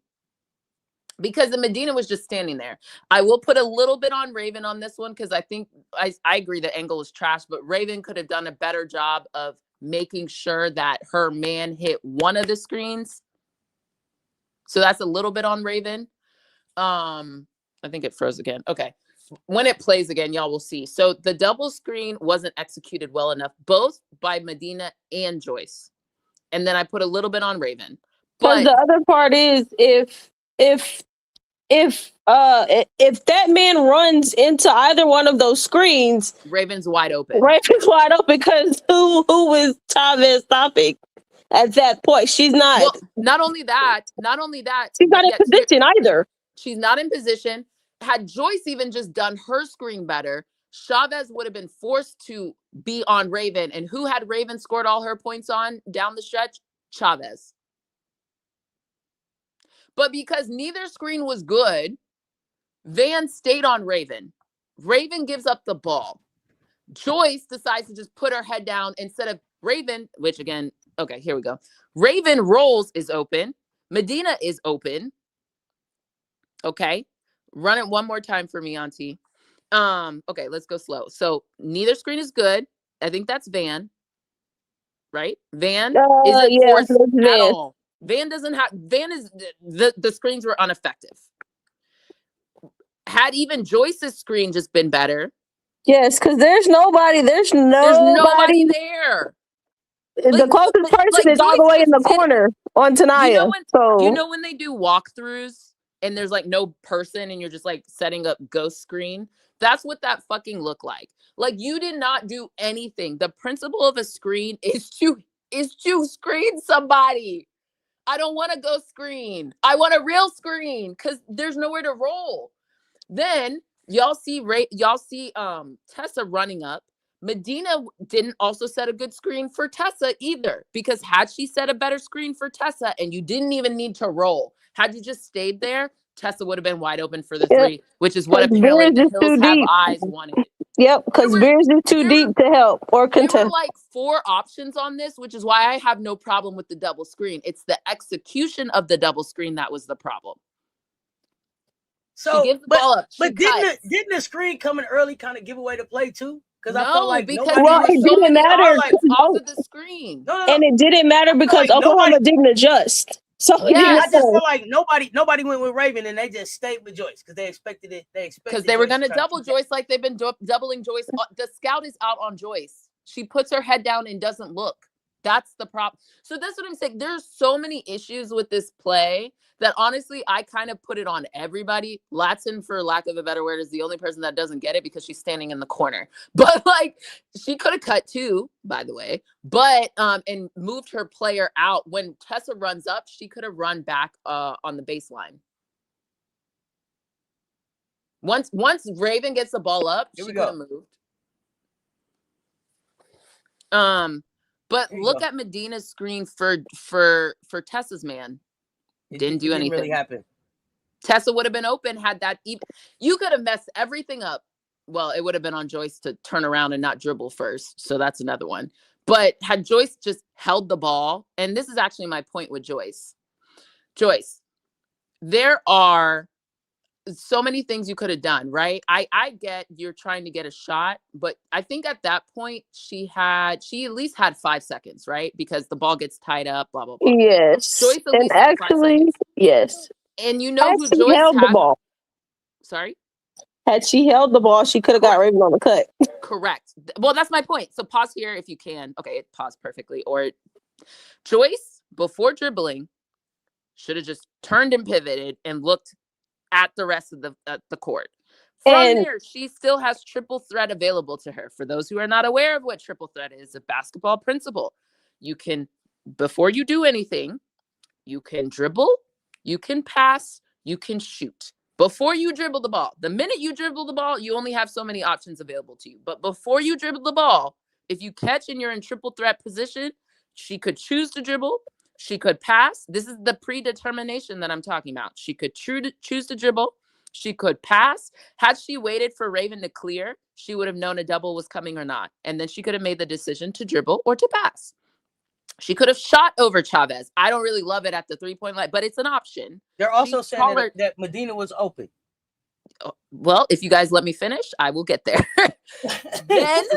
Then she could have shot over Chavez as the worst case scenario. And then there were 2 options for her to pass the ball as currently constructed. Medina was open. Raven was open. Had Medina set a better screen, Tessa would have been open. Now, those are 3 options for Joyce to pass the ball and get a shot. Now what? Now what y'all want to tell me about that double screen? That double screen was fine. You should have just done it better. Exactly. And that's on Joyce too. Everybody messed up in their own capacity, but even with the mess ups, y'all, the play was drawn up well enough that you had options. That's the point I'm making. That's not on Don. That's on the players. I don't care if you're a sophomore or what. At this point, you are in the game, contrary to some people saying they've never been in the game in critical moments or not. You know, you're in the game. Calm down, use your brain, and stop predetermining your stuff, because you had so many options available. There were technically, had this play been run correctly after the double screen was shit, there were two options. Had Medina's second screen been better, there would have been three options to pass the ball and still potentially drive the ball and kick, by the way. So there were actually a plethora of options, which is actually my point and why I wanted to break down this final play. Yeah, go ahead. Yeah. Go ahead. And it's the mental clock. You gotta have the clock running in your head, ticking in your head. When you come and set this screen, and because you can see the clock on the other end, when you come and set this screen, okay, cool, I'm ticking, I'm counting the time in my head. You didn't need to put the ball on the floor. And guess what? Beers is in foul trouble. She would have had to foul, or she would have let you get the ball. You know what I mean? Like, I'm putting pressure on Beers to not fuck up. Yes, it really would have been a potential for a 2-on-1 on the back side. Either you hit Medina and boom, or you hit Raven and it's a 2-on-1. So figure it out. In this still shot, Medina does look like the wide open player.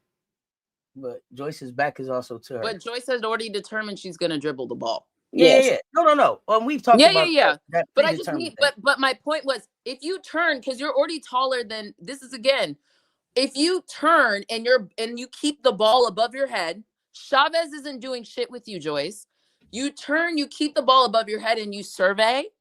She would have been able to make a decision where Medina's rolling, Joyce ends up getting open. Because I still believe Van would have come and doubled. I think that was the play. They've been doing it all game. And if anything, if she was going to put the ball on the floor, it needed to be a retreat dribble just to make sure Van was coming. Correct. Well, yeah, but like you said, right here, when you stop it right here, you got Raven rolling with her hand up, and you got Medina cutting.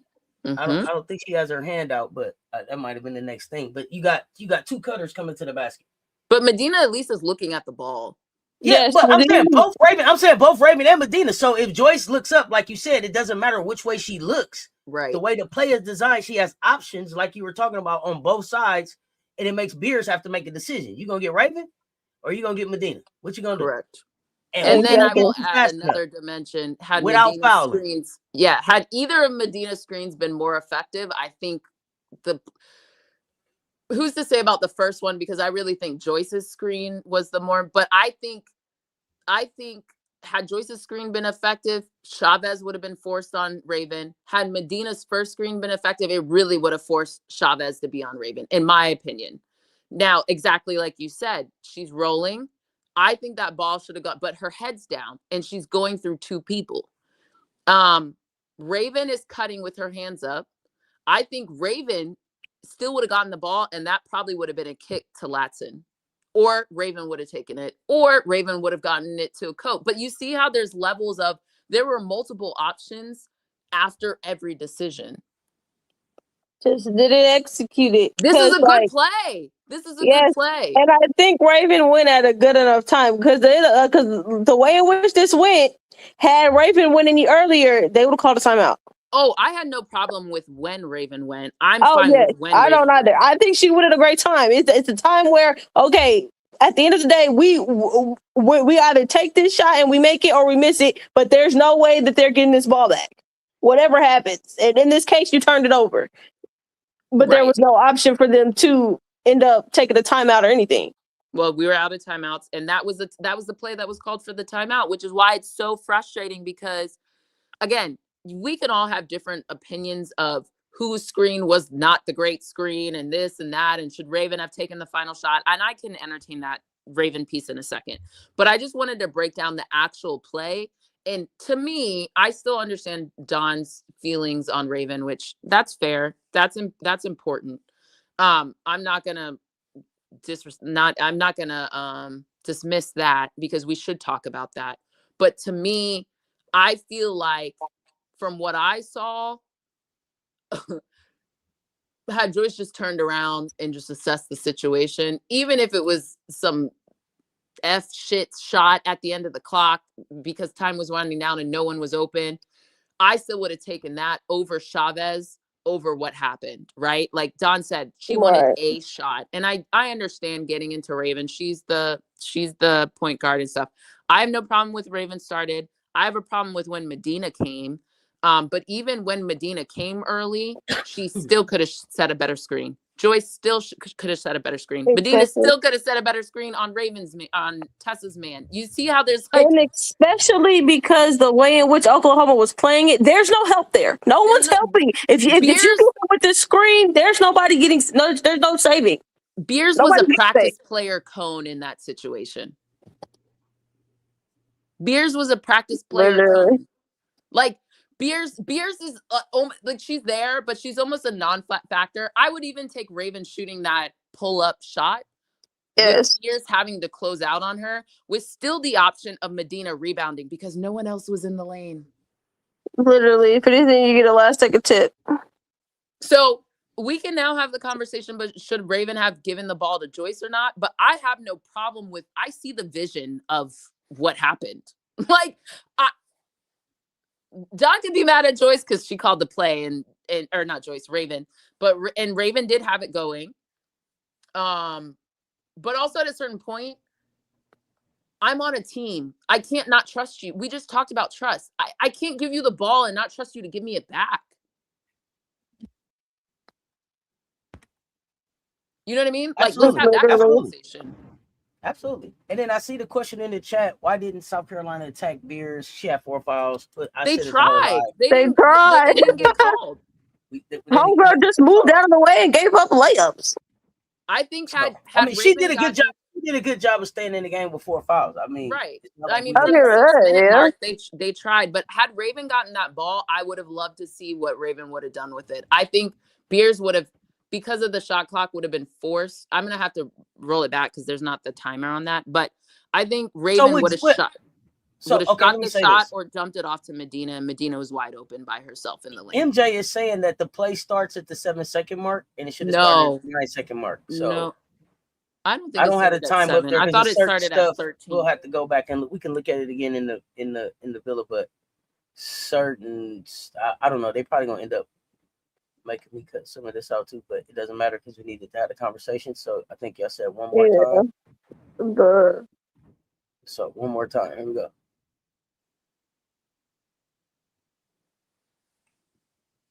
Okay, MJ's right. Raven goes at 7-5.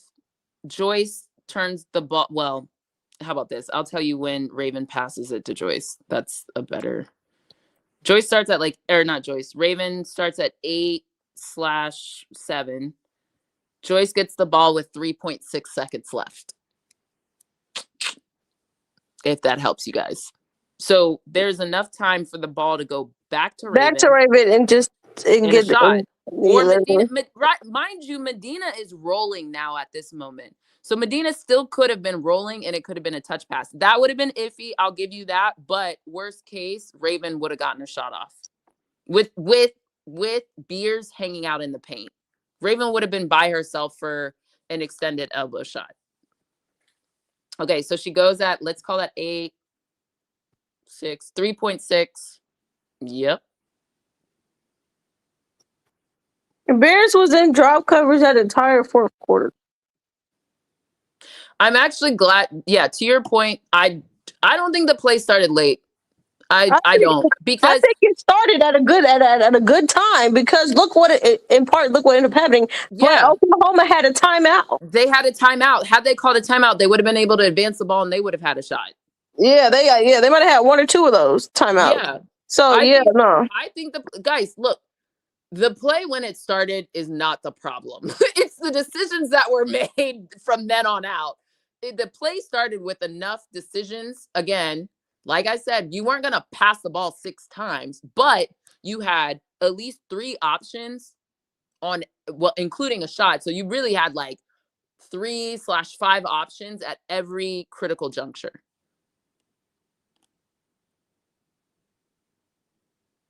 Yeah, but I agree with that. But I still agree with the point about There wasn't enough time for it. But you're forcing Beers to make a decision that quickly. I'll take my chances. Beers may have fouled her. She's not even coming to close. She's not closing out that fast. She may not close, and if she comes, she may foul you. So I told y'all these ladies ain't no fools. Well, contrary to public opinion. Beers ain't moving that quick because she knows she's playing the middle. So I got to figure out where she's not meeting. She's not meeting Raven on that pass. If it gets Raven, can we go back to T's point? T Tiger or something like that? No, T Jones. Sorry, yes, I just saw the tiger and the avatar. Auntie, do you know T Jones? Mm. Okay, T Jones, who's your team? Because I know that T Jones is in here. I don't know. But you don't know enough. Because my thing is and that's they didn't give Joyce the ball in a bad position. Yeah, that's not a bad position. South Carolina's T's team. South Carolina's T's team. Okay, but like they didn't give Joyce the ball in a bad situation. No, Joyce on top of the key. You got options. Look, that's all it is. Joyce wanted to put the ball on the floor. Joyce had already predetermined she was going to dribble. That's the habit she has to get out of. That's what I'm saying. Because it's not like, okay, if you told me instead of Joyce it was Medina, okay, yeah, I would be more like, no, don't give Medina the ball in that situation. Joyce, and I know there was a prior conversation. Thanks, Bryce Smith. There was a prior conversation about Joyce being a sophomore, but like to me, this is where who, when, how, what, where, clue style. You know what I mean? Like we have to look at who's getting the ball and who is being put in certain situations. I do not think Joyce is not capable of making those decisions. As we articulated, Joyce made a really good play early to start. She can't revert back to bad habits. This is bad habits. Exactly. Because she can't go back to what she's used to in those moments. She's got to. But the thing that frustrates me is, Joyce, you got doubled all game. All game. It's not like they played you one-on-one. You got doubled all game. Like that's what I'm saying. At this point, Joyce needs to get in her head. Well, she needs to get out of her head. That's part of the issue. But she needs to get out of her head and just feel the game because you got it. You got to let the game come to you. You got to be confident in what you got, Joyce. You got to be confident in what that skill set is and just trust it. Trust it. Fucking trust it because you got it. Just trust it. But even the rip through, I don't rip through and go where? Because Van was right there. I don't think there was enough. And Chavez, if like ripping and going where? There was nowhere to really go, especially with Tessa flying up. There was nowhere for you though. The rip through would have worked if Tessa was where Raven Does she have was. a better chance? Does she have a chance at the foul? Exactly. Well, hold on. Let me explain this because I think we're the rip through would have worked for Joyce if Tessa was where Raven was, because her man would have been hugged up on her and there would have been a little bit more space to operate. Again, this is where you have to start processing the game. Who, what, where, how. You know what I mean? If you have a shooter there, they have to hug up on the shooter.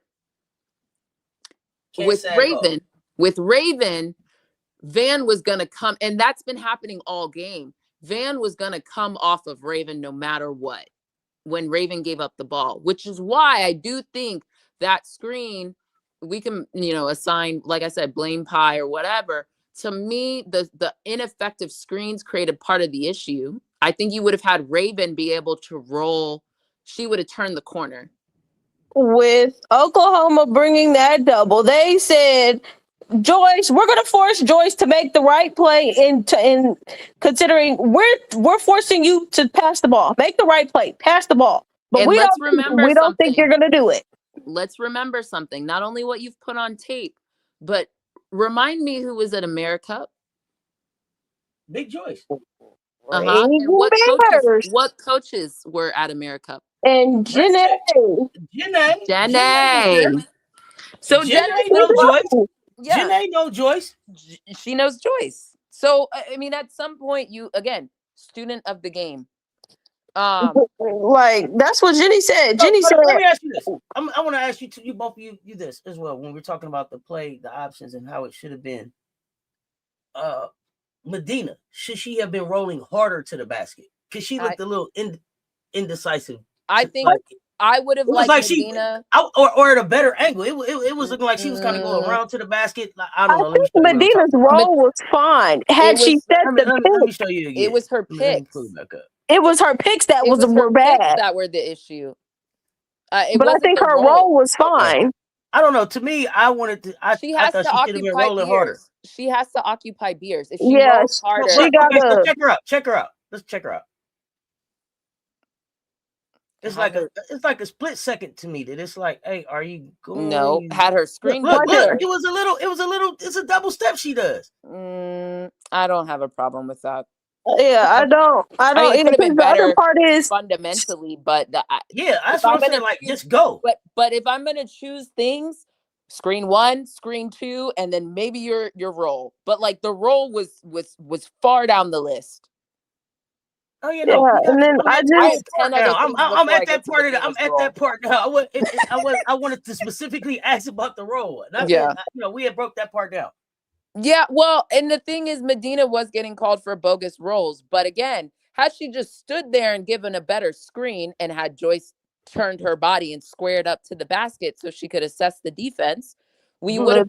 I don't even think if Medina's role was better. I'm asking is, I guess my thing is, if Medina is rolling a little bit harder, does that make Beers have to come over to make Raven even more open? But Joyce was never passing. Yes, sure. Yeah, but Joyce. I'm not. If Joyce does, if in a perfect world, if Joyce does what she does and she holds the ball and she's surveying, what does she see? That's what I'm talking about. Not in how it worked out, what it looks like. I kind of like. Where was screen 2? To me, screen 2? Don't do that, Mocha Latte. I like the optionality of trying to occupy your player because Beers had to make a decision. We didn't make Beers make a decision because we never got that ball into Raven. Right. You know what I mean? Like we would have made Beers have to make a decision. And you like Raven for the touch pass to Medina still cutting. I like Raven having to make that decision whether she was going to shoot or pass. Yeah. I got you.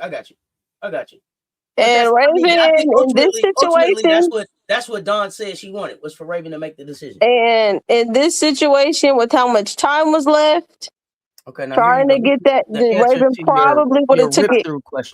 Raven probably would have took it for herself. I think so too, because I think she would have taken the shot with the option for Medina to rebound and tip it back. Because if anything, all right, if she misses, Medina can just tip it in compared to, okay, I got to get this pass to you and you need to make this layup.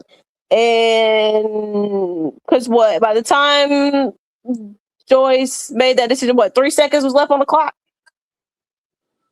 Joyce, it was 3.6 when Joyce had the ball.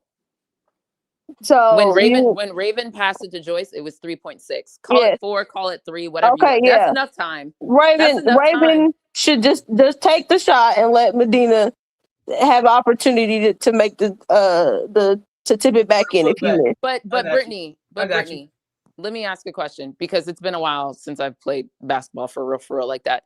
What's the time marker again for your ability to outlet a pass and pass it down court? Remember when they made us run and it was like, how quickly can it? They do this all the time. Can a ball get there quicker? The pass is faster than a dribble. Correct. Absolutely. So, in my opinion, had Raven gotten the ball with 3 points, okay, it wouldn't have been 3.6. Let's call it 3. It probably was 3 seconds. I think 3 seconds is enough to pass the ball to Medina. It is. That's what I'm saying. It just depends on where it was. It just depends on where Beers is at that point. Because the thing is, but I don't think. How about this? She would have had a second to evaluate. A second's a long time. I think she would have taken less than a second. Let's do worst case scenario. She had a second to evaluate. Okay, now that's 2 seconds. I pass the ball. Worst case, it's a second. It's not. Medina can go up with a second left to lay up. No. Yes. Sure. And there's a lot of buffer built into that. That's my point. I just think it really depends on Beers and how quick Beers is to close out on Raven. If Beers can't close out on Raven that quick, I think Raven just takes it herself. Just take the I shot. agree. But Yeah. my argument more is that I still think Raven with the ball with 3 seconds left had options. Absolutely. Yeah. But you take that option away when you don't get it to her. Yeah. Yeah. And with 3 seconds left, I trust Raven to either decide to shoot. Yeah. Medina would have been there to rebound or touch pass it to Medina. And then the whole rip through, I get the whole, all right, yeah, maybe a rip through. Yeah, no. Yeah, but I'm being conservative by giving a second. I actually argue that there could have been more time. There was enough time. Yeah, but no, I'm talking about the rip through option for Joyce. Yeah, no.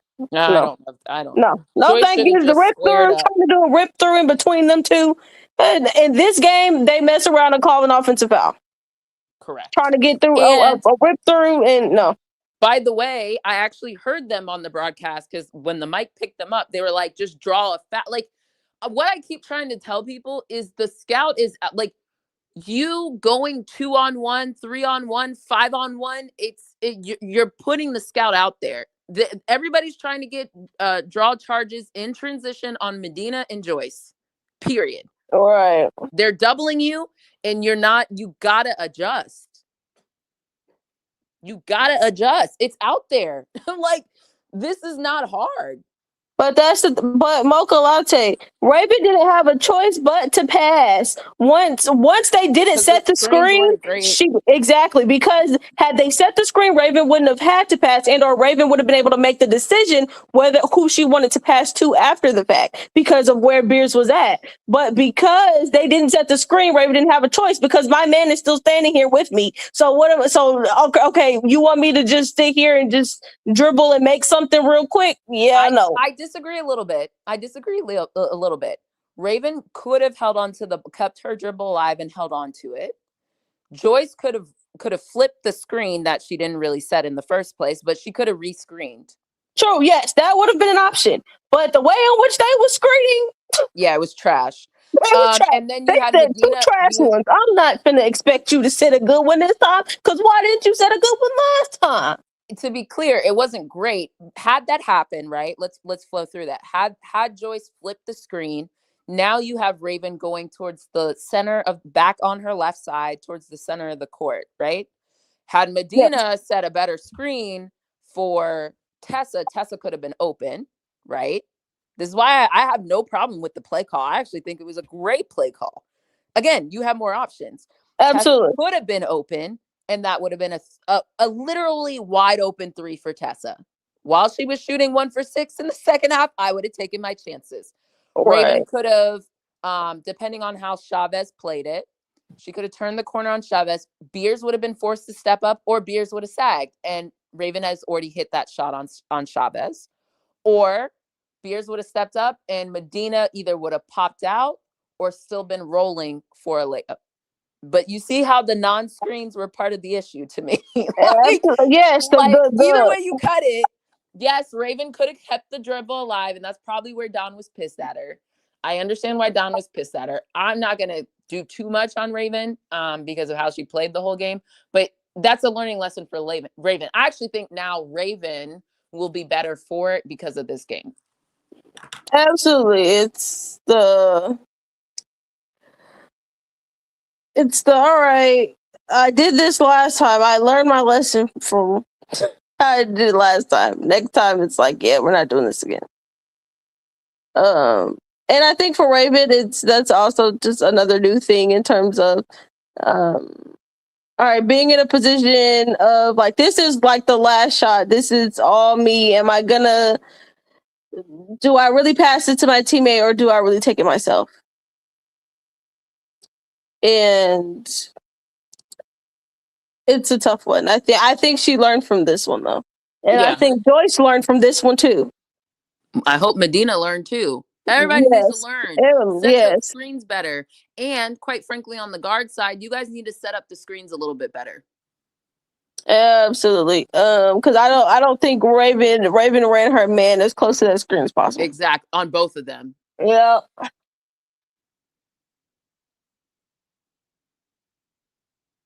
Because like if anybody would have set a screen at some point, somebody would have been open. Yeah. Especially with the way in which Oklahoma was playing it. Oklahoma was playing this like, bro, we just gonna let Beers play in no man's land, and hey, they played it as though they said, hey, we're gonna keep the ball above the free throw line. That's the goal. Yep. Keep it above the free throw line. Because Yep. if it gets below the free throw line, we're screwed. That's how they played it. They said, hey, yeah, keep the ball above the free throw line. It will be all right. I think I would have had my one thing. I don't even know if thing is the right word. How do you feel about Latson being in the corner? Like, should that have been Tessa? Gotti? I don't know. I think it was efficient either way because the man in the corner, I couldn't even see either one of them in the play. No, you So did, I because think it was fine. Tessa came from the corner. Well, outside of Tessa, but in terms of Latson, I think with Latson being in the corner, I think it was fine because regardless, the guard that was defending her, I don't think they had room to make a play either way. Okay. It kind of felt Either like way. they hugged up a little bit, or they were in the paint. They were in the lane. I think Raven still would have been able to make a play, but I don't. But again, back to the point of maybe why Raven didn't keep the dribble alive. Like, you just had Latson standing there. So had she kept the dribble alive, I can't go right because if I go right, there was nowhere to operate. Yeah, right, because exactly. they're just gonna flip the and help. screen. Right, She had to flip. Like, Joyce had to flip the screen. That was the only and get to this. Yep. So Raven could get to the middle. Yeah. Had they kept the play in the middle of the court, they would have been fine. I wonder if that screen also maybe should have inched up a little bit more, right? Yes. They probably should have set it higher because had they set it higher, then with how low Beers was, I think that would have just opened that middle up a lot more in between Beers and whoever and Raven once she came off the screen, and then I think it also probably would have made it clearer in terms of like the rolling lanes for Joyce to roll. Yeah. I mean, look, that is like so far down on the list of things that happen. I was just curious, like, to make that play a little bit more effective. Like, should it have been someone else there in the corner? Should it have been? I still don't think Tessa, because then you would have just had Tessa standing. Exactly. Unless you wanted Tessa to be a decoy, but I liked where Tessa was. Again, had the screen been set properly. To give her an option as to actually shoot on the play. Yeah. So let me ask you, because you talked about Latson, right? If you have Latson there, out there with Raven, out there with Raven, does that give us any more of an option by having the two ball handlers up there? Like, Raven can get downhill, Latson can create. Up there. The way the play was designed, moving her out of the we had. Yeah, go ahead.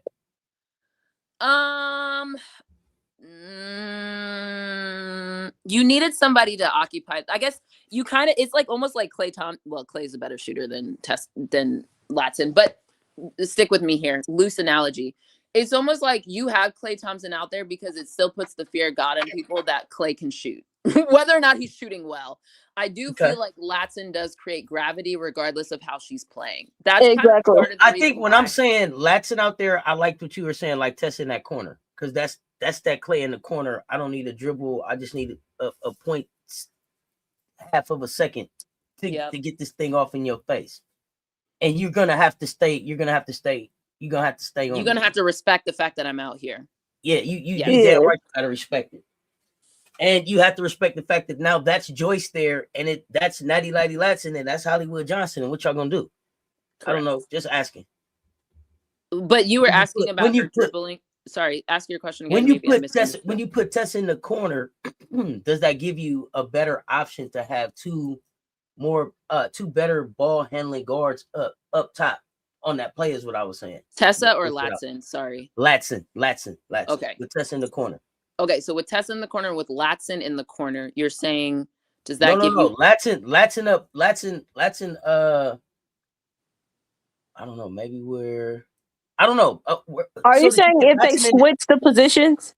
Yeah, having Latson up. Latson coming off the screen from Medina, and then having Latson come Tessa in the corner was coming. So now you got another ball handler who can get downhill and score on you. Versus, wait, help me out. So who is where now? If they so switch, Raven still has the ball. Yes, and then Tessa is where Latson is, and Latson is where Tessa was. Yes. Does that give us more? No, because that Medina screen was supposed to free up Tessa. I'd rather have Tessa taking the 3.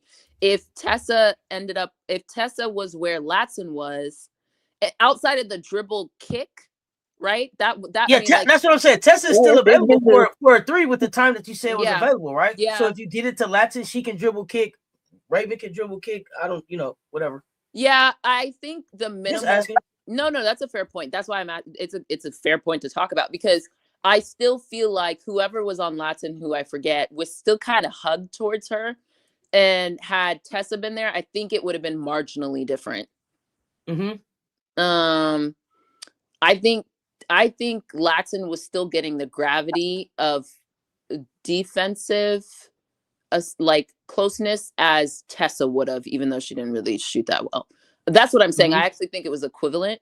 Now, to your point, had Raven kept the ball and knew Tessa was there, would she have been more willing to keep the ball and penetrate and kick for a Tessa shot? Now he's saying that were they in the zone? No. What? No. Saying it was in the zone. No, they weren't in the zone. Only Beers was in drop. Everybody else was in man.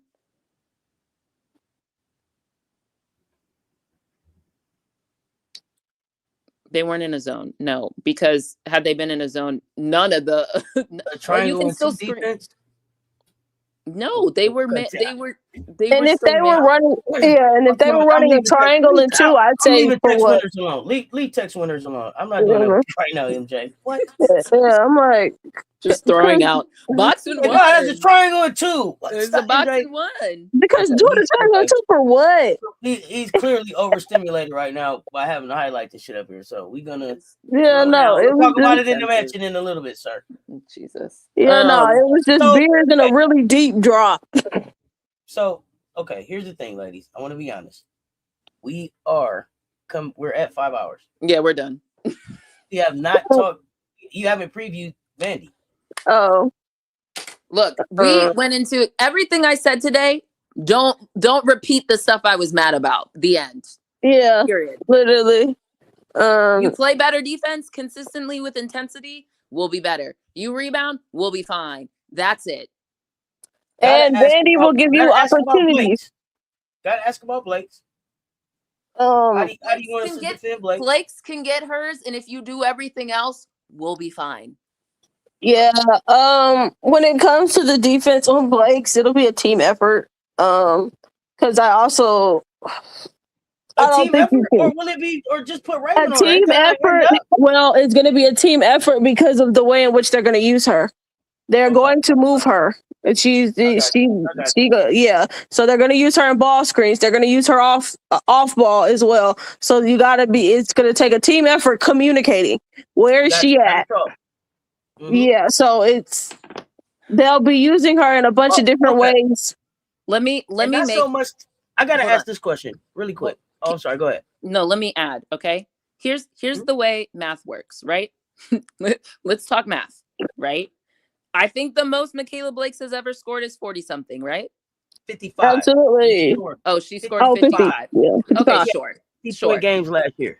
Let's stick with 55. Now they were against like Florida and that's like my point. That's my point. That is literally. I don't want to short the kid. No, but that's fair. Fine. Let's go with 55. Let's be accurate about it. Okay. We shot what for the game? We shot 37% from field goal. Okay. And we still scored maybe before. What did we score in regulation? 7 points. So 75. So if someone scores 50 and we can score 70 on a bad shooting night, I don't care. I'm not saying like give Michaela everything, but like if you can rebound the ball, no one else is putting the ball up. If you defend, no one else is doing it, right? Like Right. That's kind of my Yes. point. Michaela could Got get you. 40, but if we do the things we're supposed to do and make it a tough 40, that means we're defending. That means we're boxing out.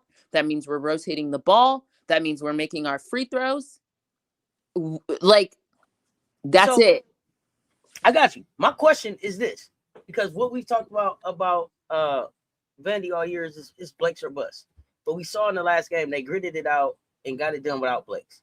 Do you think Shay learned a lesson and she'll come with more than a Blake's or bust kind of plan, or you expect her to do the No. same old? No, same old, same old. They've done it all season. Right. Okay.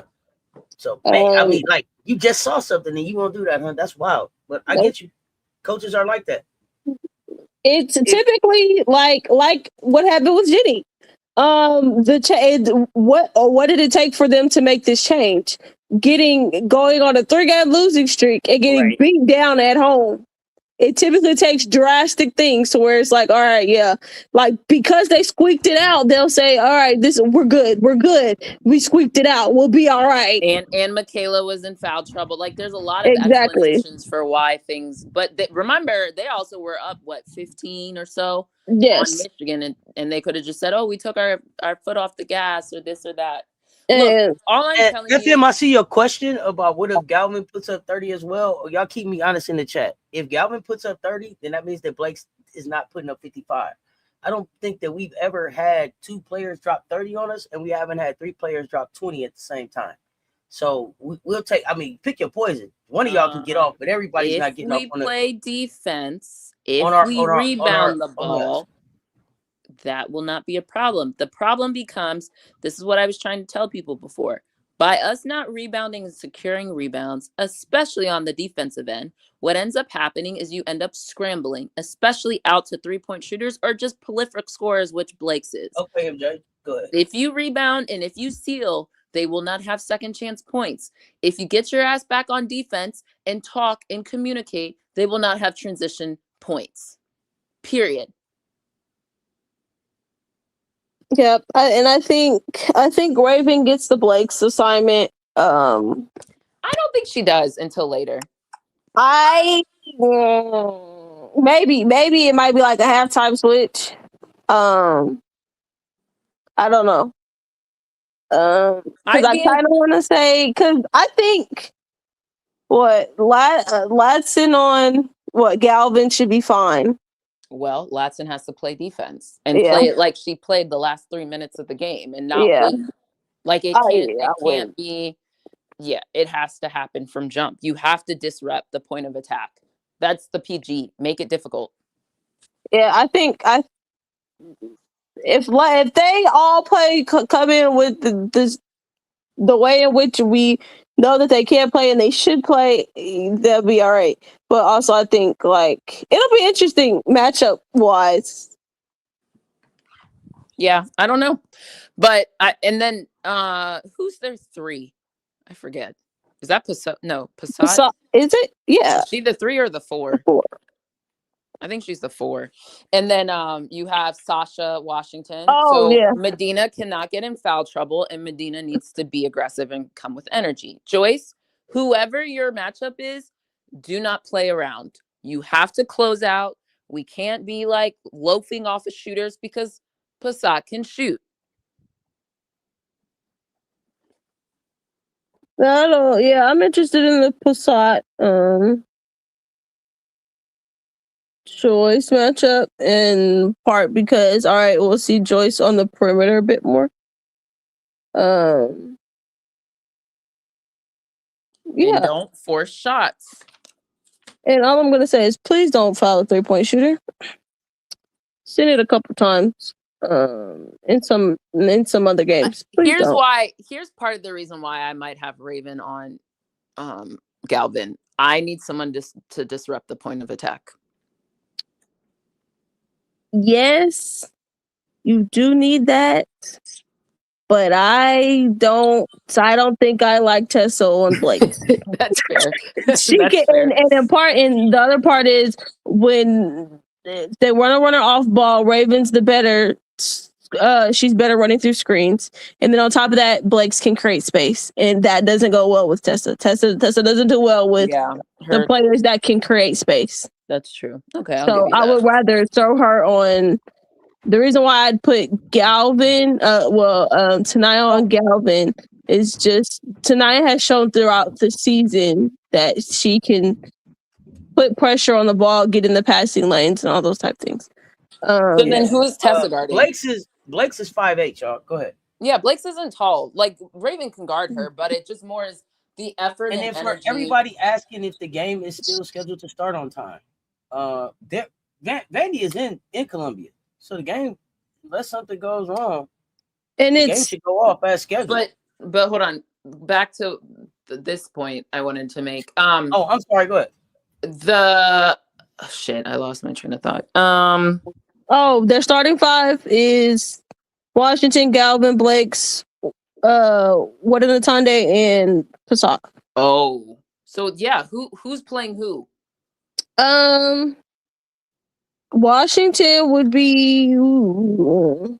Washington has to be Medina. Medina's out there. I think we might see Miriam more this game. Yes, this is definitely a Miriam. Who we putting on Passat? That's my question. Let me look at the. Like on Passat? I might put Tessa on Passat. Yes. I don't think Passat has a lot of lateral quickness. Yes, she can shoot over Tessa, but at least like Tessa's out there. I need Joyce to rebound. Okay. Yes. Like, you know what I mean? Like, where else is rebounding coming from? Because you have Sasha Washington that you have to contend with. I assume Medina's gonna be out there, but I need someone else to rebound. I need someone to bang in the paint. That's Joyce. Latson, I think Latson on Galvin makes sense. What about Gotti? Dang, What about Gotti and Hurdley? Yeah, Gotti could be good on Galvin. Do you expect coming off the bench? I think that is a correct one. You want Gotti off the bench, or you want Gotti to start? I don't know how much Dawn is going to switch that starting lineup. I think. According to her interview the other day, she said she's open to making changes. She didn't. That's all she said. She said she was open to making changes. If she's open to making changes, I think the question is the Passat. Who Passat is freaking what? 6'4". Okay, here's the problem. It should be Tessa, but Tessa gets really flighty with her defense. And that's the problem, because I could put Raven. Oh, that's the point I wanted to make. I could put Raven on Blake's, but I think you're expending a lot of energy for Raven to be coming off of screens and be asked to initiate the offense. So someone else has to step up. You know what I mean? Like, look, I agree. It has to be defense. I like your idea of just Galvin got the ball, and I stop it at Galvin. I don't care how much running around you do. Blake, right? And for that case, maybe I put Gotti on the ball with Galvin. You're freshmen. You're both freshmen. Figure it out. Yes, you could do that. I think starting Gotti in this one is kind of becoming more of a you got to start. You might want to start considering. You might need to start Gotti. Just so you can move Raven to. Wait, how big is Gotti? Gotti's not that 6 something. 6 something. Okay, what about Gotti? What about Gotti on Passat? Or Gotti on Blake's? Are you one of those two. Maybe not start Tech, but do you expect to see our big lineup? No, I expect to see Alicia, stop fouling, baby boo. Alicia or Miriam, I think, in the big position a little bit more. Okay. And just because they're stretching. So Winnetanda 6'2", and I don't know who plays Winnetanda. Passat is 6'4", Washington is 6'2", Mitchell is 6'4", Galvin is 5'6", Blake's is 5'8". I think you have to. So here's the thing. They are tall. They're much taller than the Michigan. Yeah, that's the thing that's throwing me off. How big Passat is. I'm gonna say some other names, and then y'all tell me if they play. Ava Black, Jada Brown. Don't they only really go 7 deep? Even when Madison Blake's Green, was in. Yes, they really only go 7 deep. Okay, so I pretty much named everybody that would play. Brown and Mitchell. Brown and Mitchell. Yeah, Brown and Brown Mitchell. is 5'8". Well, I told y'all Mitchell 6'4". I had already counted her. It's the height of Passat is the part that's That's what I throwing was me. asking. Do you think we would see like an Aaliyah and an Adele or something like that? I don't. Adele, you might see. I think you're gonna see Adele. We're at home. She brings energy. How much she plays in between the first and the second half, or a question mark. How effective the rest of the team is. This is definitely a game that is built for Miriam, and Miriam and Alicia. This is a very much an Alicia type of game. Yeah. What about Isla? Yes. Yeah. With her aggressiveness on defense. Yes. Yes. I expect Isla to get some minutes, and actually Isla on Passat would be great. Okay. Yes, because I don't really love Isla when it comes to navigating pick and rolls. I'm not gonna hold you. Yes. Yeah, I don't either. She gets caught on them Passat.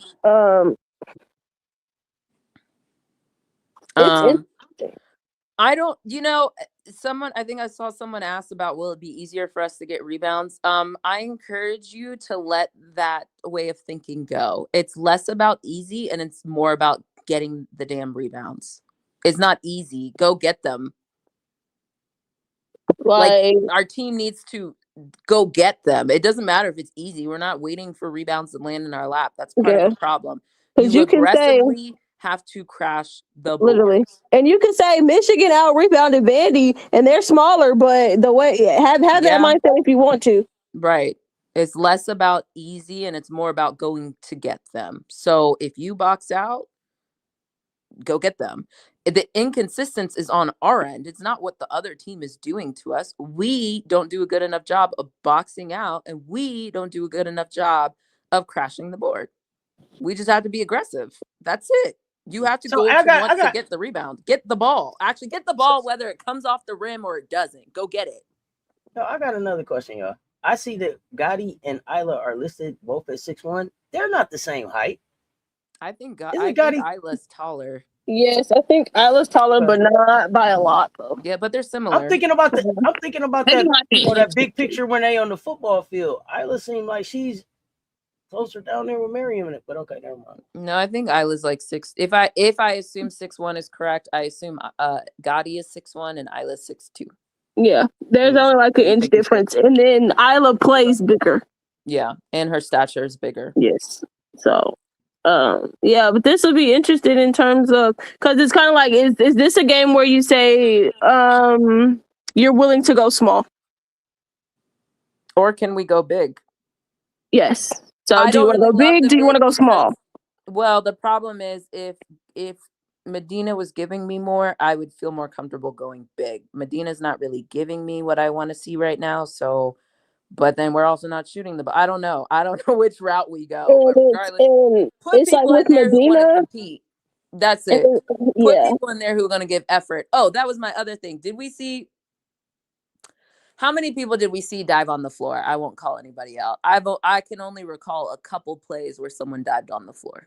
I think Joyce dived at the beginning of in the first quarter. Okay, and then after that. No. Okay, definitely not Joyce. No, after that, no. Yes, and then Latson kind of dove for it. / they like collided into each other. I'm surprised they didn't call a foul because that's the way the game was going. But like there weren't a lot of like, this is mine, let me go get it, as compared to the Texas game. Yeah. So there's that.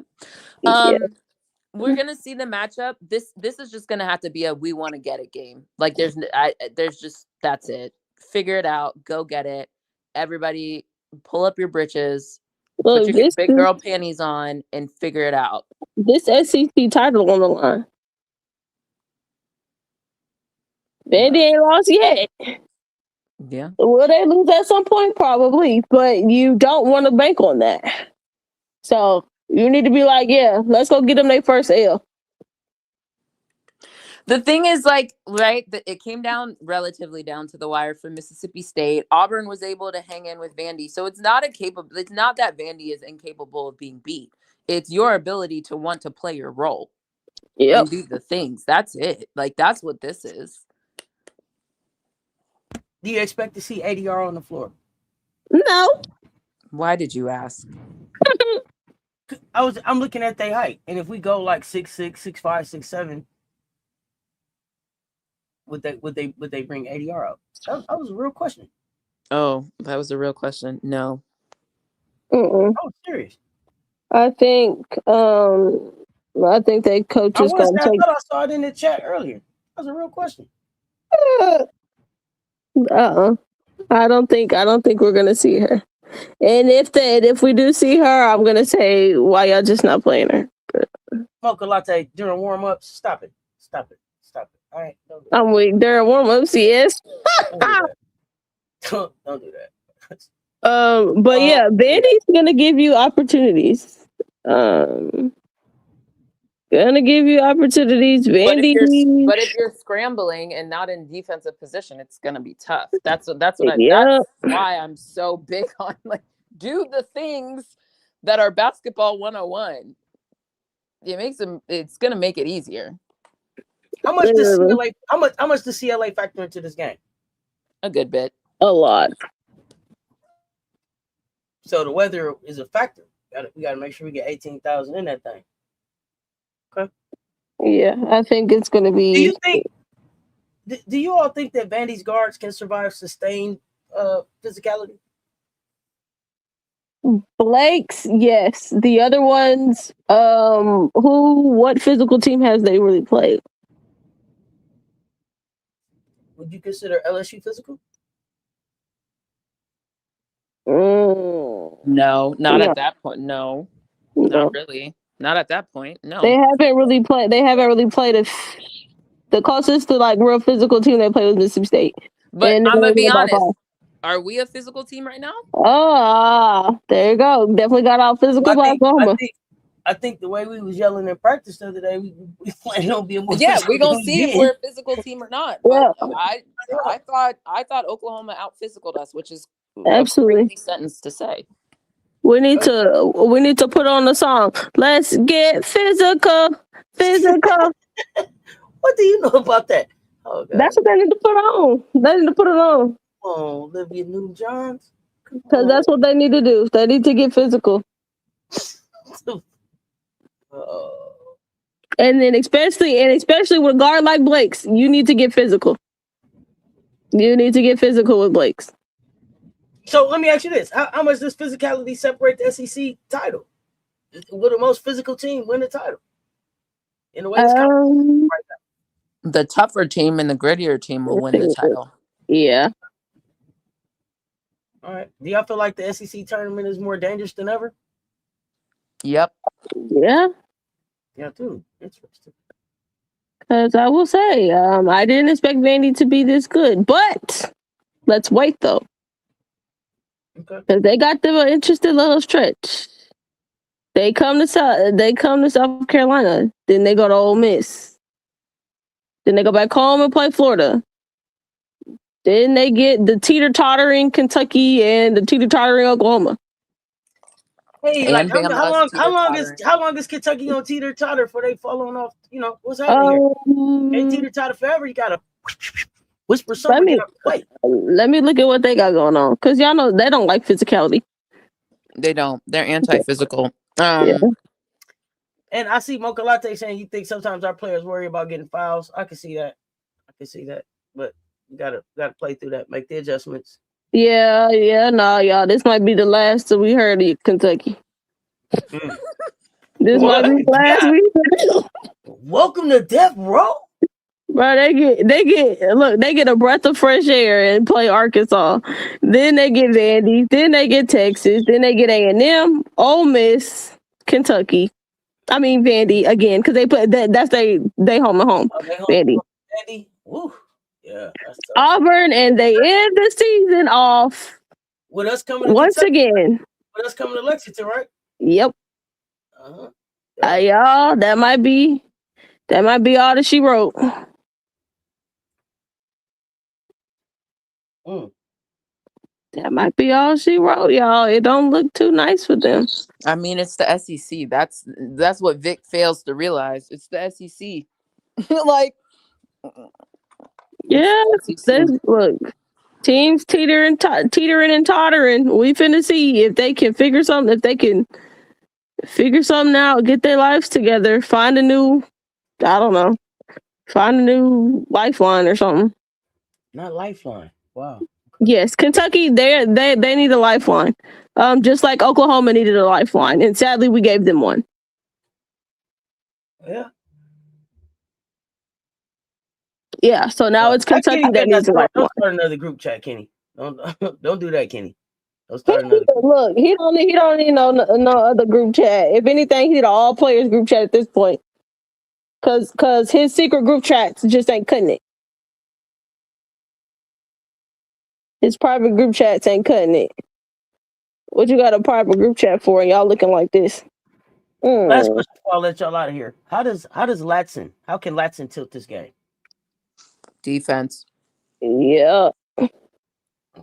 Because ironically, when she was getting freer the at the foul line, right? But really, it was when she was getting outlets and causing havoc on defense.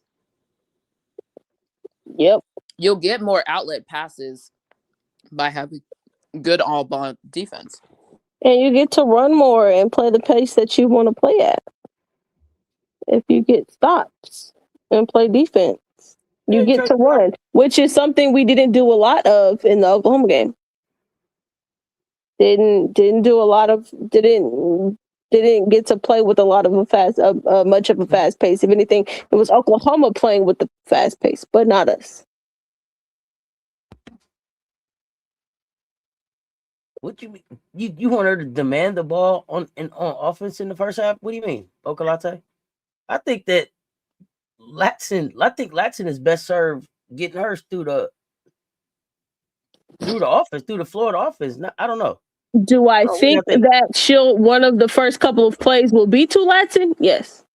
Yeah, now we'll feature her. We'll want to get her going, but I don't want her just like demanding the ball. Yeah, no, not her demanding it. Absolutely not. Because what are you demanding the ball for when you have Raven Johnson out there, your best friend? You don't need to demand the ball because Raven's going to get it to you, and she know Raven is going to get it. If anybody's going to get her the ball, she know Raven is going to be the one to get it to her.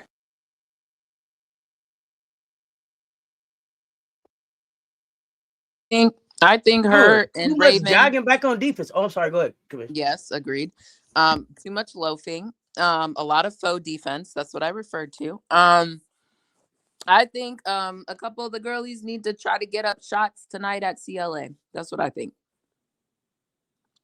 More team meeting, more talking, more discussion, more film watching together.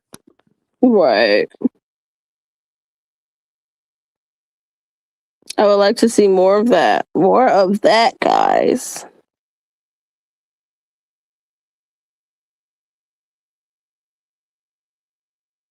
But it'll be an interesting game. Vandy's not gonna lie down. For them, actually, for Vandy, if you have them in a close game, they are going to enjoy it. That's their atmosphere as of late, as of this season. They do. If they're in the down the stretch ball game, they're gonna take it. So yeah, let's not, because at that point, if you're in those late close games, no. Wait, this is Michaela's first trip to CLA, right? Yes. Okay. Because we played them in Vandy last year. Yeah. Okay. We need to take more pride in missing defensive assignments than layups. Oh, I like it. Yeah. I like it. Because if I see another person miss a layup and then shake their head and then not get back, I'm going to scream. It's like, I get it. You missed the layup, but get your behind back, bro. And if I see another person look for a foul, we're gonna have What a did I problem. say earlier? Stop complaining and stop sitting on the ground. Stop being on the ground. You're not effective on defense if you're on the ground. Literally, get your butt up and let's go. That is where they need to be tomorrow. Less complaining, more working. Less complaining, more working, because like I said, a late game, close game thing is not where you want to be at with Vandy. Not that. Vandy's Shoot. only played 5. They've only played 5 road games this year. Wow. Well, let's see how they look. NCAA. Yeah, they just because players like Michaela Blake's, they thrive in those type of games. Those, all right, these really close games coming down to crunch time. Yeah, they love those. Stay away from that. Stay away from and that's it. the thing. You know that she pushed the pressure on the refs to call the fouls. So be aware of that. But you also know that you can get her in foul trouble. Absolutely. You did it last time. Be aware of those things. Let's take advantage of that. Yep. It's like, let's be on the offensive this game compared to us being on the defensive last game. Oh, yeah. Initiate the action. Don't react. Let's go. Yep. That's what they need to do. Do those things, you win. If not, this game becomes more interesting than we want it to be.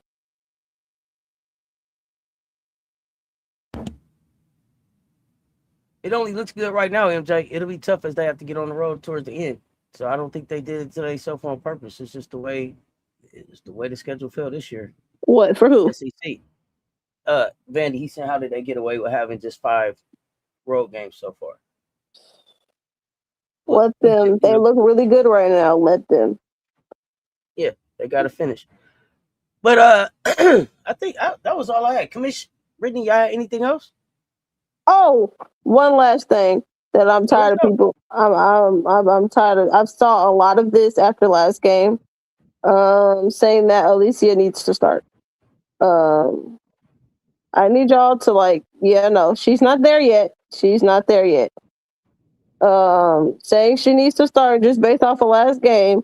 If Aaliyah starts at this where Aaliyah is right now, if Aaliyah starts, Aaliyah will be fouled out of the game by the second quarter. Correct.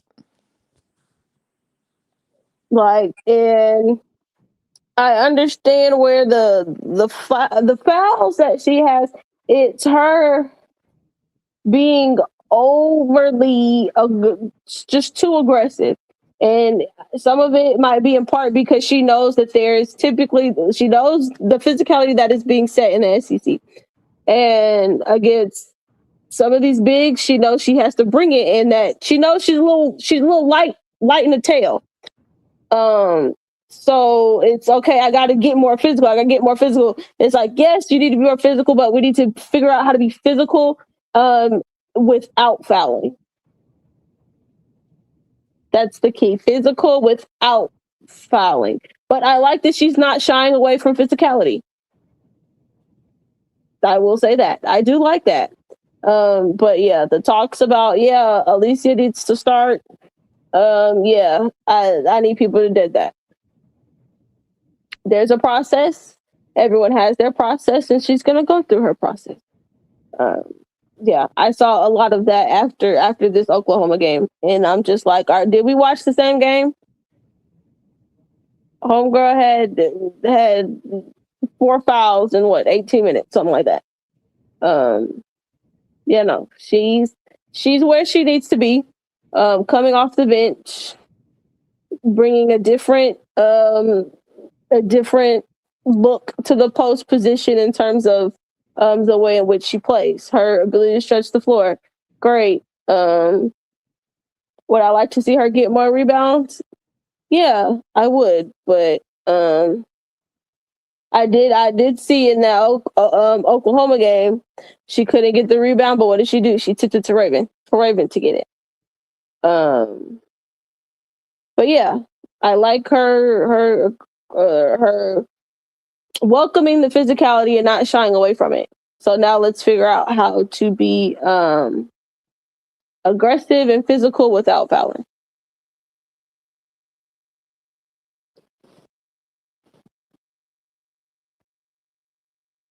So by look, MJ, they were saying that. I saw a bunch of people in comments on stuff saying, yeah, she needs to start. I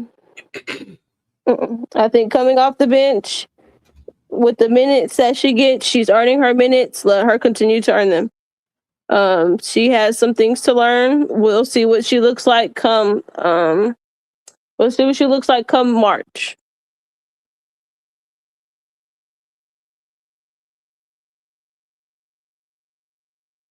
Absolutely. Commish, you got anything else?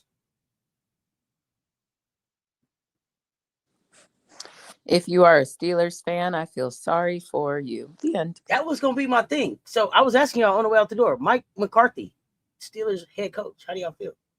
We all play fantasy. So, I think they got they made this choice. Wow. Well, there's a couple NFL choices that I'm like, you really made that choice. Kevin Stefanski going to the Falcons. What? Did we miss something? Well, you know who helped make that decision? Matt Ryan. Yeah. What was it? 28-6 against the Patriots? Yeah, I remember. Yeah. That decision don't make no sense to me. Who else made a very interesting decision that I didn't like? Freaking whatchamacallit finna go be the he was the quarterback for the Colts. Oh man. They said he's interviewing for the Bills. Yes, he's interviewing. Yeah, for the Bills. I said, "Oh my gosh." Yeah, it's a mess. And no. Well, we'll see. But I have a feeling that the whole black head coach thing is not going to exist in any of these hires. If they are, it's a throwaway.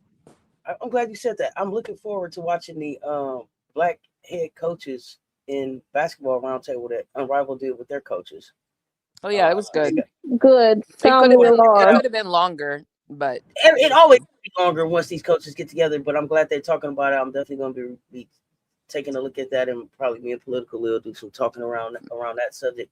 While we were in the show, Coach Coleman, we stopped and said he needed to have an emergency CC show tonight. There's some things on his mind. So I can't wait to hear. Ooh, emergency.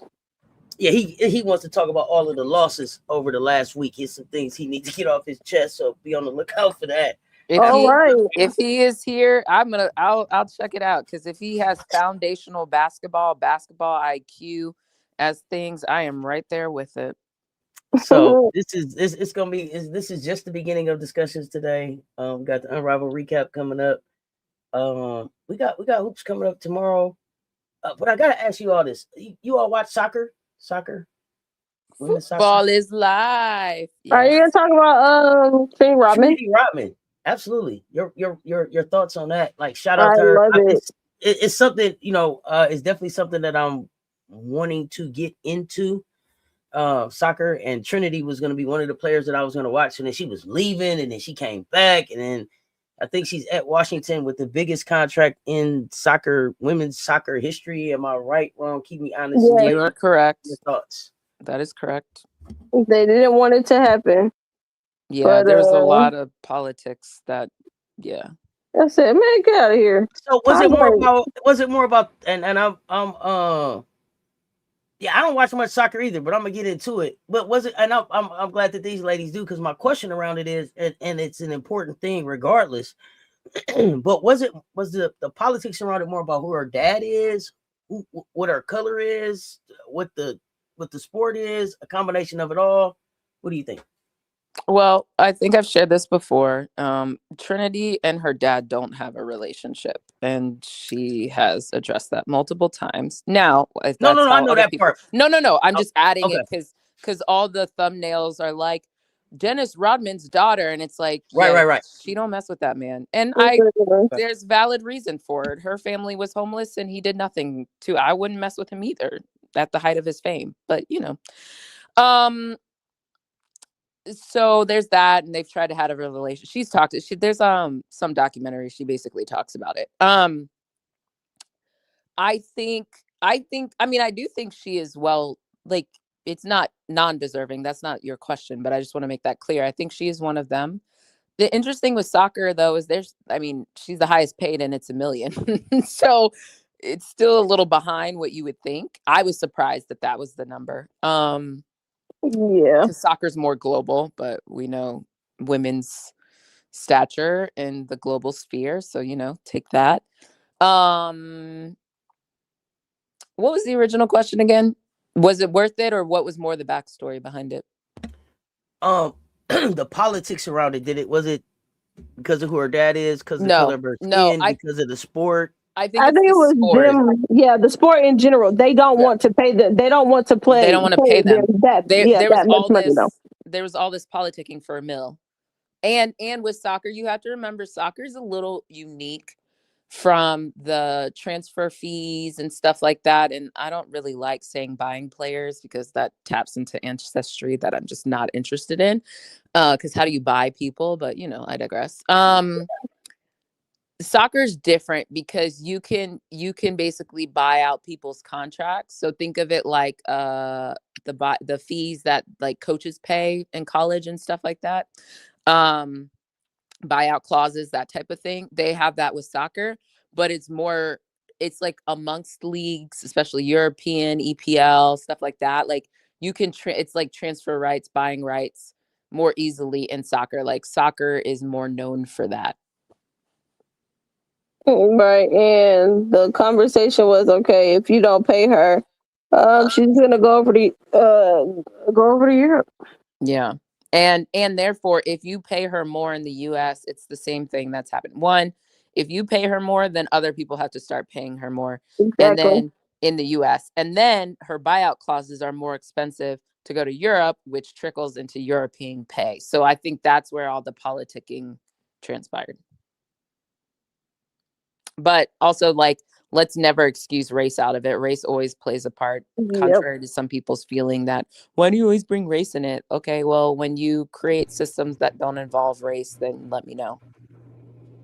Literally, like a black girl being the highest paid female soccer player? No. And she, like, plays with grills sometimes. Absolutely. Like, she's very... There's a Rodman aspect to it, but I think it's just more her, but, nature versus nurture type of thing. She is a different, I wouldn't say different, she's different than maybe some of the other girlies who are on the U.S. women's soccer team, women's national team, excuse me. She does have like rebellious components to her, but it's more just like, because she doesn't care. Like, I already don't mess with my dad, which y'all got to tell, you know what I mean? Like, that's very much her disposition. I don't think she's like a bad person or anything, but I do think that probably still plays into it because she's very rebellious. She's very like, yeah. All right.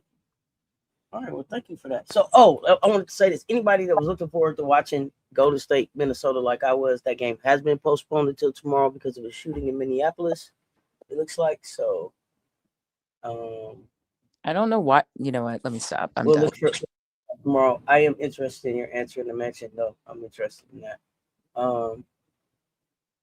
And it was also some games. The NC State game got moved to today because of weather. So if you were going to be checking them out, they'll play today. Several games on. NC State and Virginia is playing right now. Oregon, Penn State, interested for me later today, ladies. Anything you checking out? Any games you checking out today? Texas Tech, Utah. Well, I might peek in on that. The Mormons over there.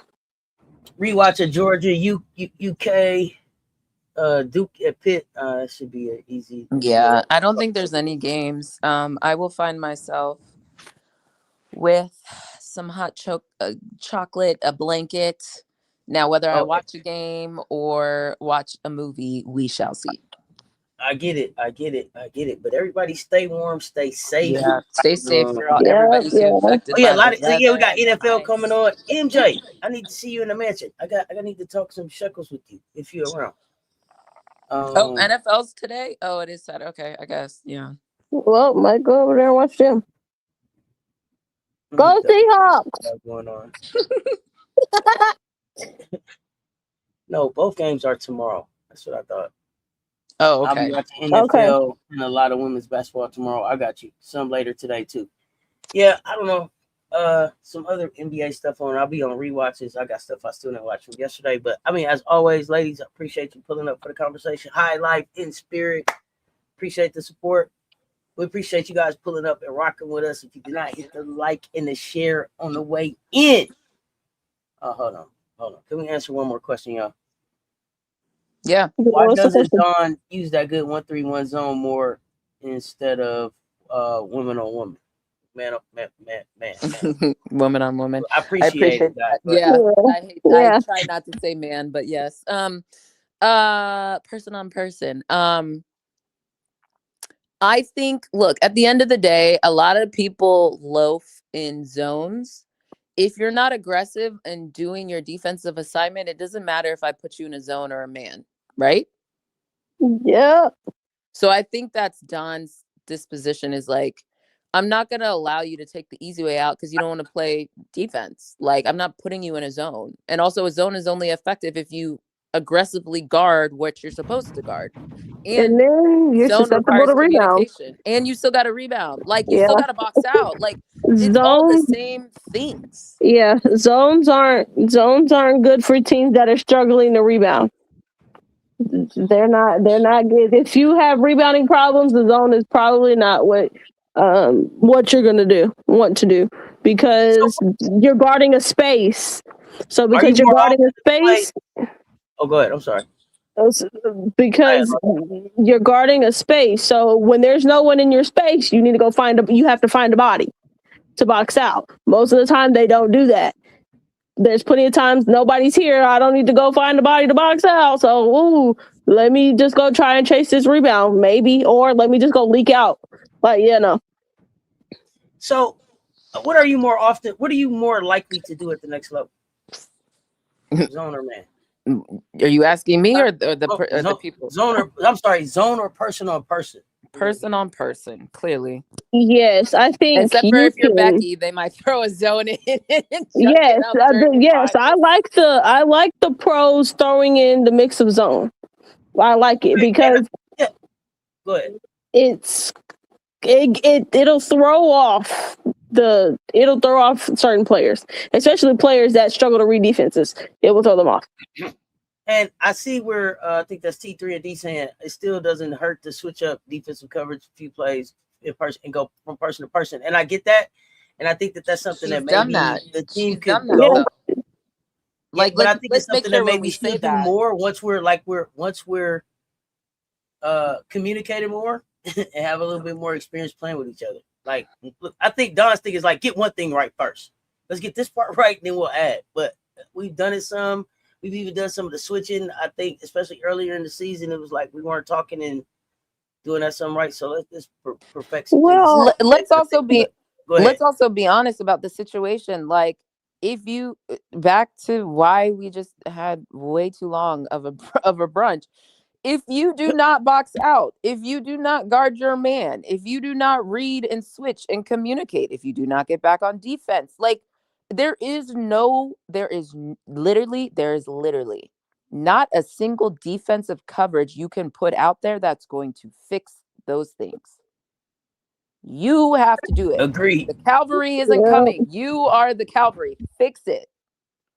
And because really great teams are gonna bust your zone and be giving up. That's the one that kills me. It's like the girlies forgot how to beat a zone. Pass, swing, pass, skip pass. Literally. Dunker spot, short corner, boom. I'm sorry. The other thing that we didn't talk about with them was the inbound plays. What's going on? Why is there confusion? Again, I said they're flat. Why is Raven like calling the play and then nobody's moving? Flat-footed, lack. That's what I'm saying. They need to get together. I don't know what It is only they can talk about what is happening, why people are confused. Do people not know the plays? Well, then drill the plays.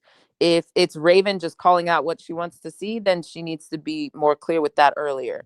Again, they need to talk about what it is, and they just need to suck it up and have the conversation. It's not always fun, but yeah, and I have no doubt that they'll fix it. yeah, you got to fix it. You got to talk about what is the issue so you guys can solve it. Like we were saying earlier, if we need to Amazon package or a week, I submit my order. You got my order. Great. Just so you know, we haven't shipped it yet. Great. In a week, we'll ship it. Okay, great. We're shipping it now. Great. Now it's it's on the plane. Great. Now it's at the truck. Great. You should get it in 5 hours. Great. We're 1 hour out. Cool. Like, that's what you guys got to do. It's got to be painstakingly, because your communication is so off that it has to be painstakingly painful to communicate. Yep. And then just a quick tad bit on the person that was like, why doesn't Dawn run like zone and stuff? Dawn has ran a couple zones. She's ran the 2-3 at one point. She's also ran a press. So she's a full court press. She's done it. She's done it. She doesn't do it for long because they don't do it right. And it's not effective. I've told you guys this before. If I have half price sushi every day, is it half price sushi or is that just the price? Literally. You can do it, but you need to do it with excellence. And we're not doing that. So until we start executing, we just talked about the last 18 seconds. We need to start demonstrating executing with excellence. That's period, point blank. Full stop. Yeah, if you can't do the simple things, what makes you think? Why should I trust you to be able to flipping from man, flipping back to zone? And yeah, no, that's the cool, fun stuff, the hard stuff that requires you to communicate. You're struggling to communicate now. Can't do that. Hey, I never thought that I would be quoting Becky, but I'm not doing any of that extra stuff that you want to do in defense until you get this right. It's as simple as that. That's Becky Hammond. Becky was like, no, I'm not doing any of that junk stuff or fun stuff y'all want to do until you get the basic defense right. That's it. That's all. I'm sorry. Go ahead. That's and like the other part about like Becky also had a nice quote that I wanted to add to, but go ahead, Brittany. Like, and things like junk defenses, like you don't want to have to do those things a bunch of times because then you're putting it on film. You're putting it on tape. So people can figure out, oh, it's not a surprise anymore once you put it on tape. So like, yeah, no, you don't want to do those things often. You want them to actually be a surprise. They're throwing out a zone. Oh shoot. I didn't expect it. Yeah, let me fake a field goal and let me do that every time I line up for a field goal. Like, exactly. No. Come on, y'all. Half price sushi. If it's half price every day, it's not half price. It's the price. Don't do it. Yeah, unless you got a tush push play, got to switch it up, baby. And even that.